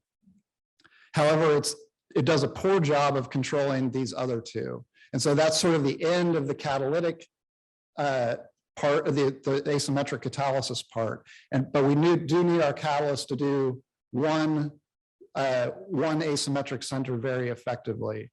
And then there's a phase of the reaction that involves this equilibration step, that if we can have one intermediate or one diastereomer that is more crystalline, then that can, in principle, separate itself through Le Chatelier's principle. And so that sort of merged asymmetric catalytic reaction with a double crystallization-induced diastereomer transformation was not a known process. I do want to say that the double crystallization-induced diastereomer transformations were known through classical resolution from back in the 60s, and the Merck process group also has a beautiful example of a double CIDT reaction that's separated from when the asymmetry is introduced. And so the overall concept of using CIDT is certainly not a new one. So in the initial iteration of this, we were able to demonstrate that, in fact, you can use a chiral catalyst, and this one was developed by Darren Dixon's laboratory at the University of Oxford. It has a lot of the features that Anita mentioned, which is a strong organic base coupled with a hydrogen bonding recognition element. And this does a very nice job of controlling a configurationally stable asymmetric center. And then it also continues to act on this acidic CH bond. Now, what I'll point out is if you run this in a fully homogeneous system, you get zero selectivity. So this is completely unselective in solution. But if you switch the solvent to one in which you get precipitation, now you get one diastereomer because of the physical properties differences between the two isomeric forms. So that's a one-fold CIDT reaction, and we did a number of examples of that. But then you can increase the complexity by making the nucleophile prochiral. And now in this case, you have two asymmetric centers, again, in a homogeneous system. And I'll show you some in situ analysis here in a second. You have an unselective reaction, but if you choose your solvent well, and these are nicely scalable at a high concentration, you can get a single diastereomer and high enantiomer selectivity. Okay, so this is a nice experiment that Will Castles did that demonstrates that at the beginning of the reaction, everything is in solution and it's completely unselective. So the bars on the left are illustrating what the mole ratio of the different diastereomers are in solution. And you can see there's no selectivity at all. In fact, the product that we end up isolating is not the major component in solution. At about hour 3, you start to see precipitation. And then as you analyze this, as the reaction goes, you see full convergence or nearly full convergence to the compound that we isolate. So the last chemistry slide that I'll show before I give some problems that we need to solve or opportunities that exist in this area are the fact that this is very easy chemistry to do. So this is pure product, simply filtered from the reaction mixture. And if you're used to thinking about sort of heterogeneous catalysis, you might recognize this as sort of an inverted case of heterogeneous catalysis, because we've filtered off our product, but we still have our catalyst, our soluble catalyst in solution. So you can simply charge more reactants at this point and do the same thing again. And so this reaction recycling is occurring in a homogeneous fashion rather than a heterogeneous fashion. So where I think we're really lacking in terms of this as a tool that can be broadly deployed is prediction and also understanding what drives which diastereomer or which stereoisomer we get out of the reaction. And that's, I think, where we have the greatest opportunity for future work. So the good news or the bad news, depending on how you want to look at it, is that the stereostructure that we get is fluid, and very small things can influence which diastereomer we get. So we view that as a potential opportunity for understanding and development. So I'll just give you two examples here. One is if you make a remote change from a halogen to a nitro group, that very far away makes a change in the stereochemistry of the beta keto amide. Now, if you keep everything else the same, but you change the identity of the amide from morpholine to dicyclohexyl, that actually inverts two stereocenters. And candidly, we have zero idea of why that would be the case. What we lack is the ability to predict physical properties for as a predictive tool for how we attach things at these peripheral sites and how that's going to impact which diastereomer we get. And really what we need are solubility predictions and melting point predictions, which seem like really silly things to talk about in a catalysis forum, but that's kind of, if one wants to apply that, these tools, those would be required. I'll just close with one final experiment, which is to come back to this beta amino acid idea. And so just to give an idea that this concept could have legs, we have shown that you can extend this into other reactions that are pretty simple, but build up a lot of complexity in a way that would be unstereo controlled without the crystallization-induced diastereomer transformation. So ethyl acetoacetate is a great large volume building block, and we can add that under organocatalysis to imines to make beta amino acids. Again, this stereocenter is completely uncontrolled in a homogeneous sense, but if you just change the solvent to one where you can do a crystallization, now you can get very nice levels of selectivity. So with that, I think I'll stop, and I'd be interested to hear thoughts and questions that you have. Thank you.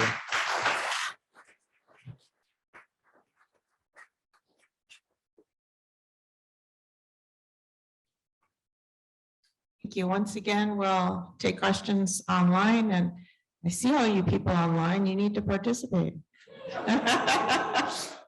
Way to call them out, Karen. I'll expect to see some hand raised, but in the meantime, we have some people in the room. Go ahead, Jake. Jeff, do you have a sense what the state of play is for computational predictions of this type of thing? Like, have you talked to theorists while you've been doing this, and have they said, you know, it's something we could do if we had the inclination, or, you know, it's 5 years away just to come up with the potentials? So good question, Jake. I sort of get mixed signals. In general, I think that there are some reasonable DFT tools for doing things like solubility.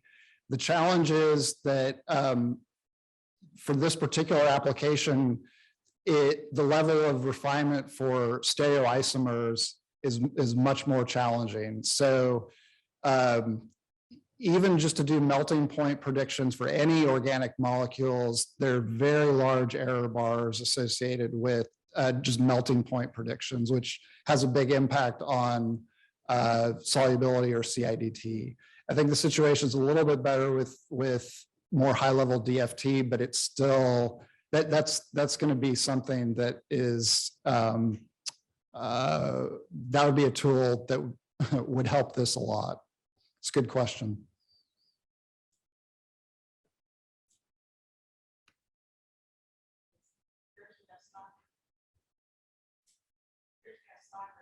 No, just kidding. We just really want to hear from you.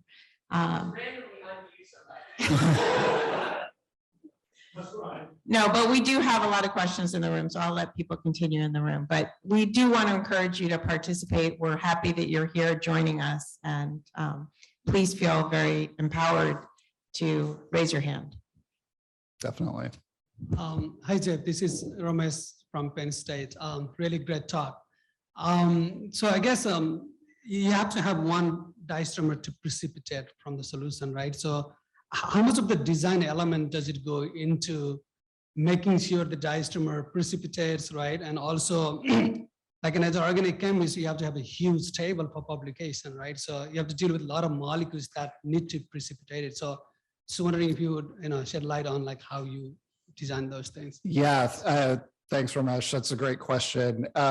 So I think the way that my thinking is evolving about that is, so this last example that I gave, we sort of got lucky that the things that come out of big bottles were immediately crystalline. And so we didn't have to do any sort of bespoke design. But we have other cases that we're working on where, and we're limited right now by our chemical intuition, but so far that, we've gotten lucky a couple of cases where, for example, let's say you wanted to, instead of have an ethyl ester, you want to have a benzyl ester.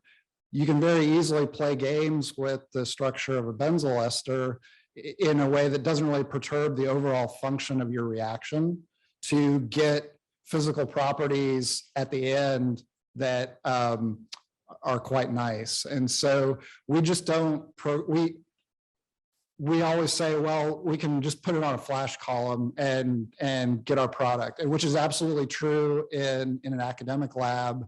So we're just not used to thinking about that sort of design element in our reactions.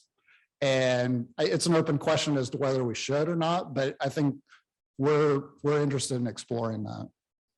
Yeah. When you have that situation where one diastereomer is much more stable in the solid form than the other, what kind of free energy difference do you typically have? I mean, you can measure that in solution, I would assume.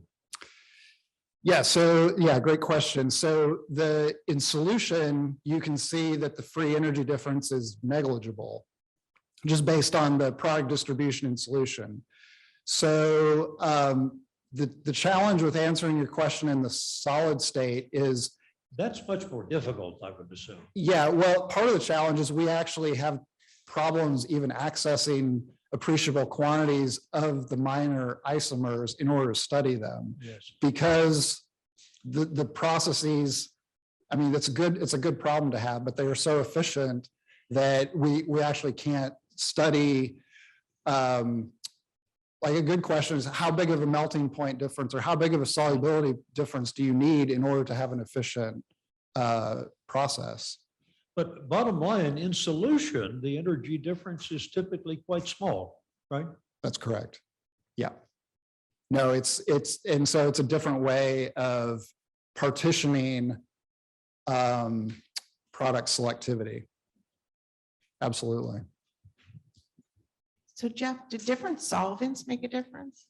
Yeah, so solvent is almost everything. And so we run the cases that we've done so far, we have tended toward hydrocarbon or ethereal solvents as being very conducive for inducing precipitation at some point of the reaction.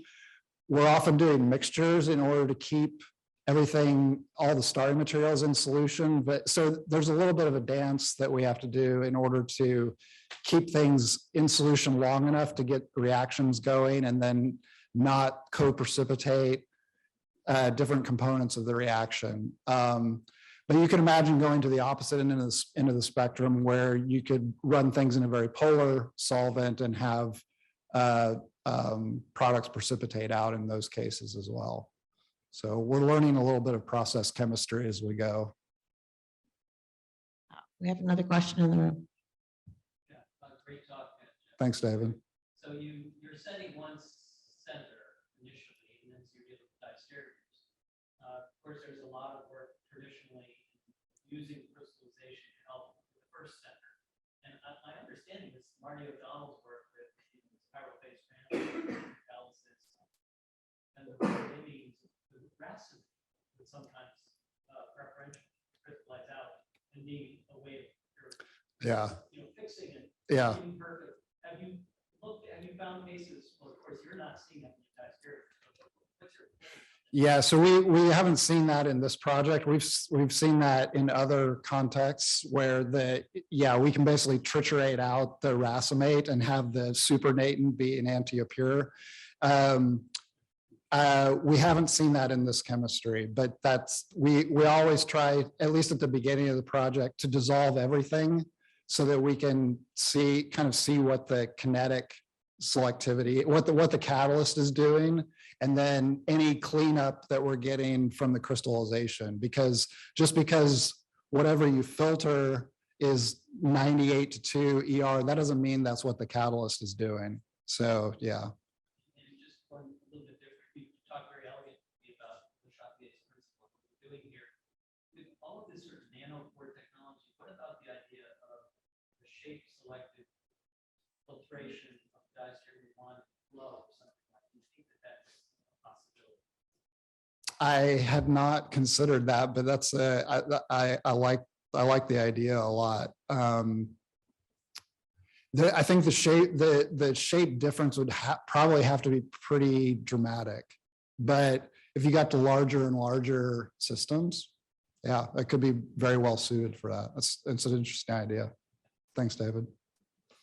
All right, Jeff, thank you so much for sharing that chemistry with us. Thank you.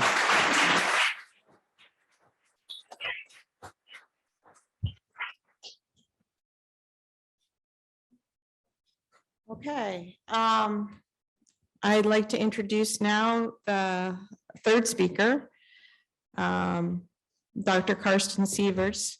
He is a professor at Georgia Institute of Technology with research interests in heterogeneous catalysis, reaction design, applied spectroscopy, and characterization and synthesis of solid materials. And combining these interests, he seeks to develop processes for the productions of fuels and chemicals. And we're so delighted that you're here to tell us today about mechanocatalytic processes. Thanks.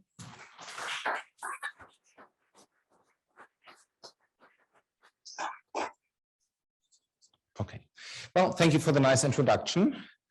I would like to talk about mechanocatalysis, and I think this nicely ties into some points that we heard this morning about reaction engineering and reactor design being a strong component in any progress that we want to make.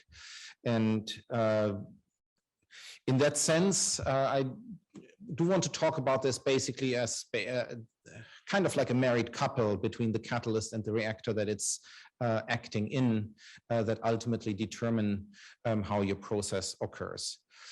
Few thoughts on what is mechanocatalysis. In principle, mechanochemistry is the principle of performing chemical reactions in which energy is provided in the form of mechanical energy impact instead of heating. So this is typically done in a ball mill, but it doesn't necessarily have to be the case. Twin screw extruders would be another example. Mechanochemistry and milling processes are very scalable. So just to make that case, I'm showing the picture on the left, which is a cement mill where quantities of clinker that come out of a calcination kiln are processed, and each one of these can process several tons of clinker per hour. It's also very old. If you look at historic evidence, you can definitely find processes from the Bronze Ages where chemical reactions were performed by mechanical forces. Some people say that even some food processing practices from the Stone Ages would qualify for that. Yet it's kind of underutilized and poorly understood. And I hope that my talk today will give you some insight into the potential that it could have if we invest more resources in it. A couple of distinct features are that I can perform solvent-free processes under nominally ambient conditions. And that opens the door to a couple of new applications. And in fact, There are success stories there, from organic synthesis to processing of solids that I will show some examples about in various other applications. I try to stay out of organic chemistry because I know that James Mack will talk about that in a little more than an hour. So I try to not compete here.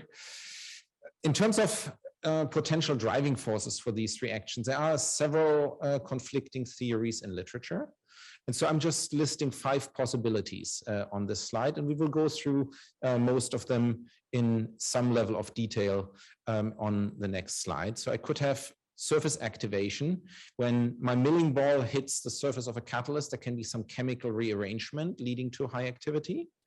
I could locally heat the impacted surface and create short-lived hotspots. We could have some kind of rearrangement of bond geometries leading to lowered activation barriers.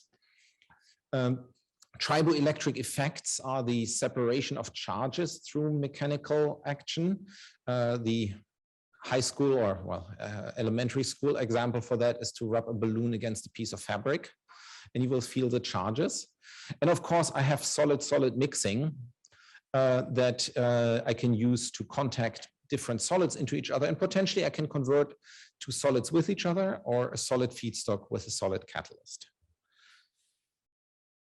I should mention that the use of mechanical forces by no means is exclusive, so I can still heat the ball mill reactor or potentially provide other forms of energy by shining light into a transparent milling vessel or something like that.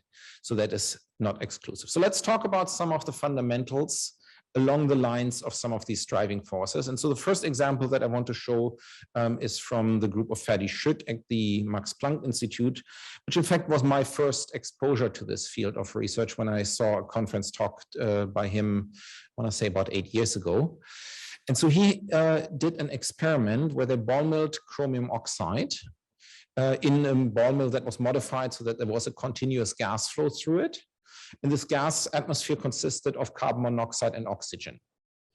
And so the carbon monoxide is burned to carbon dioxide. That's not the most exciting chemical reaction, but they used that to illustrate catalytic activity, which you can see on the right here.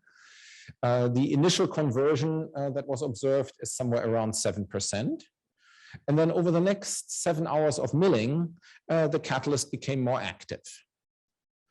And after about 6 or 7 hours of milling, he reached about 26%.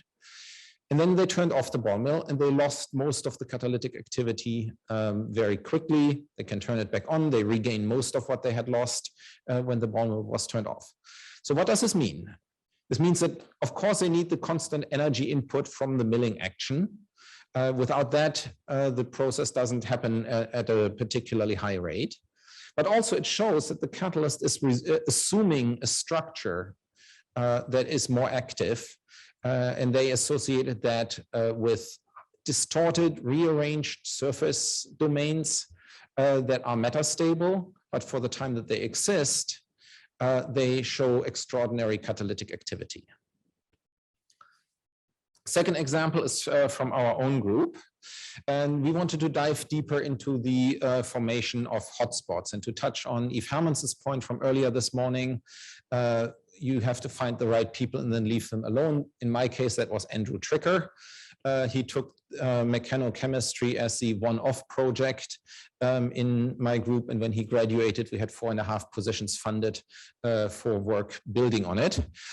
In his deep dive on hotspot formation, we did a couple of things. So we made a transparent milling vessel that you can see on the right there.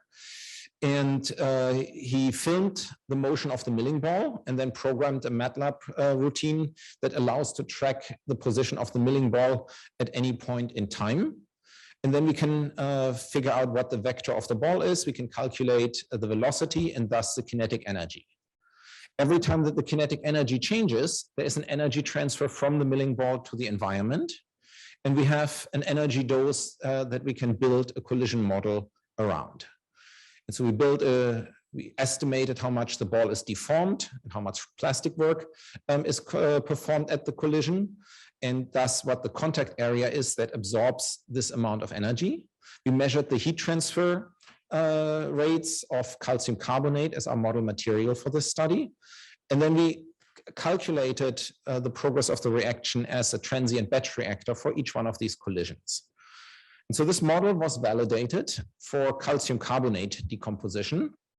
It's also an important reaction in cement making. That's basically burning your limestone to include it in cement. And we see that the rate of CO2 formation that we sweep out of the ball mill in an argon stream depends on the milling frequency.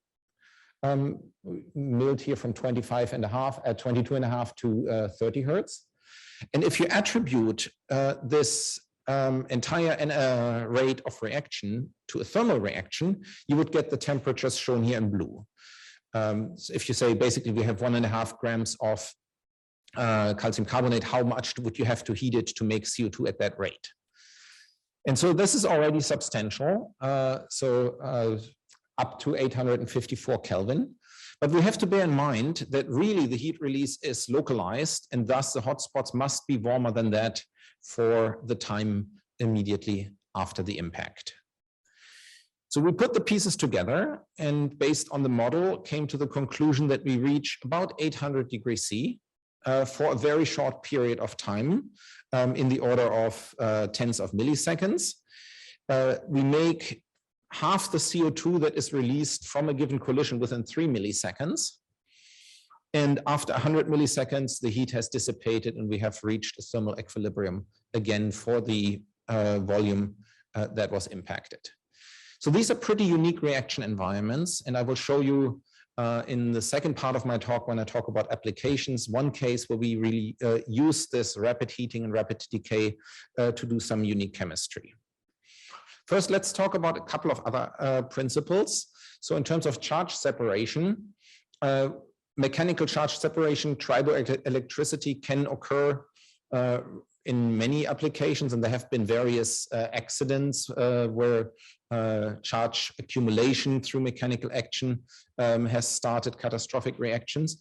But one really interesting approach that has become popular in just the last few years is to combine these mechanical forces with piezoelectric materials. Now, piezoelectric material is one that changes its shape when you apply an electrochemical potential or vice versa. You can use it, for example, in precise balances to measure a weight by measuring the current that is generated through the compression of the piezoelectric material.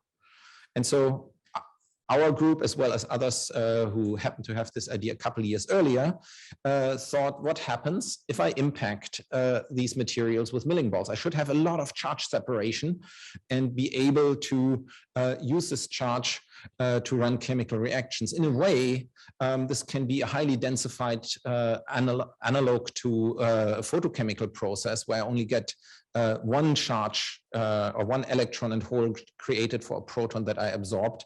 At the point of collision, I would conceivably make a whole ensemble of those.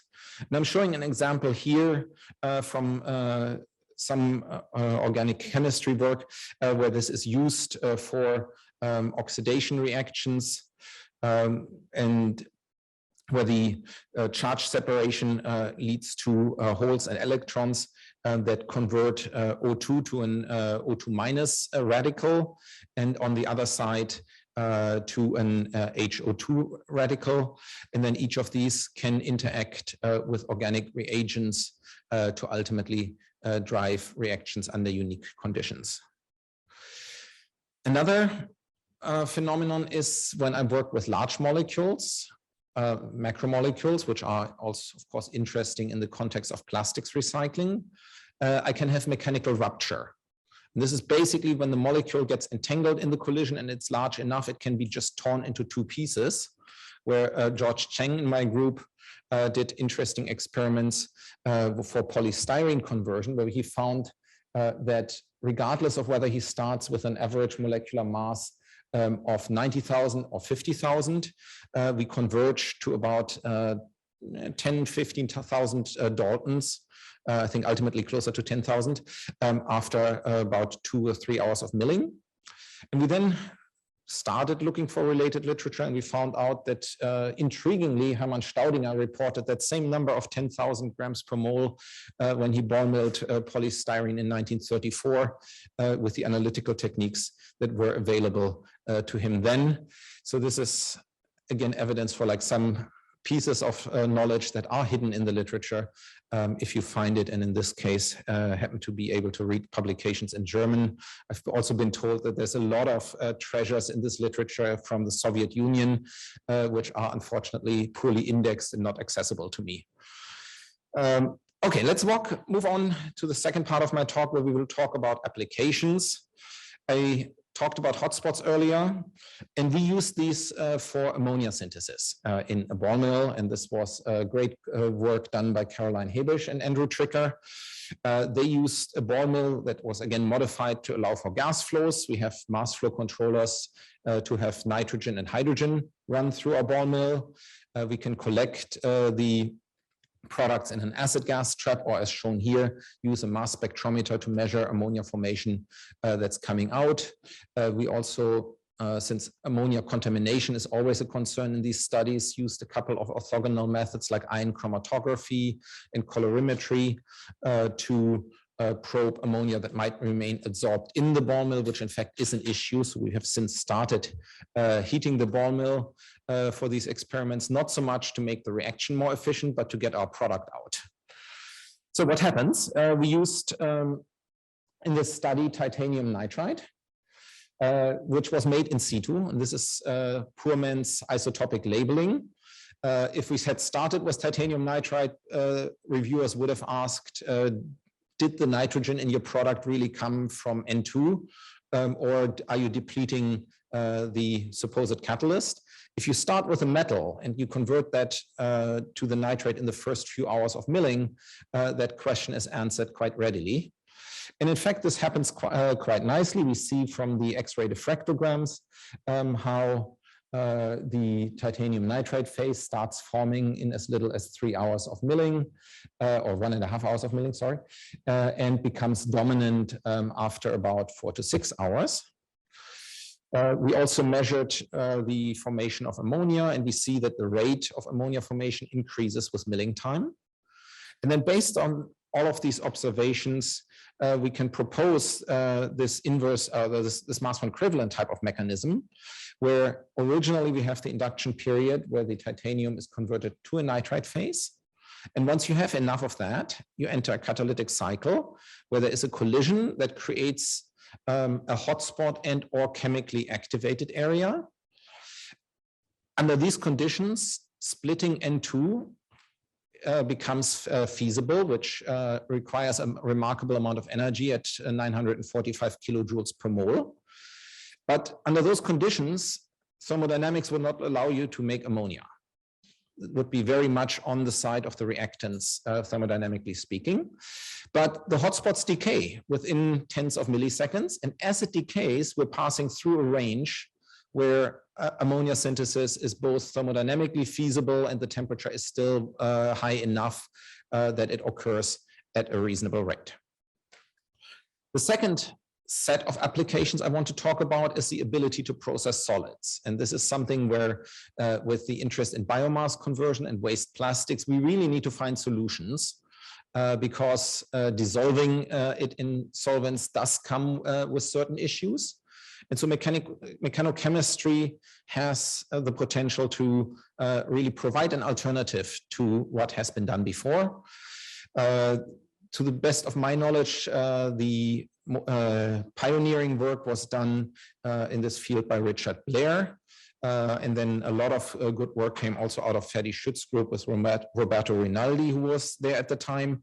And they showed that they can use both solid catalysts, where in particular layered clays were quite effective, as well as small amounts of homogeneous Bronsted acids that were impregnated into the cellulose to then catalyze hydrolysis of cellulose to digestible sugars in a milling process that typically takes a couple of hours to complete. Our group has been working on plastics depolymerization with generous funding from NSF through an EFRI. And I just want to show a couple of examples here where we ball milled PET with sodium hydroxide. And we see that we form monomers originally at a constant rate. And then once we have depleted about 40% of our reactant, the reaction becomes very fast for the remaining 60%. Now this acceleration in rate coincided with a transformation in the state of my reaction mixture, as you can see on the bottom right there. So originally we were working with powders, a mixture of two powderous reactants. And that after this 40% conversion point, we're forming a waxy phase that coats the milling ball. And after that, the reaction becomes effective. Now, this could be a stochastic argument where if your reactant is coated against your milling ball, every collision will be impacting reactant rather than having steel-to-steel collisions that are less useful.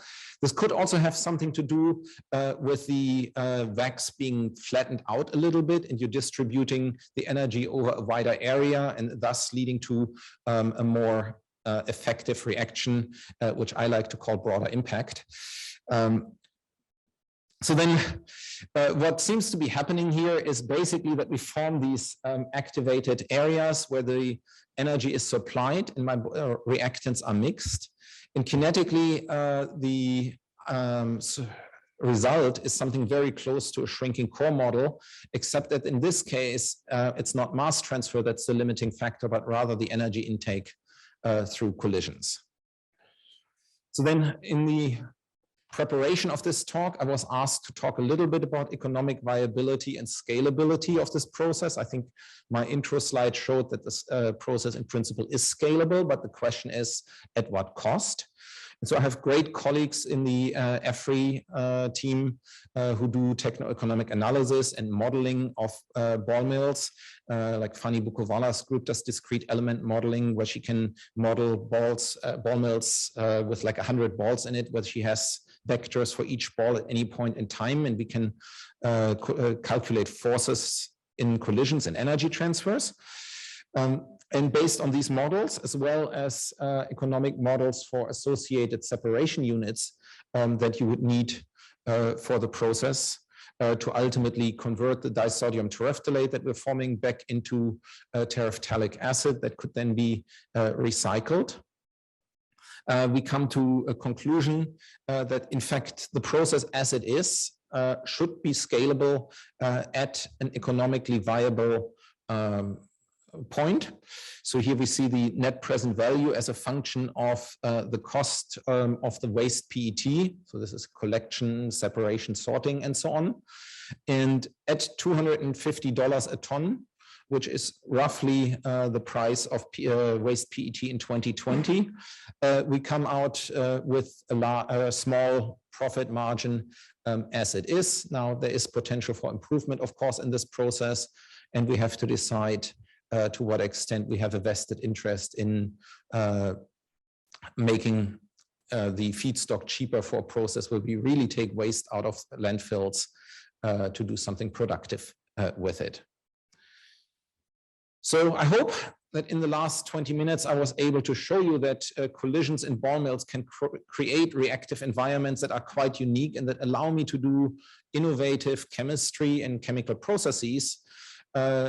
I think the two most interesting properties, at least for my group, are the generation of these short-lived, highly reactive intermediate environments that allow us to do chemistry without having reactions going through thermodynamic endpoints, and the ability to shear solids against each other to have them react with each other. So with that, I would like to thank students and collaborators who I will not read out individually, as well as funding from Georgia Tech, DOE, NSF, and 3 companies that supported parts of the work that you saw. Thank you for your attention.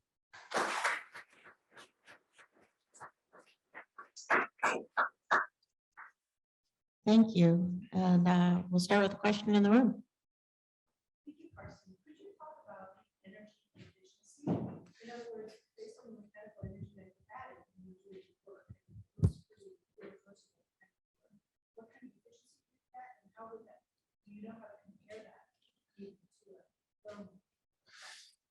Now this is a tricky question. So for the shaker mill that we use in the lab, it's fractions of a %. But we have not really done this analysis for heated round bottom flask in an oil bath either. So you have to talk about this at scale.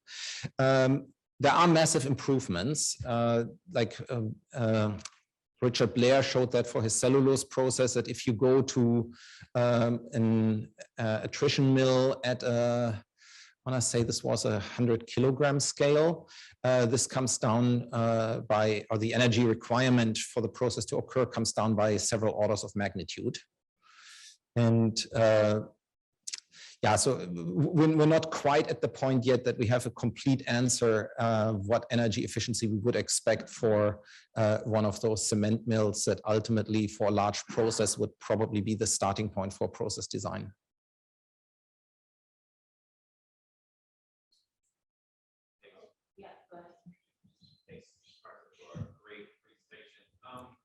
Question about how the energy transfers from the milling action at speed. So if you're at 7 hertz, the picture that you showed, as you go to like 30 hertz, is that a linear kind of transfer? Is it exponential? So we did 22.5 to 30 hertz.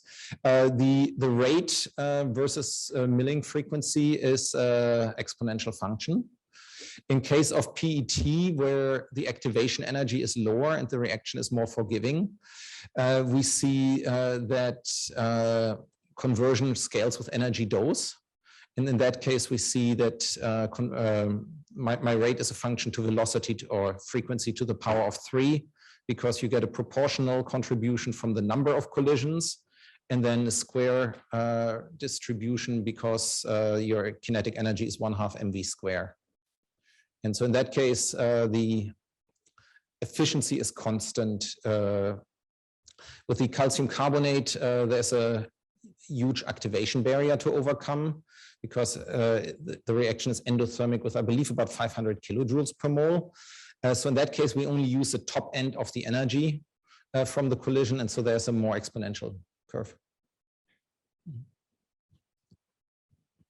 It looks like there was a question in the chat, but it went by and I don't have access to it. So could whoever wanted the answer to the question, could you just unmute and ask your question?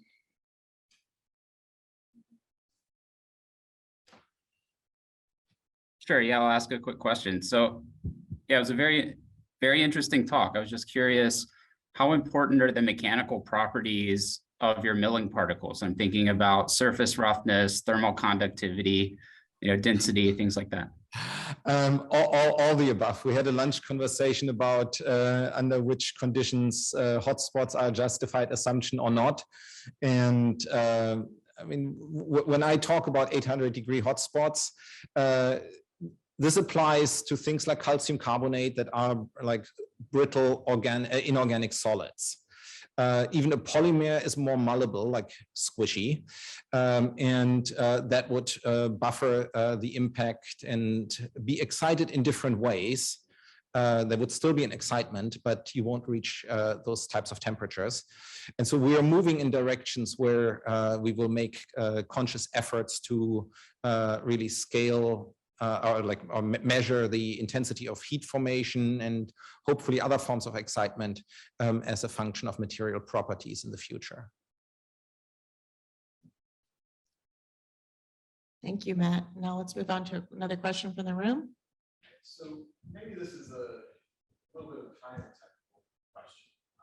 As you are hitting these calcium carbonate, I imagine that you're generating actually a rather high instantaneous pressure, right? Yes. So does that affect your temperature calculation? Like when you make higher than you anticipate? That's a good question. I mean, so first of all, you're absolutely right with the pressure. So what I didn't mention because of time limitations is that the original calcite phase is converted to aragonite. And aragonite is thermodynamically stable above 20,000 atmospheres. So we do reach such extreme pressure conditions. I don't know. So it's a model at this point. We did recently purchase an infrared camera that we will use to measure these hotspots, and we have a setup that should be ready for use soon that hopefully will allow us to probe something like this directly. In some cases, I'm not sure to what extent it's heat versus chemical arrangements anyway, because I mean, what is it? How do you describe the chemical potential of a ruptured surface? Is that hot or is it distorted or some of both? So, I mean, ultimately, heat is molecular motion when you go to the basics of it. So it's all convoluted. Yeah. Once again, if you're online and you have a question, go ahead and raise your hand or just unmute yourself. All right, can you hear me? Yes. Yeah, great. So really great presentation. I have a question about the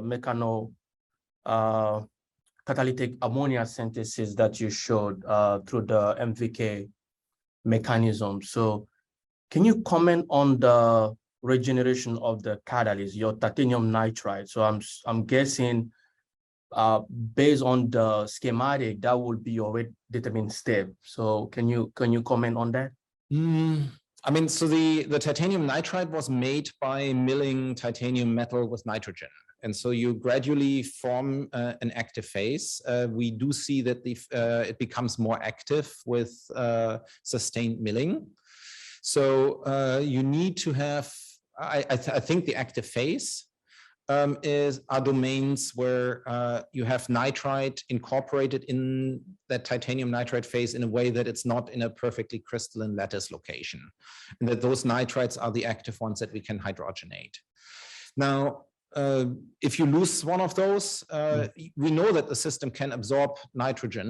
And in fact, there are many other transition metals that have been converted to nitrides in ball milling processes, not necessarily thinking about that application, but more from a material science and engineering point of view.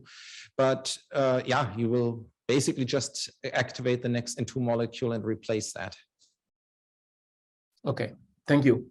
You're welcome. Thank you for your question. We'll just take one more quick question and then we'll take a short break. Very good question on your ammonia system. What do you do as you build up ammonia? Is it a process? Yeah, so we have a flow through ball mill for that, and we're trying to get it out. In the original paper, that was a bit of a problem, and we noticed that we need to heat the ball mill because ammonia likes to adsorb to steel. And at least in the initial stages where your rates are relatively low, a lot of the product sticks to, actually, I should say, either the steel walls or the catalyst or some combination of both. And so we originally detected that with ion chromatography, but then with heating and some other tweaks that we made, we've come to the point that we also detect it downstream from the reactor now. Let's take a short break and we should be back here at 3:40.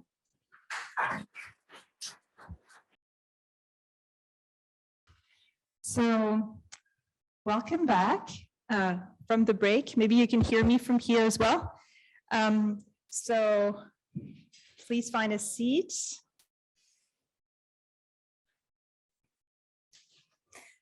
Okay, so it's my great pleasure to be closing the session today. My name is Audrey Moores. I come from Canada, from McGill University, where I'm a professor in chemistry.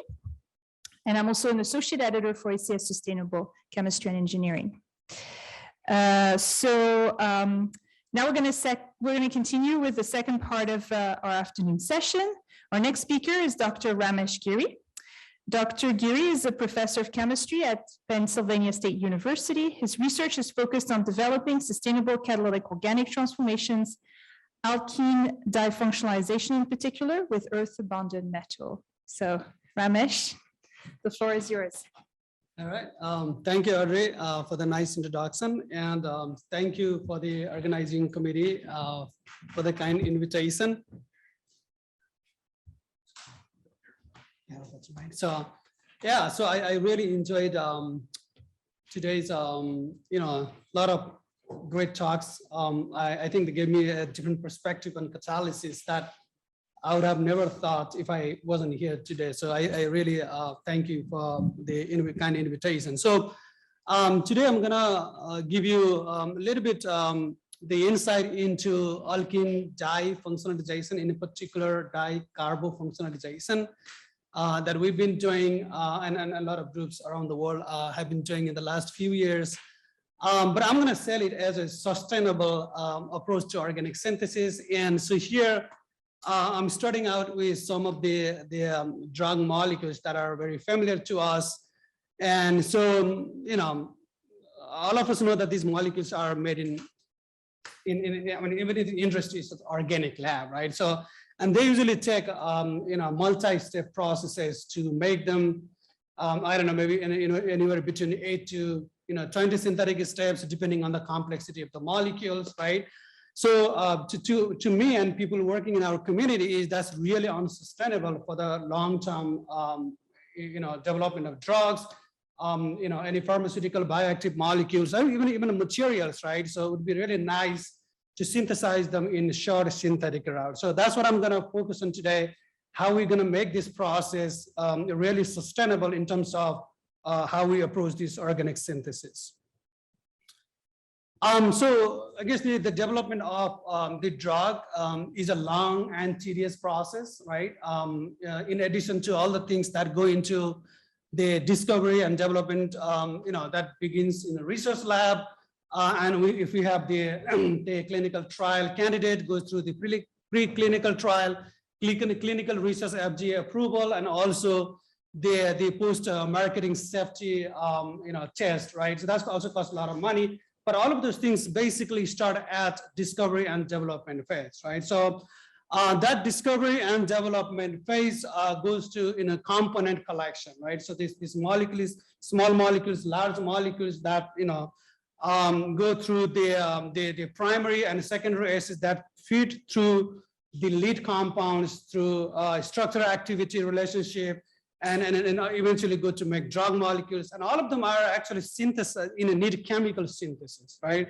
And those all converge into in some form of organic synthesis.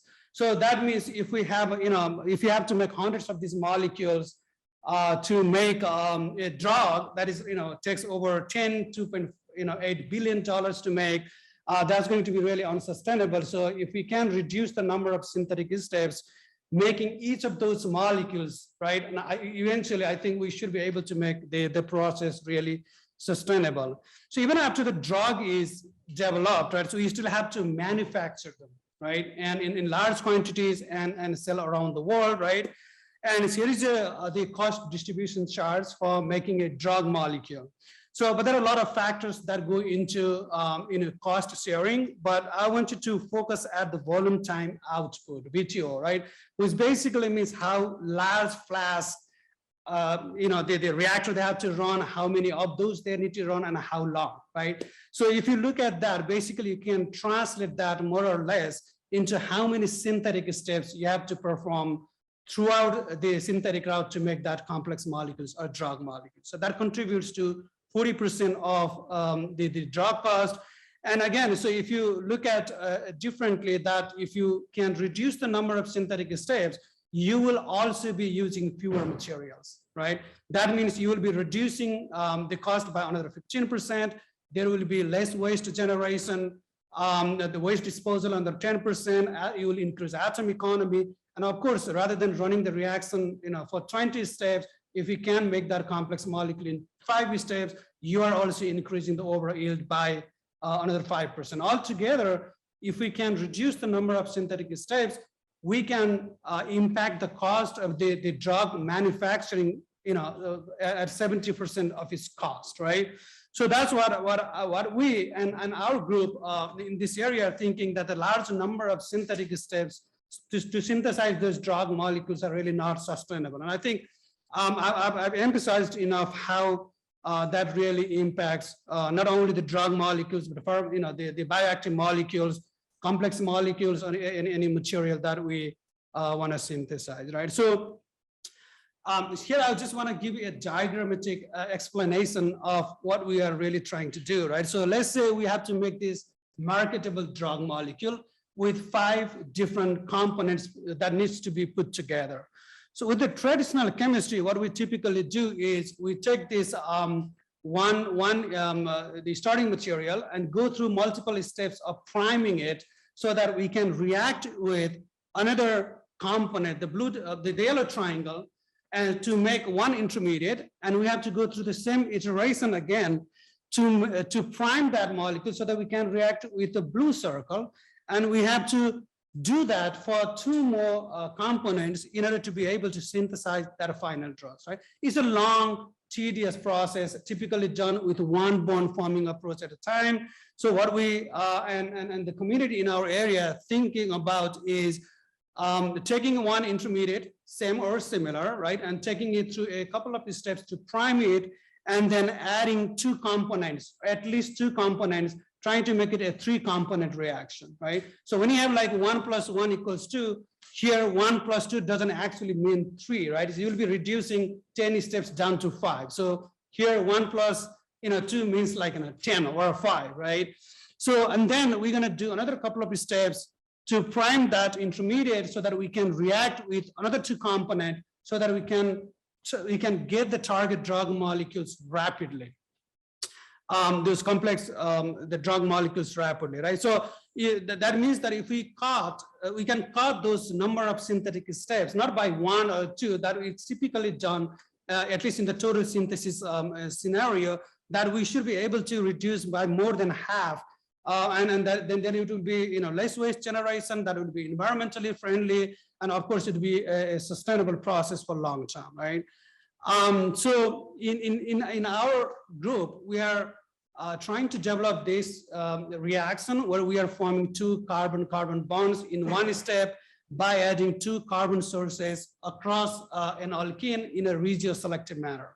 So we have typically done with using transition metal catalyst, but we are also using some photoredox catalysis that I don't have results to show you today, but I will show you some of the work that we have done to assemble organic halide with organometallic reagent, adding them across an alkene to build complex molecules rapidly, right?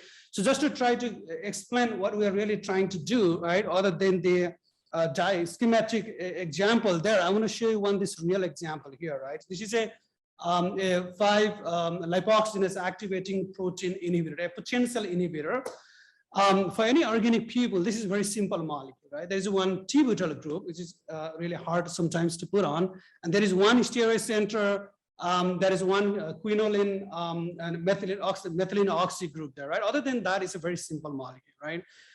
But it took 12 steps to make that molecule, right? I wouldn't say the more people are trying to do it in the shortest synthetic route, but with the available 1-step bond forming approach available at the time, it took 12 steps, just to 4 steps to add the T-butyl and phenyl group, another 6 steps to convert the methoxy group to quinoline methylene oxy group, and the methoxy to hydroxy, another 2 steps to convert that hydroxy to carboxylic acid, right? So what we want to do in our program is completely revamp the synthetic route. We don't want to rely on we completely change the retrosynthesis of these type of molecules so that you can take a very simple molecules there, this hydroxy ester there, methoxy ester, and in 2 steps, we can prime that for a 3-component reaction where we can put this T-butyl group and phenyl in 1 step, and then with additional 2 steps to convert the methoxy group to the benzyl oxy group there. So we can reduce the number of synthetic steps from 12 to 5, right? That's what we are really imagining in this kind of multi-component reactions in a controlled fashion that we can add multiple reagents across alkene. But of course, developing this kind of reactions is challenging, right? It's been around like for almost 35 years, right? So, but typically what people did was there was always a scope limitation, and I will explain in this slide what the scope limitation was for the last 35 or so years, right? So, but before I explain that limitation, so how we imagine that this reaction would work is, So we basically borrowed the elementary steps from cross-coupling and Heck reactions, right? The two of the Nobel Prize winning reactions that won Nobel Prize in 2010. So the oxidative addition of organic halide to the metal catalyst would generate an organometallic intermediate. And then the olefin binding followed by migratory insertion would give us an alkyl. And that alkyl metal intermediate would undergo transmetallation with the organometallic reagent to give us a organometallic species, and that would undergo reductive elimination to give us the dicarbofunctionalized product, right? But again, so it's kind of like counterintuitive because we want to use the cross-coupling and Heck reactions to do our reactions, but at the same time, we have to suppress those reactions because those are going to be acting as side reactions. So for example, if you have this oxidative addition intermediate that can directly undergo transmetallation with the organometallic reagent to give you the cross-coupling product. And also you have this alkyl metal intermediate, pre-transmetallation and post-transmetallation. Both of them can undergo beta hydride elimination to give you the Heck product, right? So how do we want to address this problem, right? And because of these two problems, right? So people always used substrates, for example, a bicyclic system or dienes, where you would generate an intermediate without beta hydrogens or an pi allyl metal complex that would not undergo beta hydride elimination.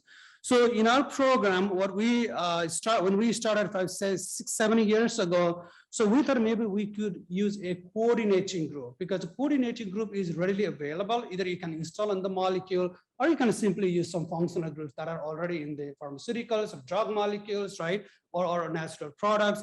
So that way we can kind of think of this substrate as a bidentate ligand. So that would basically intercept the oxidative addition intermediate there in the catalytic cycle at 2 o'clock there, right? To form the intermediate that can promote migratory insertion, because now we are doing that process in a pseudo intramolecular fashion so that we can slow down the cross-coupling step, right? And once we form this alkyl metal intermediate that is down there at the corner, that would be a metal cycle, right? So the metal cycles are known to undergo beta hydride elimination much more slower than their acyclic variant. So we thought maybe we can, once we generate this metal cycle, we can keep them in solution long enough so that we can do transmetallation and reductive elimination to form the dicarbofunctionalized product. So one problem in addition to 5 minutes, one problem in addition to reaction and cross-coupling is the rearranged product that we can always see in this process, right? So so when we started this, we started using coordinating groups such as imines, and you can see here we can add those two aryl groups across this alkene in a highly regioselective manner because it goes through the metal cycle process. So later on, we expanded the scope of this reaction to include more pyridine type of substrates, and also utilizing this kind of 3-component reactions to make polyaromatic hydrocarbons. And we are also eventually going to use them to make like nanographenes and things like that, right? So if you look at this scheme here, right, we're kind of doing a little bit cheating here, right? So we really wanted to do unactivated alkene. The alkene is activated, it's terminal, right? And also needs to install imine as a coordinating group, right? So that needs to, before the reaction, and has to be removed after the reaction. That really goes against the spirit of reducing the number of synthetic states, right? So in the next few slides, I will show you some of the examples that we've been using to address this problem. But I want to show you some of the outstanding problems that we have in this area, right? So we want to use the sp3 hybridized carbon. Those are much more challenging. And in JPulse in the previous slide, separated sp3 from rest of the sp2. That really shows what the problem is. We want to use a completely unactivated alkene. We want to use internal alkenes because those will be more sterically hindered and more challenging to add 2 entities across this double bond. Also, we can generate 1 to 2 stereocenters that would give, that would be hard to control the stereoselective process. And there are people in our community that have been developing this stereoselective dicarbofunctionalization reactions. And also we eventually want to remove the idea of installing coordinating groups so that we can use simple functional group or subset that do not have any functional group at all. So here's an example that I want to show you where we've been able to combine both sp3 hybridized carbons, adding not only primary but also both secondary sp3 carbon centers across internal alkenes, right? So the reaction has really broad scope, and I didn't want to go through all the scope here, but if you look at the one at the right, bottom right corner, you can generate that kind of complex molecules where you have 4 contiguous secondary carbons, in the molecule that is really hard to synthesize otherwise, right? So, but if you look at this example, we are using an activated alkene again, right? So what we really wanted to do was use a completely unactivated alkene. So here we've been able to use imine as a coordinating group, where we've been able to add 2 aryl groups across this unactivated alkene. Here the trick is the use of silver or copper salt as a co-catalyst, because if you just change that to a phosphite ligand, you can get a completely different regioisomer, not even the regioisomeric flip of the aryl to aryl group, but a 1,3 product rather than 1,2 product where the alkene is, right? By just changing the co-catalyst to a ligand, a phosphite ligand. And this reaction basically proceeds through the formation of 6-membered metallus cycle right there, that is intercepted in the first reaction. But in the second reaction, that undergoes a metallus cycle contraction to 5-member, and that's what that is intercepted during this process, right? Again, here we are still using imine and diaryl group, right? So the next difficulty is to add an sp3 hybridized carbon across that unactivated alkene. Here I'll show you this example here where it's the electron deficient ligand to promote this reaction. That basically you can see, you can see the red acceleration in presence of the DMV ligand here. And I want to skip the next graphs here, but depending on the sterics and whether it's a cis or trans, you can promote or slow down these reactions, right? So again, here we're using imine as a coordinating group.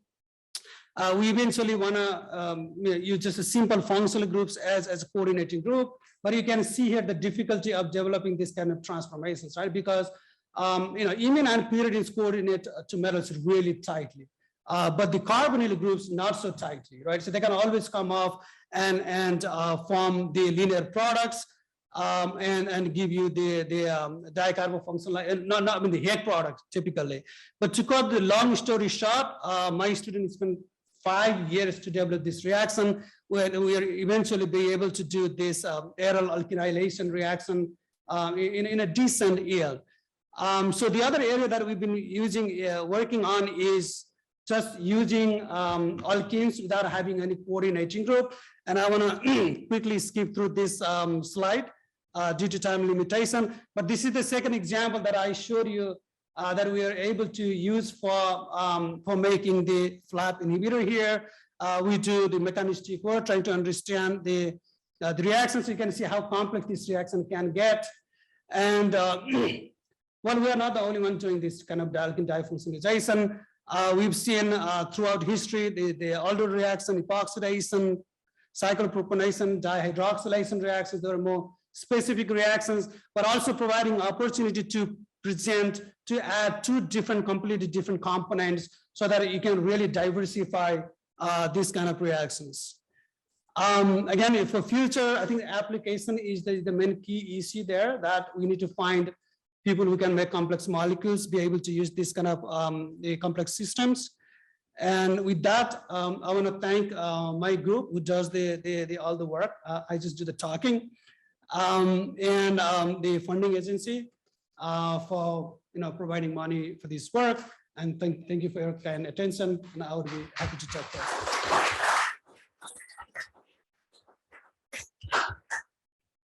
Thank you so much, Ramesh. That was a great talk. So I just want to remind everyone online that if you want to ask a question, you should raise your hand, or you should just unmute and ask. So I don't believe I see any hand up at the moment. So I'm going to turn to the audience if someone has a question. If not, maybe I'm going to start. So you presented some really beautiful examples here. And as an editor who receives a lot of submissions of people who are trying to do multiple steps at once, I find it very hard, not being an organic chemist by training, to figure out if it's a valid method or if it's just like doing whatever, you know, and sometimes it's, you know, like, oh, we did 4 components together. And it's like, is it relevant? So what would be the advice in terms of guiding your research to the kinds of multiple components that make sense to, in the end, make a complex molecule that can be useful? So thank you. Thank you. That's really a great question, right? So that's why I think at the end of this slide, I did put down that application part, right? Because we're not trying to, you know, add on to the synthetic methods that are already there that you can add in a sequence of complex molecule synthesis, right? So for us to be able to use this kind of reactions, you have to completely revamp the retrosynthesis, right? You have to be able to disconnect it differently, right? And I think one of the future goals that my group, and I'm sure the other groups are also working on that, is find a target molecule first and do the retrosynthesis that fits these reactions where you can have a 3-component bring together and make those complex molecules rapidly. I think that's where that really needs to be done. Other than that, you know, other than that, it always be limited to, you know, being a cool reaction or not so cool reaction.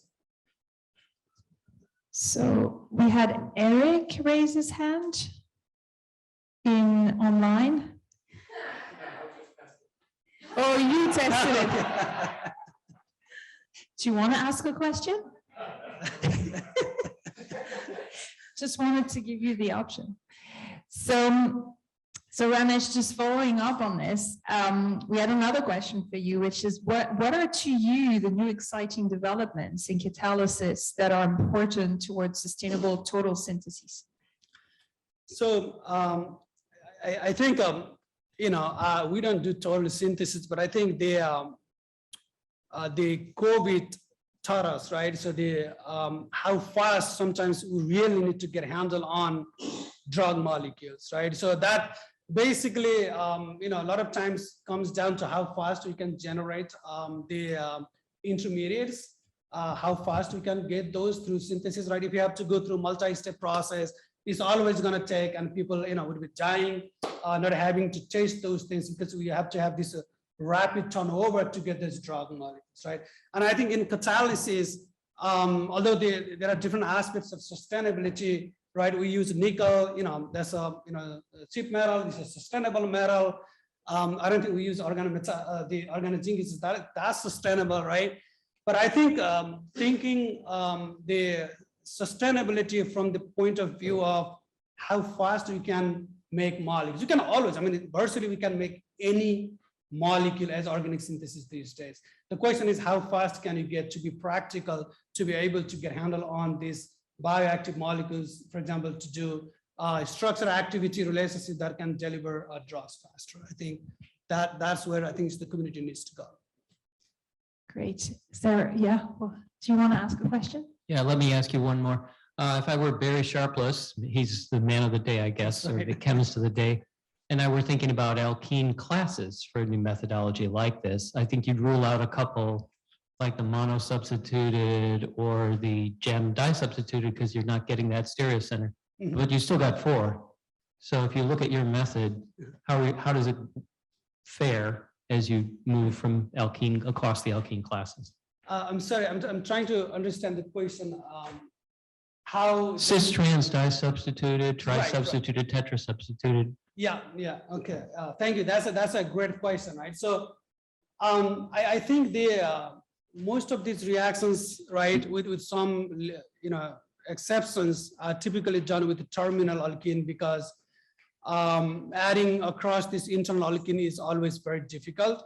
But I think if you can add them across alkene, at least with the transition metal catalyst, so the way the catalysis works there is that you have a migratory insertion, and the transmetallation and ductile elimination. So when you have migratory insertion, that's basically a carbon-metallation state, right? That's gonna add from one phase or the other, right? So always gonna generate those two stereocenters in a cis fashion. So I think there is a much better opportunity to control not one stereocenter, but both stereocenters at the same time. I don't know if that answers your question, but I think that also goes, I guess, with some of the other alkene difunctionalization reaction, right? So like, for example, gel soda reaction or cyclopropanation, they also add from the same phase, right? So I think it's going to be much harder, not from that point of view, but how we, with the three components together, how we going to add another ligand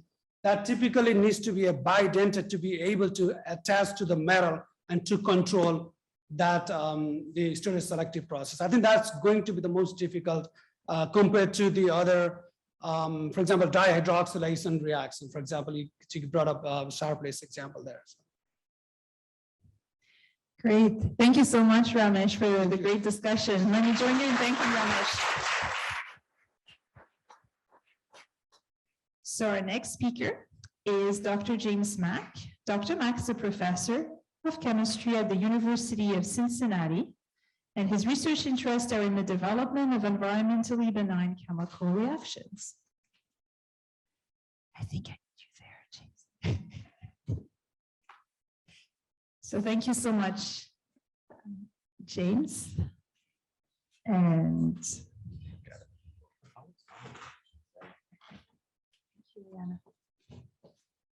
thank you. And I would like to, again, tell people in the audience online that if they have questions or want to reach us through the chat, they can do so and we'll follow up. James, the floor is yours. Thank you, Audrey. Thanks for the wonderful introduction and the opportunity to talk to you about some of the work that I do in our research group, or I don't do anything in our research group, some of the work our students do in our research group and in the field. And thanks you to Carsten for warming up the crowd a bit, because we didn't coordinate, but everything you said is not in this presentation, but it would have been all the things I would have said if I had a whole seminar to go through. So together, we're going to pack it all in. I'm going to start with some of the things I hope you get to take away from the presentation. And it's really what I'd like to talk about is the possibilities. So I think there's a lot of possibilities in this area of mechanochemistry. I think Carsten talked a little bit about it. And so I'm going to talk a little bit more about it. And I hope when you leave this presentation, you'll say, okay, now I know some possibilities that are available that I might not know before. So I'm going to show there's a variety of reactions that can be done in a mechanochemical process, especially metal-catalyzed reactions. For the majority, if not all of the reactions I'm going to show from a mechanochemical standpoint, were done in open atmosphere, ambient conditions. So there's no dry box, there's no dry conditions, there's no nothing. You literally open up a valve, put stuff in it, close the valve, mill. And that's pretty much everything you're going to see here. There's going to be a lot of aspects about what is the catalytic material. So sometimes you'll see a commercial catalyst, sometimes you'll see the surface of the material being the catalyst, and sometimes we might be able to generate the catalytic material in situ. So you see that as well. And you know, there's a lot of things that we do know, but there's so many things that we don't know. And so we're still growing as a field in terms of what the potential might be here. So Carsten showed you a little bit about vibratory mills, but if you wanted to go into this field, you would say, okay, I need a mill. What does that mean? So there's all sorts of different types of mills. There's jet mills, there's drum mills, there's bead mills. The vast majority about what the chemistry I'm going to talk about today is even a planetary ball mill, which is a ball mill that you put a lot of balls in and it kind of rotates around a bit, or the vibratory mill that Carsten talked about earlier. And there's different companies that have various versions of them. This is the mill that we used. This is a Spex mill. There's mills in Germany, Retsch mills and Fritsch mills.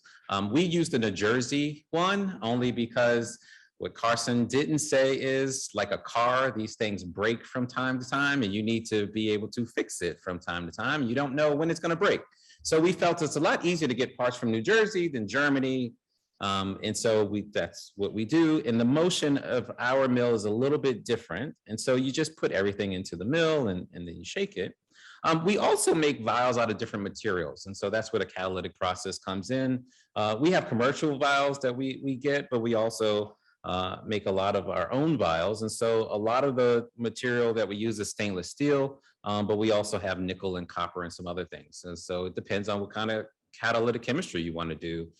You can select kind of the vials that you want to pick. Hopefully this works. And so this is how fast it actually goes. So Carsten showed you a slowed down version. This is how the speed of it is. I always say there's a safety cover so you don't see it real time, right? And so we got smarter, we got a plexiglass window, but this was not taken with a plexiglass window. So the graduate student bypassed the safety, opened it up, took the camera. God hope nothing flew out. It didn't, everybody was safe. And then we got the photo, but you liked it, right? So it's good, so it's important. If you slow it down, this is pretty much what it looks like. And so you could see, instead of going back and forward, let me see. Instead of going back and forward, kind of go in this figure 8 motion. We like that figure 8 motion because there's more randomness. So you get more collisions that way. Carsten also talked about twin screw extrusion. So he mentioned it, but this is what an extruder looks like. So this is Stuart James's work on the extruder. Basically, it's a barrel of screws, and then you just put the material in, you feed it through the feed port here, and then material just kind of goes down and the screws kind of press things together. And then the material comes out at the end. And there's different types of extruders, and what no one ever says is the hard part in all this is actually cleaning the screws. So there's these screw elements that you have to. It's easy to take one ball out and clean that, but when you have a screw, really difficult. I don't show any pictures of cleaning the screws because you might never want to do it. This is what it actually looks like in real time. So we had 2 white materials going in the feed, and then you get this yellow product coming out at the end. So you could do this pretty easily. And so it's a solid process all the way through. One other thing that I wanted to mention before I get to the catalytic stack is mechanochemical reactions are typically faster than they are in solution, and particularly things mix quicker.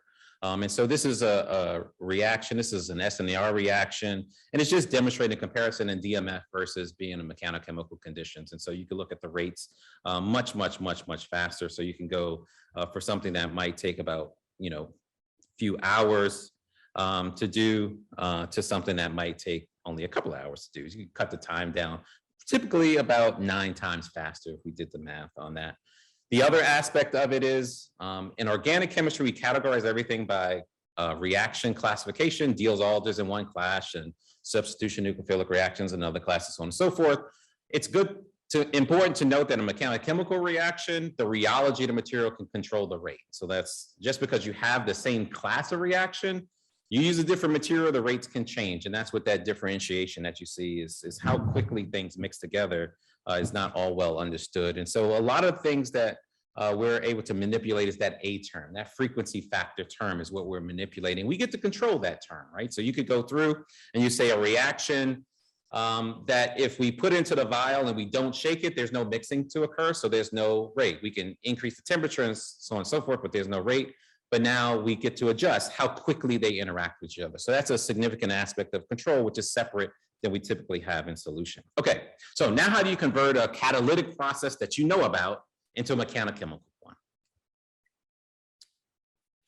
First, we have to understand what the differences are. Okay, so this is your traditional solution-based reaction, and you would go through and say, I take reagent A and B, I stick it into a flask, and those molecules will just sit there. So I'm going to add a solvent to get them to mix together. So I'm going to break down the crystalline lattice, adding the solvent. I'm going to stir it around, and then I have to get rid of the solvent. And now I have the product that I have. And so from a sustainability standpoint, the amount of liquid that we use is so much higher than the amount of materials that we go. Typically in a pharmaceutical process, it's about 85% of the mass that we're going to use. And so we're going to do exactly the same thing. We're not going to do anything different. I'm going to take the same 2 reagents. Instead of using a round bottom flask, I'm going to stick it inside of a vial. I'm going to use a ball bearing, and then the ball bearing is going to crush the particles down to a small particle size. So that's going to get the mixing to occur, and then I'm going to do chemistry. And so Mary Kirchhoff is an audience. I tell this story a little bit, but I'm definitely going to tell it to Mary. And I know I'm going to go over, but I'm not, because you're going to hold me to it. Mary came and gave a seminar when I was a graduate student. She talked about this thing called green chemistry and stuff like that. And I was like, okay, whatever. I was a good card-carrying organic chemist.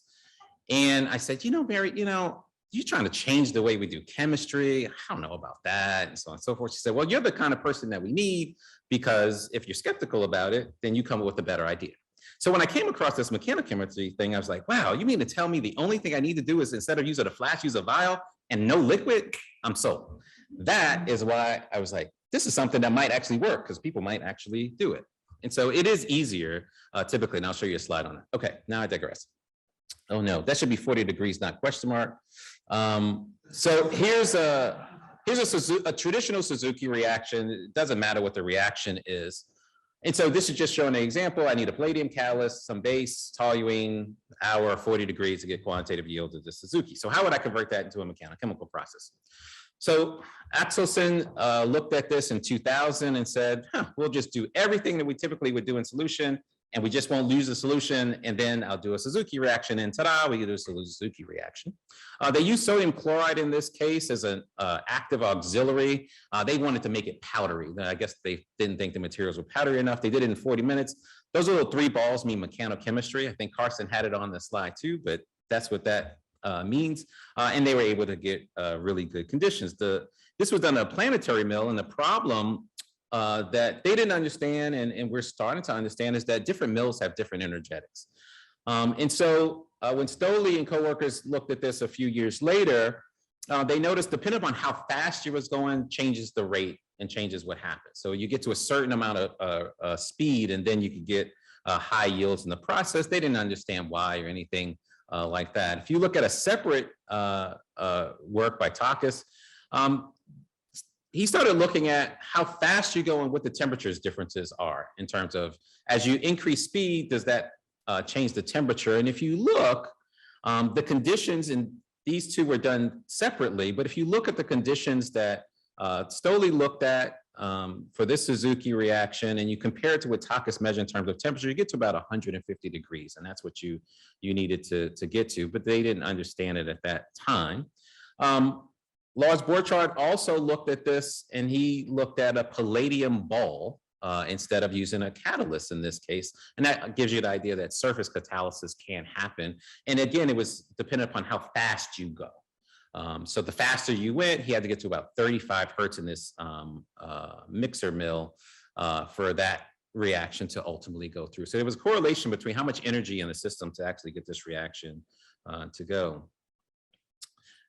Ito and co-workers also looked at this reaction, and they had a little different view of it. So they wanted to compare what would happen in solution to mechanochemistry and just do a side-by-side comparison. And so they talked about the simple setup, the fact that you didn't need inert conditions, and they compared it to what you would need to do this reaction on the right side over there, which you had dry solvents and a reflux condenser and a gas manifold and so on and so forth.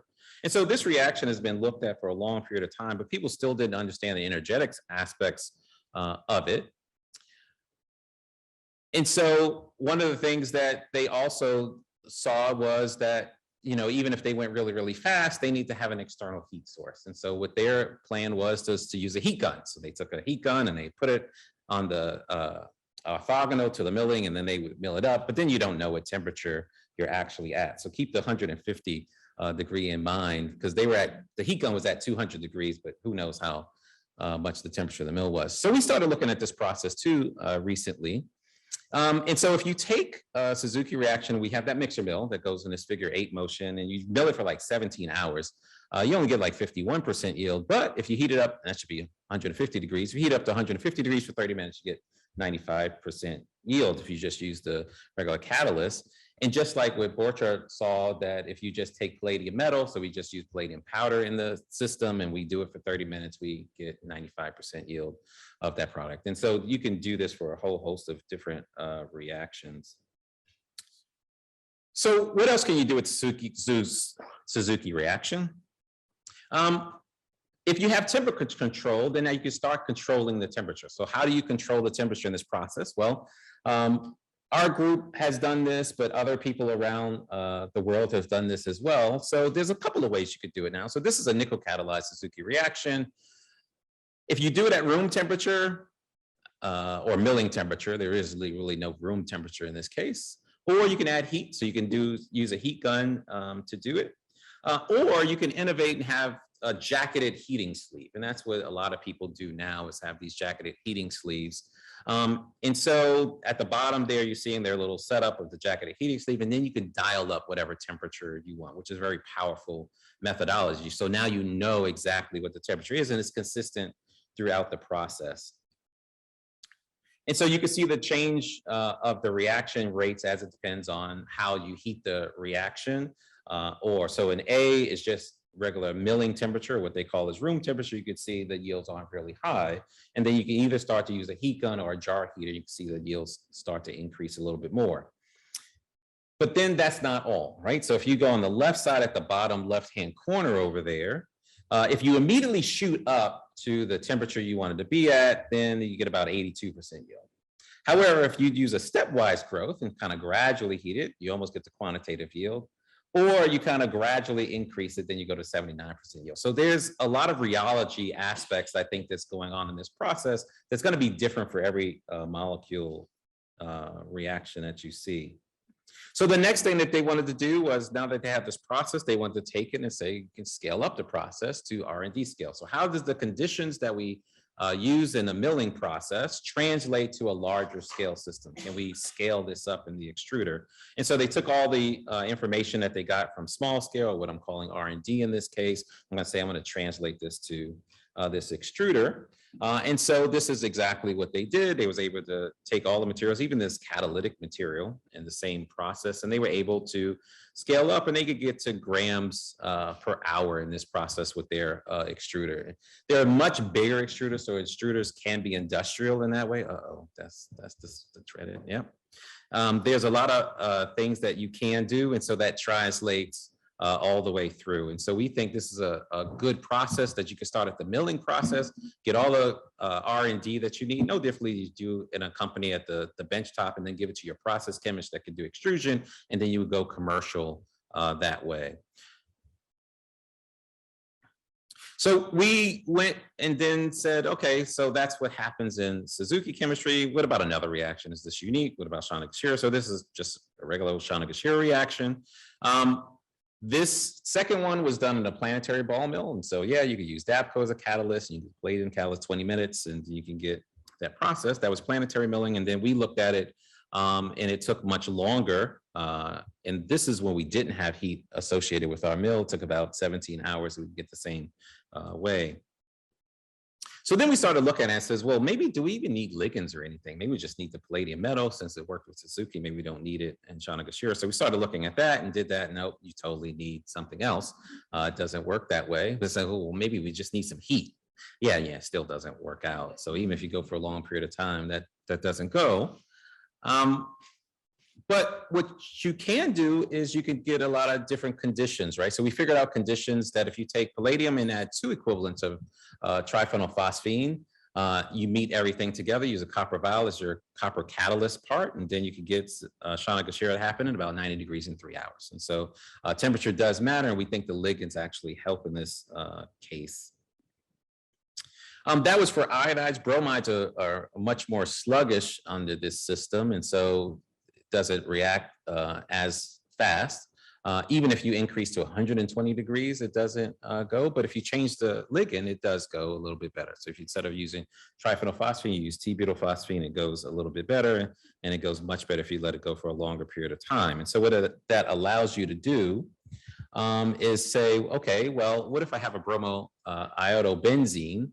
Can I do one side and then do Mechanochemistry on the other side with a different substrate? So yeah, you could go use triphenylphosphine. That'll take the iodine side, right, at 90 degrees. And then you can add your other substrate, and you just add in T-butylphosphine with a little bit more catalyst, and you can get that product out. So you could just do it, and there's only one isolation. So you can kind of pick and choose how you want to do things. You can also do combinations, and I'm not showing it here for time purposes, with Suzuki and Mechanochemistry. And you can switch things back and forth, because the Suzuki, you didn't need the ligands to get that to go. So you get that to go, then add whatever you wanted to add on the next front, and then do that chemistry. Real quick, there's some other things that we can do. So this is cyclopropionation, cyclopropenation, that we look at that enines, and we could choose different metals. And so silver attack the triple bond and make cyclopropenes, and copper was looking at cyclopropanes. And so you can pick and choose which part of the molecule you want to go on, depending upon which kind of metal you wanted to use in the process. In a separate article we looked at, we was looking at cyclopropenation, and we saw that copper did terminal alkynes, but silver did internal alkynes. And so we were starting to think, well, could we do a Shonagashira coupling reaction with silver? If you could do that reaction, you didn't have to worry about the cyclopropenation. But once you did the Shonagashira, now it's an internal triple bond, and now you could do it. So you could do a one-pot step. And so that's exactly what we did. You could take these components together and then make these exotic cyclopropenation. And the key here is that if you think about these systems and you think about entropy, so in your solution, everything's going out away. The ball actually organizes everything together. So now you're looking at entropically differences than you're looking at in solution. And so mindset's a little bit different. So on the kinetic side, we've got a Arrhenius equation, the frequency factor I can manipulate very differently than I can in solution. And on the thermodynamic side, I can manipulate entropy very differently than I can in solution. So this is another example. Nickel cod is a bear to work with. I don't work with nickel cod, I just hear it's a bear to work with. But we could use a nickel vial. And so whether you have catalyst in it or not, so at the top, there is no catalyst, at the bottom there is. So this is work from my colleague Haran Guan's research group, where you can switch modalities, and you can do the same thing in a milling. So instead of using nickel cod, you just use a nickel vial or nickel pellets, and you could switch things back and forth, and you can also add triphenylphosphine to do that. So in conclusion, hopefully I was able to show that mechanochemistry is a powerful tool. It's really more similar solution-based process than we thought. It's just that some of the things that we assume is going to happen, you can't make the same assumptions in this process. You can do things in a more sustainable way, and there's ways to scale things up. But we need better tools. So right now we're like an engineer and a scientist and all these other things at the same time. And my engineering skills aren't very good. So if we have more people participate, I think we can get much better tools. I did want to do an acknowledgement, but the reason why I'm putting this slide up there is to show the diversity of the people that worked on the project. I would say these projects would not have been as successful without the diversity and the different types of people attacking the problem from a different perspective. And we all bring our biases to the table, but if we have different experiences, we attack that problem very differently. So we would not have gotten to the same solutions without this group of individuals working on it. So with that, I see I'm probably way out of time, and I'll answer any questions that you have. Thank you so much.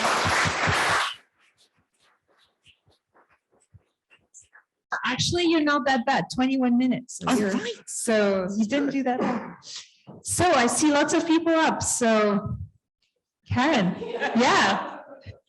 That was a really nice talk. I was wondering, with these differences, like in the phosphines differ in the results, like, is there any way to study the mechanism of a mechanochemical reaction? Like, you know, we think of, I make my living studying, is it possible? I do think it's possible. So a lot of people do in situ Raman and in situ trying to look at powder X-ray diffraction and things of that sort. So I think the possibilities are there. I think the challenges are the tools. And so we have an assumption in our analytical tools that we do. So the idea is it's going to be in solution. So why don't we make an analytical system that measures the solution because it's going to be in solution? I think we have to make a different assumption to say it's not going to be in solution. So what tools do we have so we can operate where it's not in solution? So the things that we have that's not in solution is X-ray, Raman, IR, things of that sort. And a long time ago, when we didn't have NMR and we didn't have all these other things, we could do a lot with that. Oh my God, we could do so much with that. But now that we have all these other tools, who wants to study that anymore? And so I think we have to have the solid state tools to be able to do it, but I think it's doable. That's where the engineering, that's where the analytical chemists, that's where other people come into play. So I'm going to build a tool to be able to do that. So most definitely. We make some stuff up too, though. So I'd like to remind people online to really ask a question. This is the last session. It would be really awesome if you asked a question. But for now, I'll turn to Jake. All right, I'm going to cheat and ask 2 questions. The first one's quick. The Sonogashira went by a little quick, and so did I catch that it didn't work as well when you were mixing palladium and copper as catalyst, but when the copper was the composition of the ball or the vial, then that worked better? So you could add copper iodide and it still will go. It actually was the ligand it required in order for that to go. So we were looking at, okay, Suzuki, it didn't require just elemental palladium. The reaction went forward, but in Sonogashira, you actually needed the ligand, and then it was depending upon what the halogen was, how activated you needed that ligand to participate was really, really important.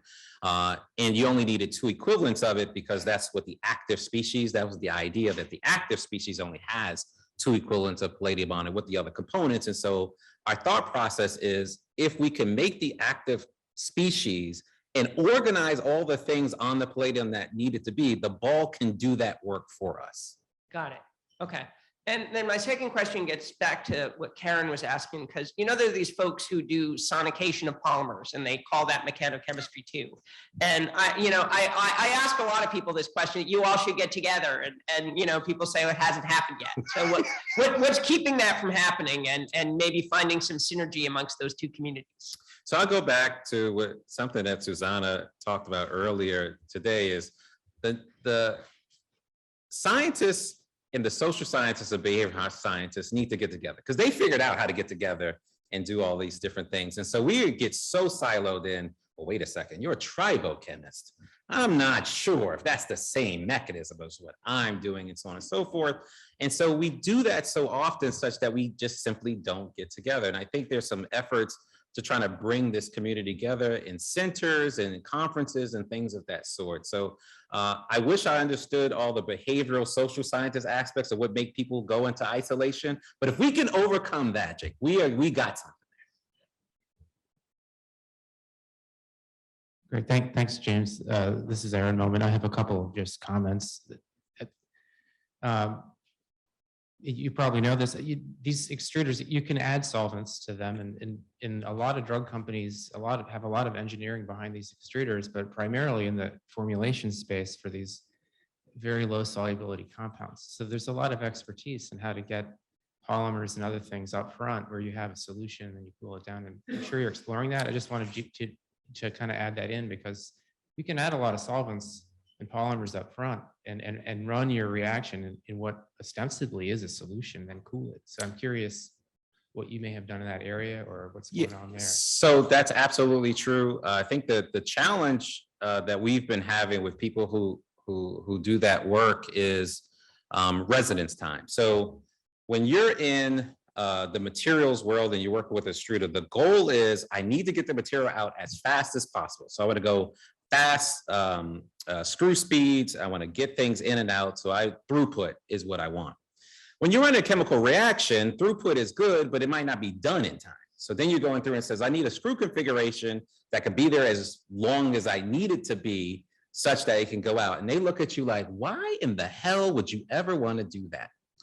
Because the goal is to get it out as quick as possible.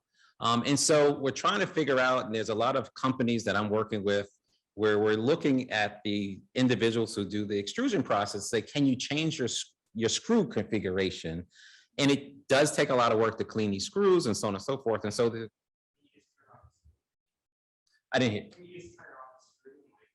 No, if you turn it off, then there's no movement. So you need to move it down the chain to ultimately get out. And I didn't there was some aspect of the Duncan Brown work where you could start to see in the beginning, you didn't have a whole lot of product. In the middle, you had a lot of product. And then in the end, you didn't have a whole lot. So it's not that straightforward. So you can't do that. But I do think there's a way to overcome those humps. It's just, I think there's some cultural differences between these communities. So like Jake was talking about, that we just got to get together and say, okay, can we speak the same language to get to the end goal here?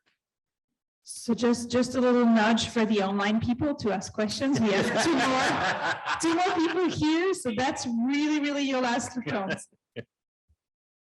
Go ahead, Carsten, sorry. You had a couple of examples about direct mechanocatalysis, and my question there is to what extent this is really reactions on the surfaces of the ball or the vessel, or whether the surface is enhanced if you shave off bits of metal that become small particles as part of your milling medium. So that goes back to the mechanism question, and I would love to be able to answer that. And my guess is the answer is yes to both. I think if you analyze the material, you see metal in the material. So you know there's metal coming off of the vial into the material. But you have to have the metal in there in the first place. And I showed that if you add some metal into a metal powder in there, then that will also catalyze. I think the sweet spot and the challenge is the oxidation pathway. So if you go to Aldrich and you say, hey, I want some metal, typically you're going to get metal. And as you go for a period of time, you're going to get a lot of metal oxide. And metal oxide is not going to do anything. So on the milling side of things, what you actually have is you have a coat of metal oxide on the surface. Once you start beating it, then you can actually get to the metal that you actually want, which actually makes the reaction go a lot faster. So I think both things are true. You need to disrupt that coat of metal oxide. And having that layer of metal oxide on the surface that you can clean off fresh every time is a great way to do it. Probably reagents are reacting on that surface, but a lot of materials in the reaction mixture too. So I don't think it's an either or in that case. I think it's a both and. And our last question. I can go online and ask it the question. All right. I'm sorry to hit you with another question about mechanisms. So in solution, of course, I mean, you actually take advantage of the catalyst, but also solvent effects that actually lower the barriers of these reactions. So what's equivalent to these effects in mechanochemistry?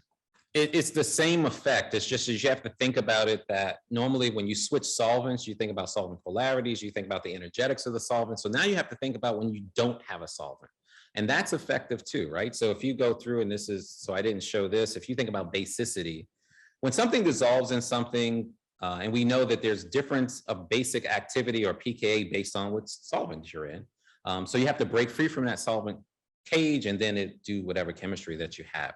So when you don't have that, that base is destabilized. If it's destabilized, it's higher in energy. If it's higher in energy, it's more reactive than it would be in whatever solvent it is, which means that we could take things that you would think of as a weak base. So it probably didn't, I didn't point it out here.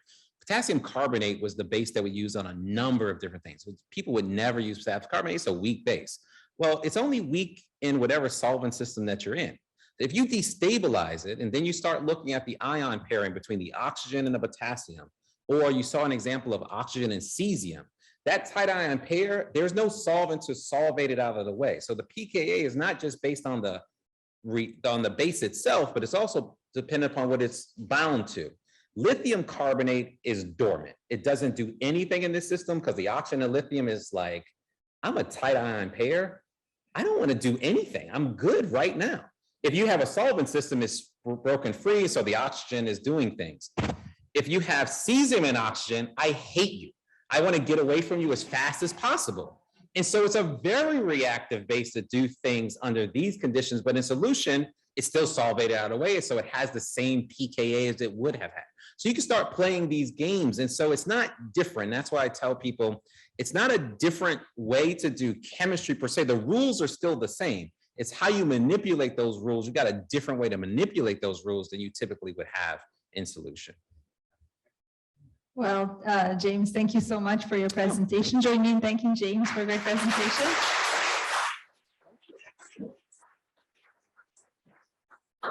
So I have a few points to close the session today. So the first one is really to join me in thanking all the speakers of the day for their awesome presentation and discussion. So I was asked to produce a few takeaways from the day, and a few notes that I have from what happened today is really first the importance of being together today and discuss these great issues. I think a lot of people pointed this out today. So Really, this is awesome. All the things that we learned today from one another stem from the fact that we were coming from an interdisciplinary pool of people. We talked a lot. We heard that from many speakers today, the importance of having engineers talk to chemists and chemists talk to engineers. Research and industry come together more. And as well, diversity of all fronts has been a big point that was raised by several of us. We also discussed more earlier today, this morning, the importance to define, measure, and reach consensus around what sustainability is, and to find what the hotspots are for catalysis to play with. And we saw some great examples today of that. So with that, I have a few housekeeping to go through. So I'd like to thank the audience here for all your questions and your participation. You've been awesome. Thank you so much. I would like to also thank the people online who have also actively participated and be with us, and for your patience, because we all know that it's not fun attending something online. So thank you so much for being with us today. The workshop will continue tomorrow morning. It will start at 9 a.m. in Eastern. The physical room and the Zoom room will actually be the same. So you just do as you did today. Tomorrow, we will feature 2 sessions, a 3rd session and presentation titled Carbon and Other Resources for the Future, and a special session called Vistas in Catalysis. Vistas in Catalysis will feature 15 rapid-fire presentations by researchers at multiple career levels and allow them to share emerging results on new catalyst discoveries, new applications of catalysis, and new technique for understanding catalytic mechanisms. We look forward to everybody here joining tomorrow again. Thank you so much.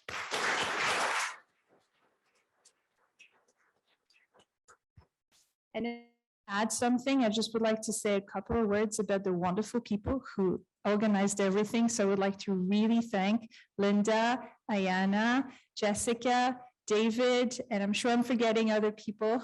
Sorry? Eric, and who else? It's all?